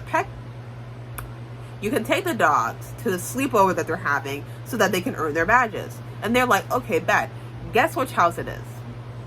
It's Mackenzie's. It's Mackenzie's. Isn't that awesome? And while there, Nikki learns from Amanda, who is, you know, Mackenzie's younger sister, that, oh, Mackenzie's actually miserable at her new school. Of course she fucking is, because there are kids out there in that school who are richer than Mackenzie is. Like, we're talking about people who are the children of, like, billionaires, royalty, diplomats, computer scientists, Nobel Peace Prize winners. Like, some real big, high up people that are attending that school. Like, the children of those people are attending that school. So, yeah, she got her just desserts, because those kids are even meaner than she is. Like, it's honestly so karmic. But anyway, they bullied her because, again, she posted a video cyberbullying herself, and of course it went around on the internet because she posted it on the internet, and everyone was like, oh my god, look how stupid she's acting. And so she sat in the bathroom for 4 hours, missed all of her class periods, and ended up getting detention for 3 days. I don't think it was enough. Could you imagine her parents being so pissed off at that, though? Like, you begged and pleaded for us to take you to this new school when the semester is literally ending in a few weeks, just so that you could fool around and find out. Some serious cuttail needs to be involved. Anyway, at the end of the book, Nikki's mom makes a big revelation that at the sleepover party, she got really attached to the youngest puppy, Daisy. And guess what? She brought Daisy home. So at the same time, you also, like, contradicted yourself. Like, you were out here saying, like, I don't want any dogs in the house because we got new furniture. Just for you to in turn immediately get a dog 2 days afterwards. I don't get it. When it comes to book 11, I was honestly really disappointed with it, because there was so much going on, like so much like potential plot going on, that you would kind of think that more would have been done with it, only to be surprised that like not much was done with the plot that was given. So what exactly happens? In this book, I forgot to mention previously in book 10 that Nikki got an opportunity from her French teacher to go to Paris for a student exchange program. However, to do that, she would need to impress the French teacher at the Hampton High School. Thankfully, she got accepted because the entire school does a whole student exchange program. And so she was picked to do a student exchange at the Hampton School. So, you know, it really helps her out with like trying to get that trip to Paris. However, when she gets there, she does recall Mackenzie goes to that school. So she gets there, she's like really loathing the experience because Mackenzie gonna be there. So she meets this girl named Tiffany Davenport, and Tiffany is like Mackenzie on steroids, a self-obsessed mean girl who's obsessed with selfies. Like, she is constantly taking selfies over and over and over again, and she bullies everyone there. Like, every girl, every single girl there getting bullied, every boy, just everyone getting bullied by her, including Mackenzie. But Tiffany is nice to Nikki, which is kind of strange, until you figure out why she is. And it's because Mackenzie, again, is spreading false lies and rumors around the school that Nikki was horrifically bullying her and has been bullying her for forever, basically, ever since she came to Westchester. This is psycho behavior. Like, this is something that you see out of, like, a sociopath. Like, this is, like, some next tier lying. Like, this isn't some, like, white lie to make yourself sound a little better when you're calling out of work. Calling myself out a little bit. But this is, like, some serious sociopathy. Like, this is a mental disorder. Craziness, honestly. So she's just like, well, you want to act like you're so much better than me, but you're also pretty mean, aren't you? And she's just like, I mean, I've done some mean things, yeah, but I don't go, like, purposefully out of my way to, like, bully people like you are. Like, that takes more energy than it's worth. But then, you know, that got Tiffany real mad. So now Nikki is Tiffany's enemy, and it's not good to be Tiffany's enemy. Tiffany reveals that she was the one who was constantly, because they have a chemistry teacher, and the chemistry teacher has been constantly having to play a movie. I forgot what movie it was, because someone keeps stealing his book, his like lesson plan book. It's Tiffany, obviously, so that they can just watch the movie and she doesn't have to pay attention in class. This girl frames Nikki for stealing the lesson plan book. And don't ask me how the teacher immediately believed this. Like, he was immediately on the hook, like, I've been looking for this lesson plan book. I don't know how you managed to take it from me, but just know that you'll be getting a call from your principal about this. Sir, your lesson plan book has been missing for months, for the entire school year. How the fuck could an exchange student that just came in, not even a day ago, steal your lesson plan book? Homegirl got lost trying to figure out where the cafeteria was. Like, are we serious? You really think that she would be that conniving to do that? But it all gets resolved, because the main conflict in this book is that the science club, because Nikki stood up for the science geeks, so she stood up for them, was like, hey, don't bully them. And that's what made her Tiffany's enemy. But the main crux of it is like, the science club might go under because we can't get enough people to join, because everyone wants to join Tiffany's selfie club. This shit was written by a boomer. But yeah, you know, everyone wants to go to like Tiffany's selfie club. So she's just like, have you guys like tried marketing yourself as fun? And they're like, what? She's just like, because it seems like you guys just aren't marketing yourself. Have you told people what you do at the science club? Because I feel like if you told people what you do at the science club, more people would want to go into the science club. And they're just like, I never thought of that. Really? But Nikki is able to like advertise to the school like, hey, you know, we got a science club. And some kids were literally like, wait, we have a science club? I didn't know we had a science club. So like, they literally weren't even advertising themselves as a science club either. So like, can't be shocked that students didn't know about it if you're not outright saying, hey, you want to join the science club? So Nikki holds like a whole party for the science club to get more people to come to the science club. And it's like, and then everyone's getting mad at her too. Like, the science geeks are like, well, why don't you come to the party? Why don't you like hang out with us and stuff like that? While they're setting up for the party. And she's just like, guys, I'm literally only attending this school for the week. Friday's gonna be my last day here. And they're just like, but come on, Nikki, like, you can't, like, come on. It's like, dude, what are you not getting? Like, she's literally leaving on Friday. She's only here for the week. Why are y'all acting like she's going off to war? Like, no, she's a student exchange. She's leaving in a week. Why are y'all acting like this?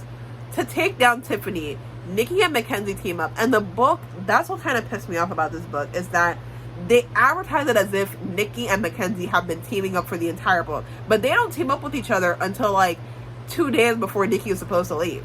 And even then, their team up only lasts for like 2 minutes. I'm not even joking. It only lasts for 2 minutes. Nikki goes up to Mackenzie. She's just like, well, listen, Tiffany be bullying both of us. Why don't we like stick together? And Mackenzie's like, fuck no. So Tiffany is like taking a photo on a fountain. And while Nikki and Mackenzie are arguing, they end up accidentally shoving her into the fountain. Like, really, it was an accident. And so she ends up falling into the fountain and gets her phone drenched. And I think it was Nikki who started recording. And Tiffany basically admits that she is the one who's been stealing the lesson plan book and a whole bunch of other stuff. And it ends up getting her attention and a whole bunch of mess, whole bunch of nonsense. After that, Nikki and Mackenzie actually seem to be like friends for a little bit. Until someone writes Bug Girl on Mackenzie's locker. And I forgot to mention this earlier, but Bug Girl was the same insult that Mackenzie wrote on Nikki's locker in the first book. So it's like, you know, a parallel of some sort. So then Mackenzie is like, you did this. I know it was you. And Nikki is like, I would never do this to you, Mackenzie. I didn't do that to you. And Mackenzie's like, oh no, you definitely did to me. Forget this little friendship thing we had going on. It's over. How can something be over that barely even started? But, you know, that's just me. I don't know.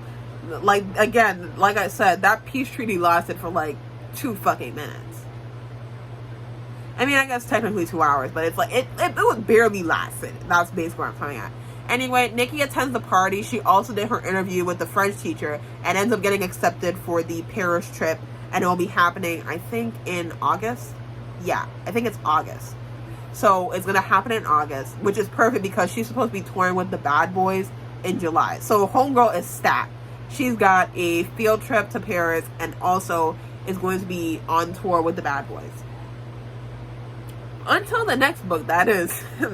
Listen, next book, honestly, it was one of my favorite ones of like the newer books that came out like after I grew out of it, because genuinely it was like really good.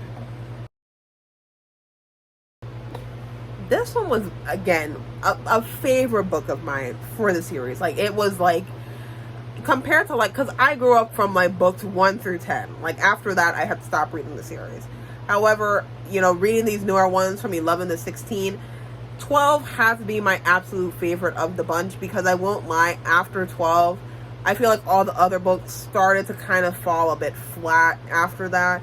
Like, they had like bigger stakes in comparison to the other books, and like more going on, like plot wise, like basically based off the plot and the premise. It's like, yeah, a lot's going on premise wise, but the actual writing of it was like, wasn't really equating to what was going on with the premise.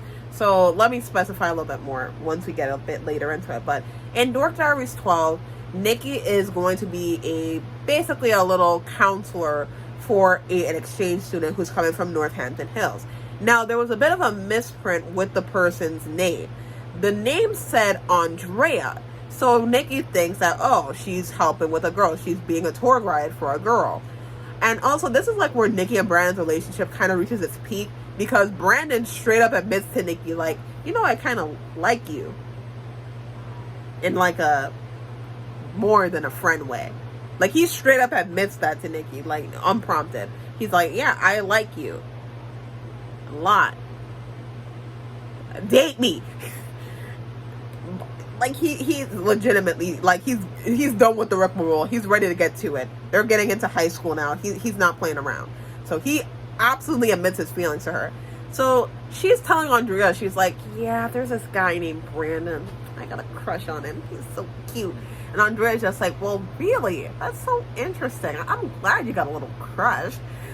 And then she meets Andrea in real life. And Andrea is Andre.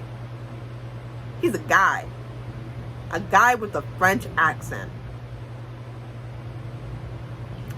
Boy knows how this gonna go.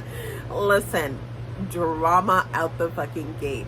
So he is immediately infatuated with Nikki, especially after the emails. He was already, listen, this man was already plotting. He already heard from Nikki that she got a crush on Brandon, and was like, I gotta steal this man's girl. Like, I think this man really came out the gate and was ready to just be like, yeah, I like this girl. I am gonna steal her from this man. No, like, I'm not even being over dramatic here. This was the funniest fucking book, because Brandon was beefing so hard with Andre.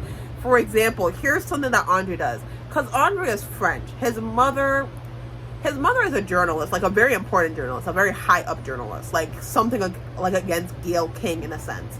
So his mom is a journalist. His stepmom, however, I think owns some company, and his dad, his biological father, is a French diplomat for the UN. So big money. He literally comes to car chauffeur. So yeah, he got big money. And he tells Nikki, he's like, you know, in French, your name is like Nicole. And Nikki was like, oh, actually my name is Nicole. And I don't know if this is actually true or not, because Nikki, we see on like important documents that it goes by Nikki Maxwell, but again, this is her diary, so maybe she writes it as Nikki, when in actuality all her important documents say Nicole. I can't be too sure if she just said that in like a, oh my god, I'm so flustered by this cute guy type of way, or like, no, she's dead ass serious, her name is actually Nicole. But you know, either could work. Vicky is Victoria, so hey, it could always happen. So he's all like, yeah, I'm gonna call you Nicole. That's gonna be my little nickname for you, Nicole. I mean, is it really a nickname if that's just her name? Like, if that's just like her birth name, then I don't think that's much of a nickname. You're just like going against the grain of all of her other friends. But he gets like really attached to Nikki. And when I mean really attached to Nikki, I mean he is constantly by her side. He comes in the morning, bring her orange juice and cupcakes. Like, this man is trying to get with her for real. And listen, Brandon's so mad about this. Like, and Nikki is able to catch on the jealousy. He's not even hiding the jealousy well. He is very open about his jealousy. And Nikki calls him out on it in the diary too. She's like, I think Brandon's a little jealous of, like, Andre. Like, and this is not a little girl. He is. Like, this is like green with envy type jealousy. Because an example of this is they're talking. Chloe, Zoe, and Brandon are talking to Nikki, and they're talking about how they don't really get to see her much because, you know, Andre has just been around her so much. So they're just like, you know, so Chloe's like, Nikki, I understand that, like, Andre's cool and all, but, like, he spends too much time with you. Like, we miss having our best friend. And, like, Zoe, like, chimes in. She's like, yeah, like, I miss hanging out with you. We barely get to see you anymore.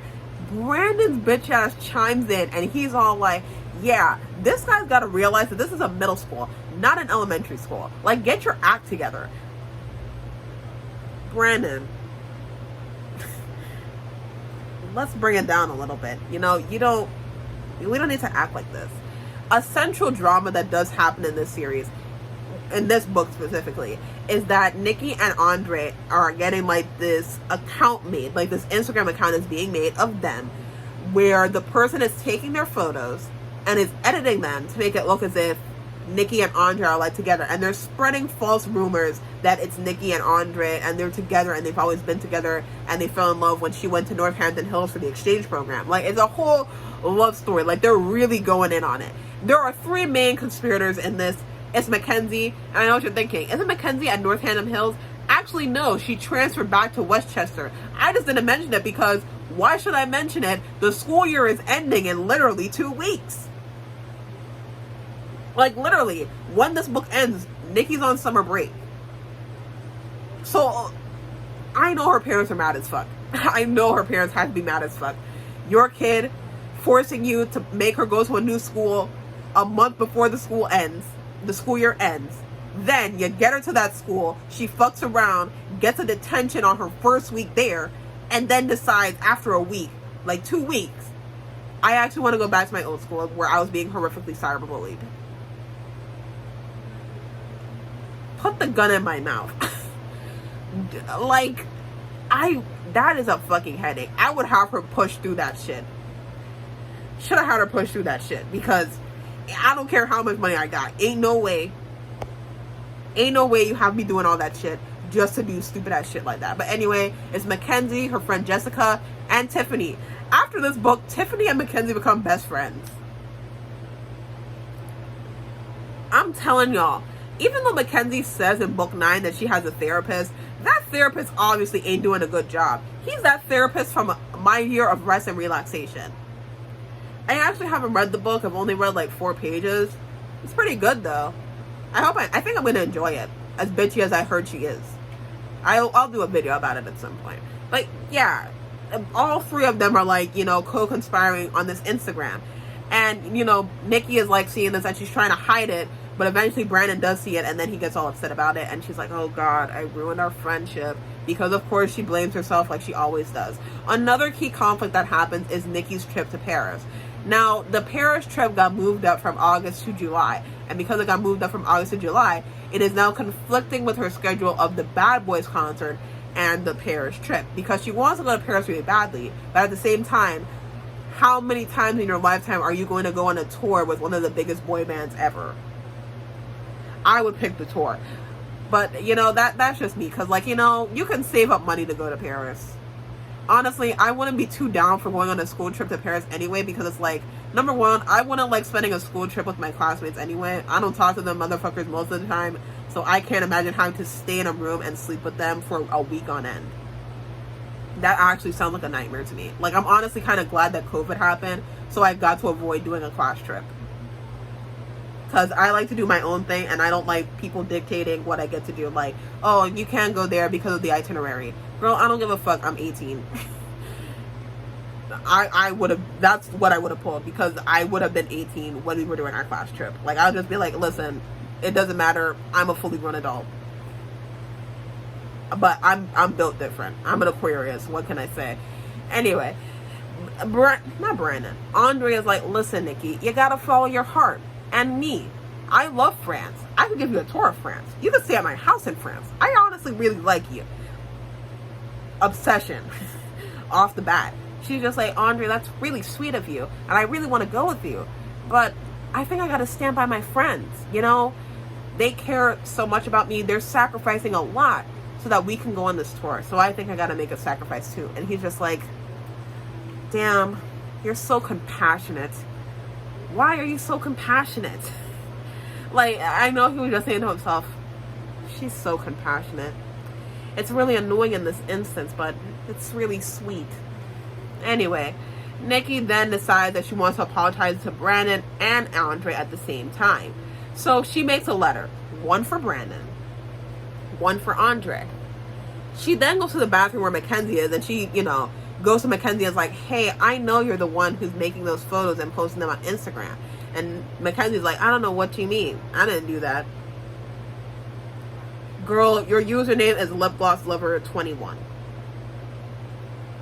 Your friend literally comments on the Facebook page her full ass government name.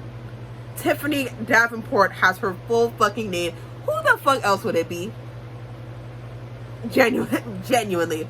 Who the fuck else would it be? But we're getting away from that. Nikki realizes she forgot her bag in the bathroom, goes back, hands one letter to Andre, hands one letter to Brandon. So in the letter, she specifically describes to Brandon to meet her up at a pizza place. Yeah, I think it's Cheesy Squeezy, Squeezy Cheesies, whatever the fuck, to meet her up there. So after a while, she's sitting at the pizza place, all chill, all relaxed, and it's been a very long time. He still hasn't come yet. The waitress even comes up to Nikki and is like, honey, you sure you don't want to order something? And she's just like, no, I just want to wait for my friend. Just give him a few more minutes. And it's like, girl, listen, he ain't come here yet. You might as well just order. Like, damn, ho, she's like 14. Let's calm the fuck down. But Nikki's like, no, I'm going to wait a little bit. So after that, Andre walks in with a cake and a balloon. And he's like, congratulations on taking the Paris trip. I'm so happy. And she's just like, Andre, what are you talking about? What are you talking about, Andre? And he's just like, what do you mean, what am I talking about? The Paris trip. You decided to go on the Paris trip, right? And she's just like, no. Then Brandon walks in unrelated just to pick up a pizza. And Nikki's like, Brandon, are you finally here to meet up with me? And he's just like, no, I came to pick up a pizza for like my grandparents. You didn't tell me to meet you up here. And she was like, no, I did tell you to meet me up here. And he's just like, no, you said that you weren't going on the Bad Boys tour. And she's like, no, I said that I am going on the Bad Boys tour. I'm not going to Paris with Andre. And like, this kicks off a whole debate with Andre and Brandon. Like, they start verbally spouting with each other. It's like a whole thing. And I just want to say on an unrelated note, I just know that if Dork Diaries had a big resurgence and a bunch of other people got into it, they would be making some serious fucking yaoi of Andre and Brandon. I know, oh brother, here I go, but I'm being completely honest. This is the perfect recipe for yaoi. I should know. I was in the fucking trenches back in the day, okay? When shit was bad. Nowadays, you get some good yaoi, some real good yaoi. Back in the day, you saw some atrocious ass shit. I mean, it's nothing in comparison to 90s yaoi, but like back in the day, dark times. I wouldn't consider myself a fujoshi because I hate gay men. That's a joke. But I'm more of a Yuri fan, honestly. I don't know what you would call Yuri fujoshi, but that's what I am. A yujoshi, I guess. But yeah, I hate gay men. A joke. Joking. I'm gay. I'm a lesbian. But yeah. Besides my hatred of gay men, joke. Yeah, Brandon and Andre, perfect yaoi. They're both French, both fluent in French. Brandon got some mysterious past going on that probably makes him a lot more angsty. Andre got that like attractive mystery look going on, but he's very open and charming. Put it together. Not to mention the fact that these are both boys fighting for this one girl. Seems like something straight out of Challengers, honestly. Like, listen, when you really start to see it, there's a lot of Challengers like media out there. A lot. Like, it's actually kind of scary how much there is. But yeah, Nikki is kind of confused, like, what the fuck is going on? Then Mackenzie comes in with Tiffany and also Chloe and Zoe. So the news breaks that you know, obviously Tiffany and Mackenzie are in charge of the Instagram account. Chloe and Zoe tell Brandon, like, hey, you know, Nikki wasn't, like, you know, hanging around with Andre like that. They're just friends. Like, it was these two who are making you think that that was a different case. So he's just like, oh, really? I feel kind of stupid now. But then Andre butts in, and this is where we get a bit of a plot twist here. Andre tops in, and he's like, oh my god, Tiffany, you're doing this shit again? How many times are you gonna cyberbully people? This is the 4th fucking time. Mom's gonna ground you again and have you do volunteer work at the elderly center. And she's just like, no, I hate doing volunteer hours at the elderly center. Like, Dango, you hate it so much you'd think you'd stop. And then you think to yourself, Mom, and you know, Rachel Renee Russell is black. She is a black author. But I can't get over her saying this egregious ass shit, having Zoe of all people say, and I quote, hold up now, I'm gonna need a second. You telling me that you's a siblings? That's not even an exaggeration of what it says either. That's your sister? Like, Rachel, you don't gotta do that. You don't have to do that. You didn't have to do that. And what's even worse is that Nikki says it, like, when Nikki writes it in her diary, she writes it as Zoe putting on a rapper voice. Is it a rapper voice? Editor me, show me, because I'm pretty sure she said that. And Nikki's still a white girl. But yeah, they're siblings. Step siblings. Not in that sense. But yeah, they're step siblings. So he's just like, oh my god, I'm telling Mom about this. Also, cyberbullying 4 times? At 13? That's a crazy amount of times. I don't even think Mackenzie has cyberbullied like that. Like, she's done some cyberbullying, but like, not to that extent. 14 too. That's really something. But the book ends with, like, you know, Nikki and Andre, they still stay friends. Like, she has his number, he has her number.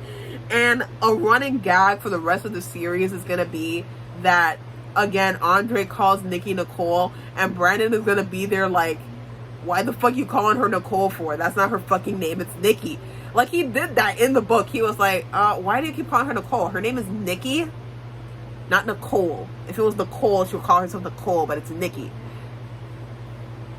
He get real active when Andre's around. We're in the final stretch, people, and let me just say, this is where things get very, very short because, like I said earlier, the premises have a lot of impact. However, the actual writing has none. And I'm sorry, Miss Russell, you know, I think you're a nice person. I'm sure you are. I think you made really good books. But these last 3 books, for me personally, fell a bit flat. I'm sure to, like, any teen, well, not teen, but any kid, like my cousins, who would be around the age group for this type of books, they probably would love it. Me personally, especially after, like, reading all the other books, yeah, these ones did fall a bit flatter for me personally. So, Dork Diaries 13. I think Dork Diaries 13 could have been better if it was, like, way shorter than it is. Like, I think if the author had just done what she's did with a few other books, where she just made this more of a, like, a 2-week thing or maybe a week thing, I would be more with it. But, like, it's not. It's like a full month. Nikki's birthday is on the 28th of June. Wow, 2 days before my grandma's. 2 days after my grandma's birthday. That's kind of wild. But yeah, so she wants to have a pool party. So her and her friends estimate, with the cost of renting, food, drinks, everything else, that it would be about $500. A decent amount of money. But you see, Nikki should probably be turning about 15 years old by now, since she'll be entering high school. So she's like, it's her 15th birthday, you know.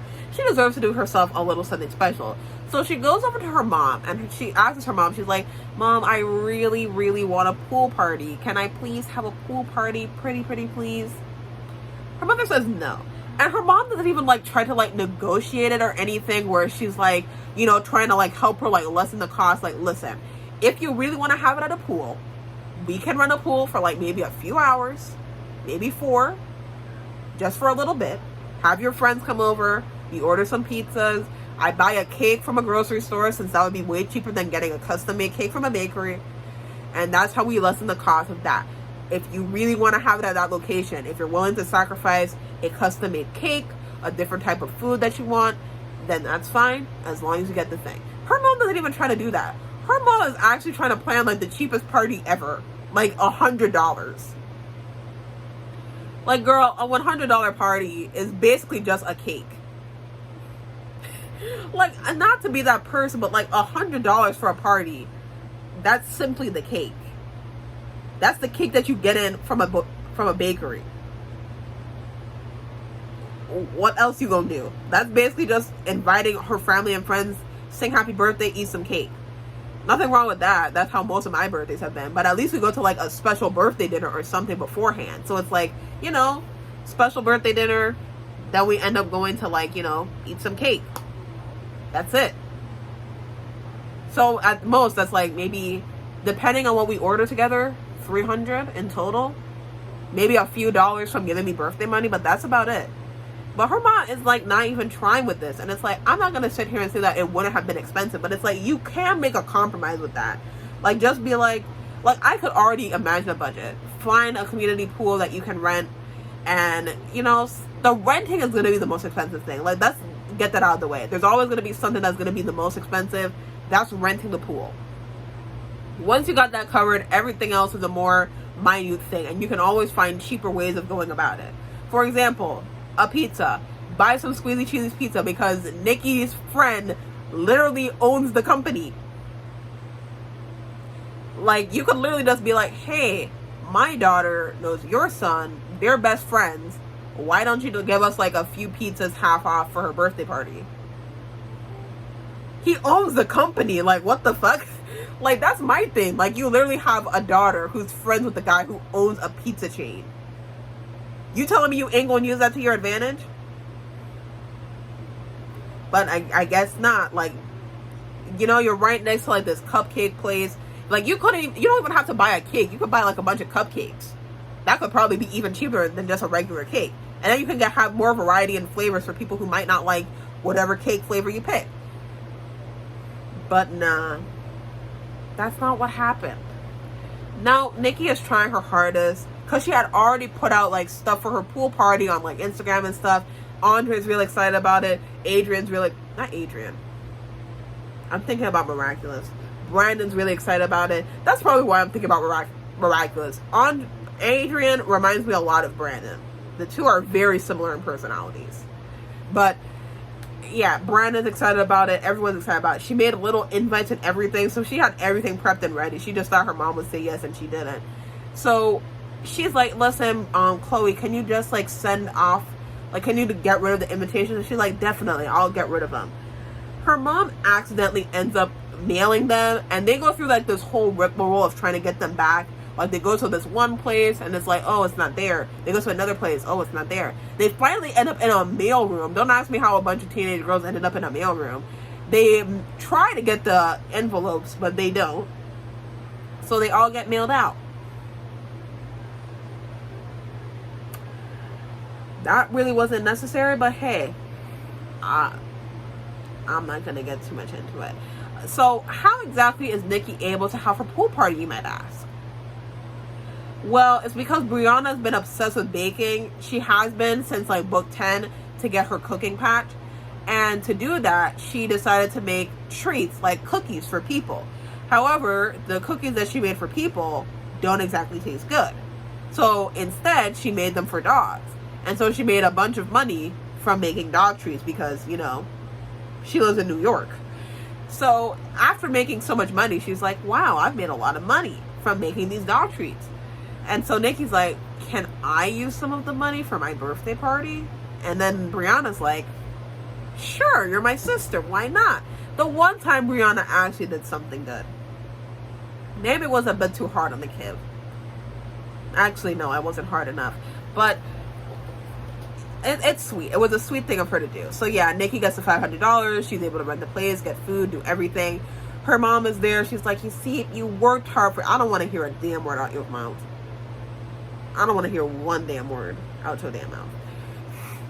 But they have their fun. Somehow Mackenzie and Tiffany end up there. I don't know who invited them. Nikki, why are you inviting your enemies to your party? This is a celebration of your life, not the people who terrorized it. I'm not understanding this, Nikki. You'd really think that with a book that has the premise of the main character going on tour with one of the most popular boy bands within the series would have a lot more going on to it. Kind of doesn't, honestly. Like, again, like I said, the premises for these books have a lot of potential, but then they just end up falling flat all the time. I would at least say that book 15 did a little better in comparison, but like most of the other stuff, yeah, I wasn't really fucking with this. So basically, it's a very much the grass is always greener on the other side type of story, where basically Nikki goes on tour with the bad boys, and she thought that these guys were like the bestest of friends, but now they aren't really good friends. Like, their personalities don't really mesh. They don't have the best habits with one another that, like, you know, go well together. Like, one guy's really messy and one guy's really neat. One guy likes quiet, one likes noise. One likes to sleep late, one likes to sleep early. Basically a bunch of personalities that are not mixing well. So they talk about like how originally it was about the music, but now they just feel so tired. They want to go back to school because they're high school age.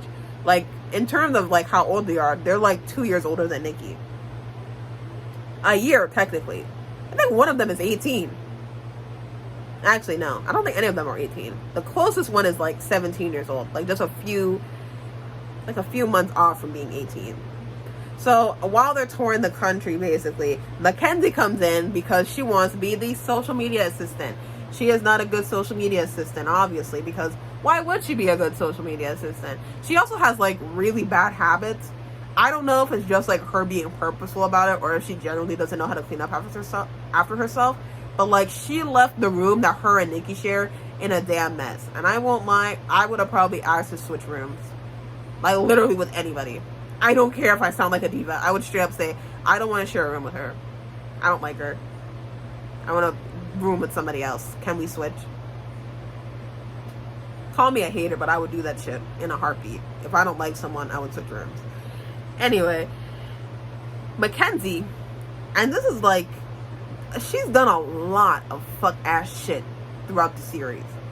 But this has to be the most trifling ass shit she's ever fucking done. What does this girl do? Like, you know how I said that her dad is a millionaire who owns a bunch of businesses? She convinced her dad to buy the property that Brandon's grandparents' own fuzzy friends. Bought the whole lot. And is refusing their lease. He's refusing their lease. They need to get a new lease. He's refusing it outright so that he can like buy up the property. If they cannot get a new lease, or if that guy doesn't like, you know, say, hey, I'll accept your lease, they gotta move, which means they will not have money, and which means Brandon has to move to Florida. You see how much stress this girl be causing for her crush? Like, what kind of love do you have for this man? Because it seems awful. Like, this seems like the most toxic ass love I've ever heard in my life. Like, for someone who proclaims, I love him so much, it doesn't seem like you do. It seems like you're terrorizing this man. Like, before it was like, oh, you bought him like a camera for his birthday. That's really sweet. Now it's like, I'm destroying his grandparents' livelihood so he can fall in love with me. But I won't lie, I think later on in the books it became less of, oh, she's mad at Nikki for like stealing Brandon from her, and more so she's just straight up jealous of Nikki for living the life that she wants to live. Because she literally bribes Nikki. She's like, if you don't let me sing on stage with bad boys, then I'm gonna have my dad buy, you know, Brandon's, you know, favorite charity. Because technically speaking, Mackenzie doesn't know that like Brandon's grandparents own the charity. She just thinks that he likes to like donate there, like just to volunteer and donate and help and spend his time there. She doesn't think that that's like his livelihood. Like, that's how his parents afford food on the table. So I'll give her a little leeway in that direction, but that's the only time I'm giving her any leeway. But yeah, it's still a fucked up thing to do to someone that you supposedly have a crush on. Like, that's weird. Also, Mackenzie, can you even sing? Because it's like, we established that she can draw, she can dance, she can make fashion illustrations, she can dress very well. Even Nikki can express the fact that, like, yeah, Mackenzie can dress really well. But can you sing? Because if your ass can't sing, you just gonna embarrass yourself on live TV. That's just how I see it. But she manages, like, you know, Nikki's like, I'm not gonna do that. And of course the deal doesn't really go through because I kind of, you know, even a businessman, even if he does like his daughter, isn't gonna like agree with his daughter like buying up some random ass property. It was probably just a threat, so he backed off, and it also ends up being good. The tour ends up getting canceled early because the boy band, after Nikki's intervention, are like, yeah, we kind of don't want to do this. Like, in terms of like they decide to refuse it, I don't mean like they just like went up to their manager and was like, you know, we aren't really happy doing this, so we're not doing it anymore. Instead, they went missing. That's not even me being like joking. Like, literally, they went missing hours before the show was supposed to happen, and everyone was like, where exactly are they? Did we just lose a bunch of fucking minors? Well, I know everyone was panicked because it's not just, oh my gosh, we don't have the opening act for our show. It's, we just lost a bunch of minors. Crazy shit. But yeah, they decide they're gonna go back to school, focus on their own passions, and maybe they'll go back to music later on. So once we go into book 15, that's where things are a bit, you know, with the tour being canceled, Nikki decides to try and do something fun with her band, and they decide that they want to do like a fun thing at the summer festival for their town. But Nikki ends up embarrassing herself because Mackenzie, of course, leaves a spilled bottle of water on the stage, and Nikki goes there and she doesn't see the water and she trips and falls, and the entire curtain collapses on the entire band, and like it's this whole viral moment. Everyone's laughing and ha-ha and kikiing. It's the funniest shit in the world. That's not a joke to me. That could have been serious. Someone could have gotten seriously injured, and those were children too. I don't find that shit funny at all. It's actually quite serious. I know it doesn't look like on my face, but like that's very serious. But after that, they decided that they're all gonna start like YouTube channels. Like,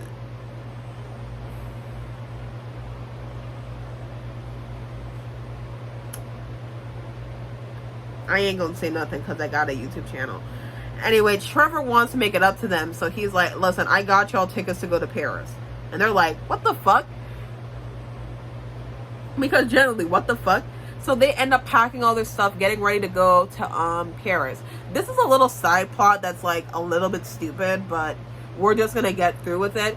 For Nikki's performance, she got a custom-made suit, and she was so upset about it, you know, about the tour being canceled and then being humiliated, that she threw the suit away in the trash. But then when Trevor wants her to go to Paris, he's like, oh, I want you guys to do a little photo shoot, so make sure you have your uniform packed into your suitcase. And she's like, what?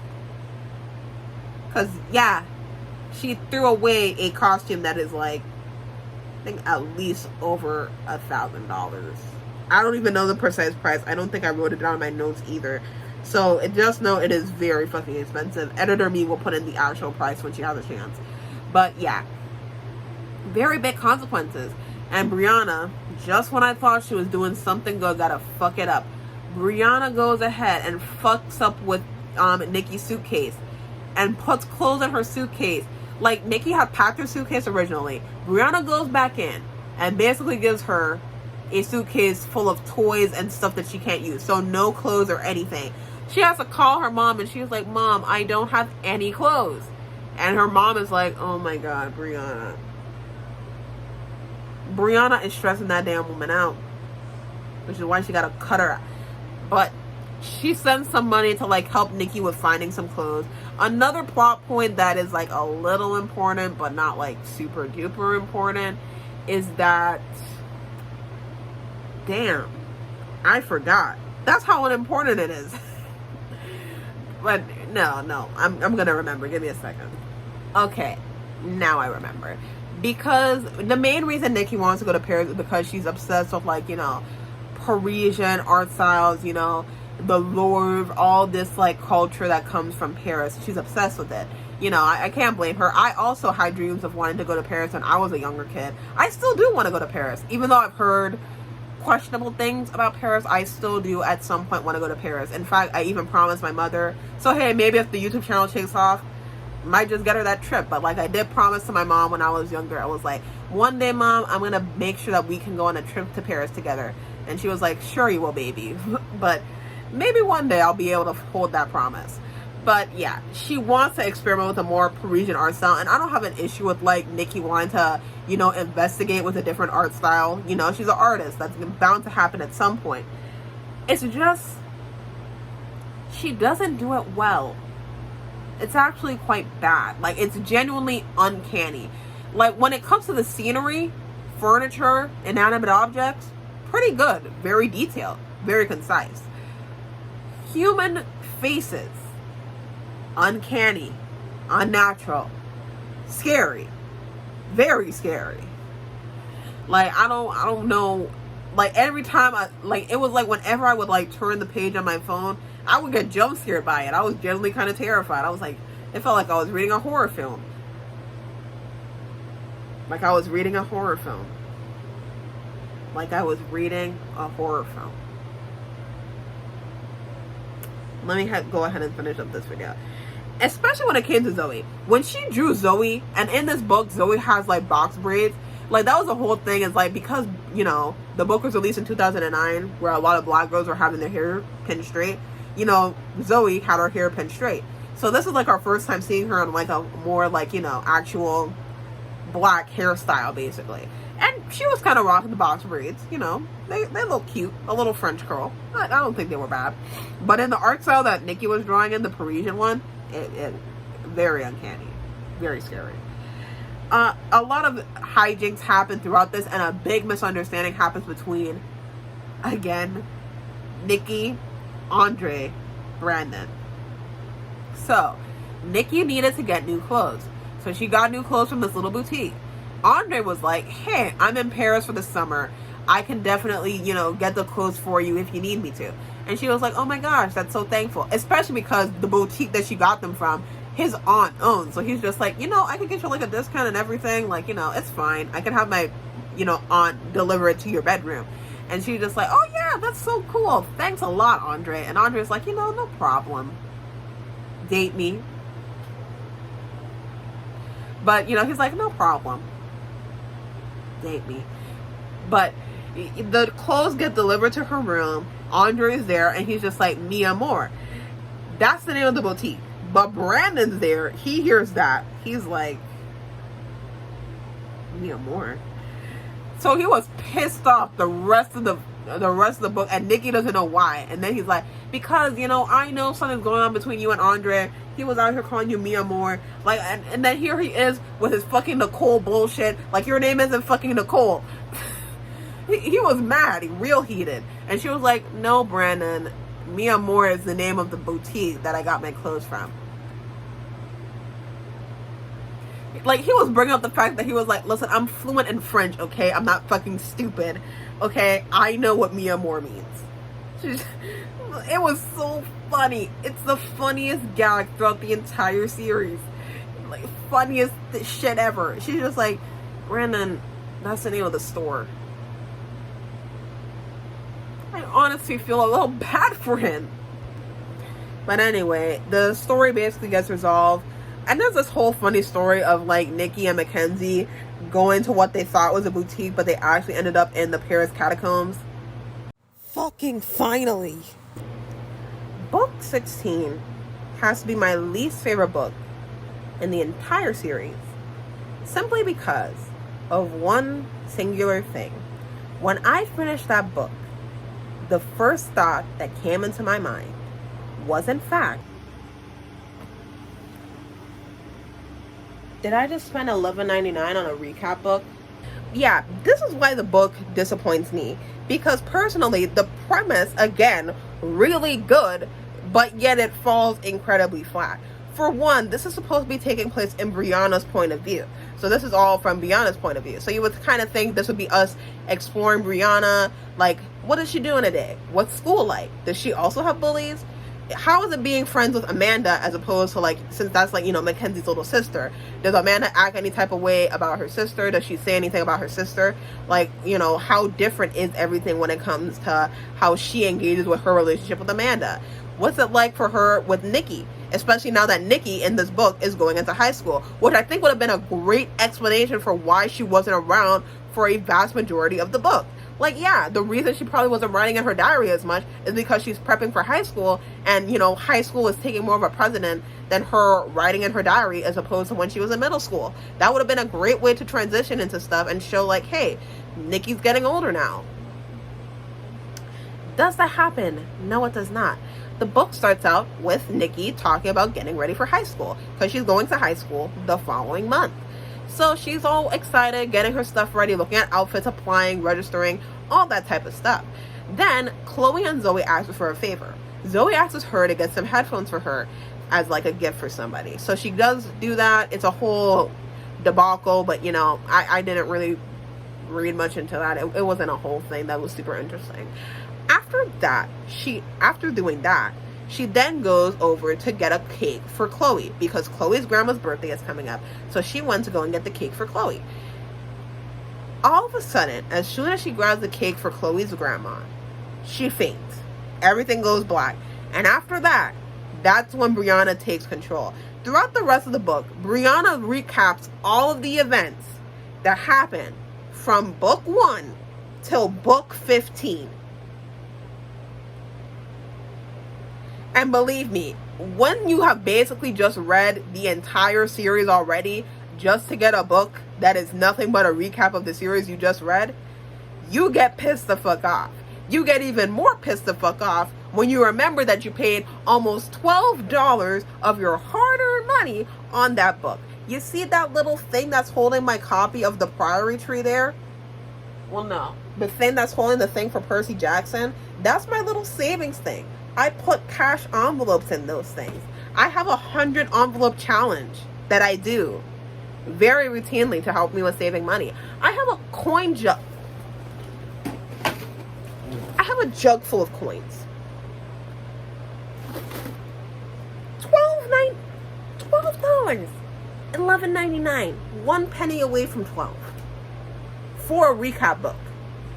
Not even physical. Why is it that digital stuff is just as expensive as the fucking physical thing? It doesn't make any sense. Why would you make it more expensive than the physical one or at the same price as the regular one? Like, what's the benefit? There's no special edition or anything. It's not like it has any extra content in it for getting it digitally. So what the hell? Like, even if I looked at it on Kindle, it was like, what, $1 off from the physical copy? What the fuck is that? At least $2. And then throughout the book, you know, not Nikki, Brianna is like getting texts because I think she has Nikki's phone. And it's from Chloe, Zoe, and Brandon. And they're trying to figure out what happened to Nikki. Because again, Brianna doesn't mention what happens to Nikki at all. She's just like, yeah, you know, I'm just writing her diary.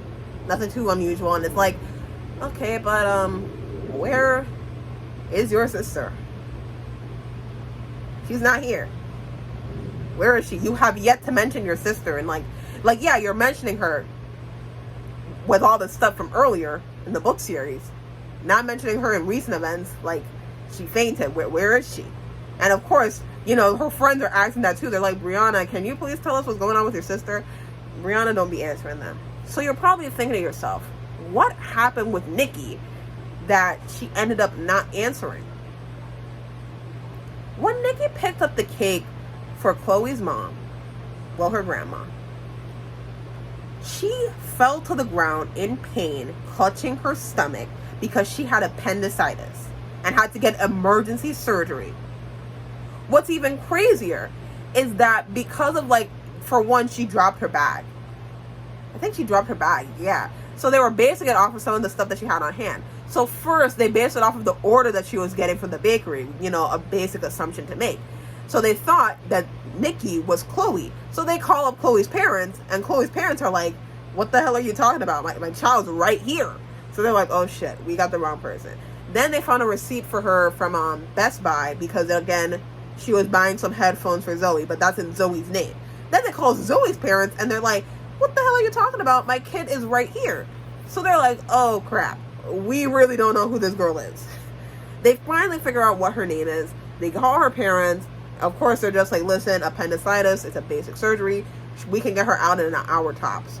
So do the surgery. Nikki ends up being okay, but of course, you know, it's still a surgery, so she's still a bit weak and tired. But all of her friends come to visit her. Mackenzie's there for some odd reason. for some very bizarre reason, she's there. So, and if you're wondering why she was there, it's because Brandon was like, you know, scared the fuck out of his mind. He's like, damn, Nikki gonna die. Like, no, Nikki's not gonna do that. Like, he was really worried. So she was like, I'm just emotional support for him. You know, when I had to get a surgery, my tonsils removed, there was like a line of people would get, you know, she just starts bragging because of course she has to make it about herself. But we end off the book with Nikki getting a diary for Brianna so that she can write in a diary for herself, and she cannot start high school for another week because of her surgery.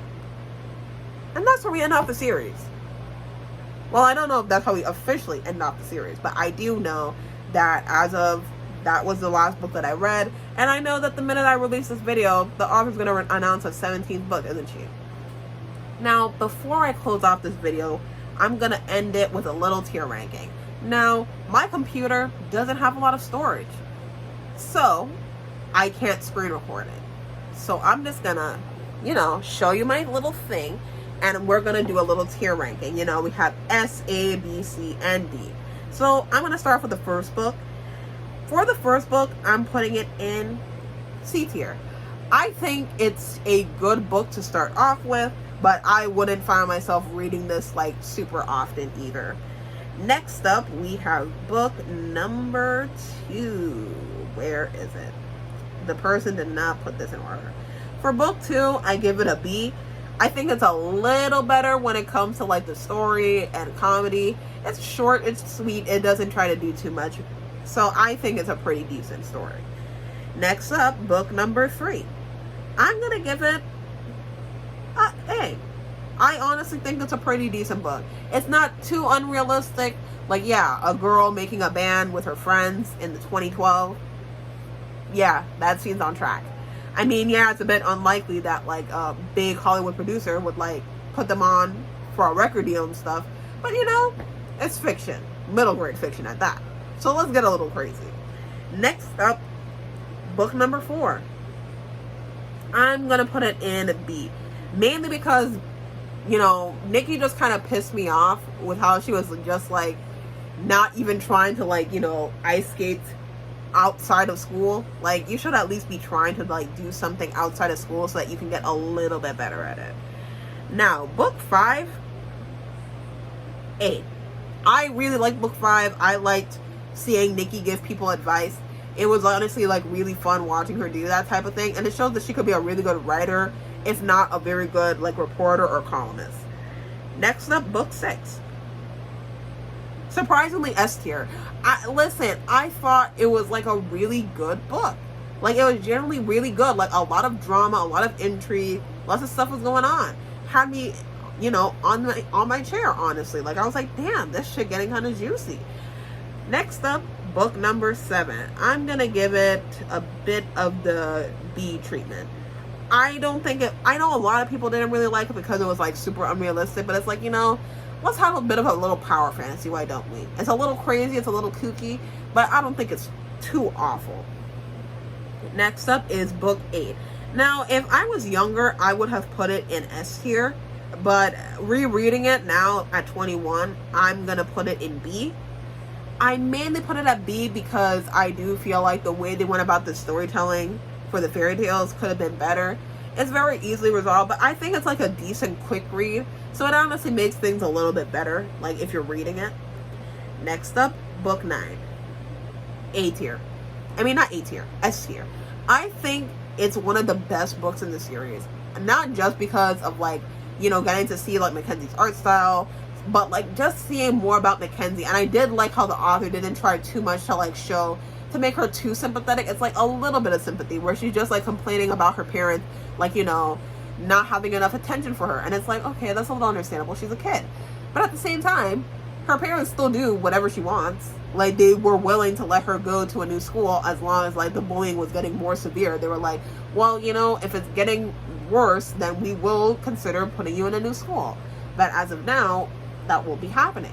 So I do have a tendency to understand where it's coming from, but at the same time, it's just a good book to me. Like, there's a lot of drama. Like, I feel like the premise holds its weight in the actual story, so I honestly think it's really, really good. Next up, book 10. I'm gonna put it in C tier. Again, something that could have been resolved with like easy communication. Like, you know, Nikki could have easily have asked Brandon if someone else could have held the dogs for a bit, like Theo. That's the thing. In later books, we don't really hear much from anyone else when it like, yeah, we see Brandon, Chloe, and Zoe, but it's like Theo, Marcus, and Violet, they don't get like their appearance again until like book 13. Like, they kind of get pushed to the sidelines a little bit until book 13 happens and they go on tour, which is kind of wild because Theo, Marcus, and Brandon are like good friends. Violet's a part of their friend group too.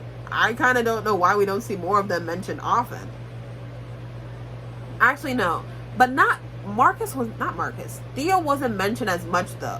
Theo was mentioned in terms of like he was able to call up a little pizza delivery truck or just like a truck to come and pick up the puppies, but that was about it. He didn't get like any actual speaking line. He was just mentioned in absence. So I don't really want to count that, honestly. Next up, book 11. I'm gonna give it a C. Because again, premise has a decent amount of weight. It's just not done as well as it's just not really done as well as I wanted it to be done. Book 12. A. Again, it's mainly at A because of all of the funniness and drama that was going on between Andre and Brandon. Brandon was wreaking some havoc. He was pissed the fuck off, and it was funny as shit. I will admit it. It was some funny shit. Next up, book 13. I'm gonna give it a C. Like I said, it did feel like a lot of bullshit going on. Like, you could kind of tell that without Nikki being in school, the author did kind of struggle a bit because you can like tell that this is supposed to be a bit of a like in-between book because, you know, the stuff with the Paris isn't happening until like early August, late July, and the stuff for the boy band isn't happening until early July. So you gotta find something to happen in between then. So I guess that's why she picked, you know, Nikki's birthday, because it's not like she had revealed what her birthday was until then. When it comes to the boy band, also I'm going to put that in C tier because, again, I do feel like it had a good premise, but it fell a bit flat. Like, it just felt really stereotypical. Like, there wasn't something super fun about that. For 15, I'm going to give it B tier, mainly because I did kind of like Nikki and her friends being in a different environment, doing different stuff. You know, they did rely a bit too much on like stereotypes and cliches, like having Nikki try and order something from a cafe but ended up using the wrong translation, which is like the translation she got versus what she wanted to say was like very wild. Like, yeah, I've definitely had a fair share of moments where it's like I took one word from one language and kind of mixed it up, but it's like not to that extent, because what she said was like fucking crazy. Like, to go from I want a coffee to I want you to lick my feet, that takes a lot of messing up. Like, a lot of messing up. And finally, book 16, D. Y'all just heard me have my complaints about book 16. Is it shocking? No, not at all. But like, again, it's just, you know, you spend money on a recap book. That's all the book really feels like. Sure, there are a few moments here or there, but it's like those moments only take about 50 pages of the book. The book is like about 300 pages. So 50 pages of just Nikki, over 100, almost 200 pages of Brianna recapping events, and then the rest are just Nikki giving exposition about what happened and why she was gone for the vast majority of the book. So what is there to really like about that? So, my final tier list. I'm going to have to revert it so y'all can see it better. But yeah, this is the final tier list. Thank you so much for watching this video. I'm sorry that it ended up being longer than I expected because I kept rambling. But I'm really appreciative that you stayed. Please, like and subscribe. If I get 10,000 subscribers, then when I release my first book, I'll dress up in a cosplay that I choose. I'll choose the cosplayers. Y'all will vote for them, because if I don't do that, y'all will do something crazy. Anyway, if you like videos like this, you should subscribe, and I'll see you next time.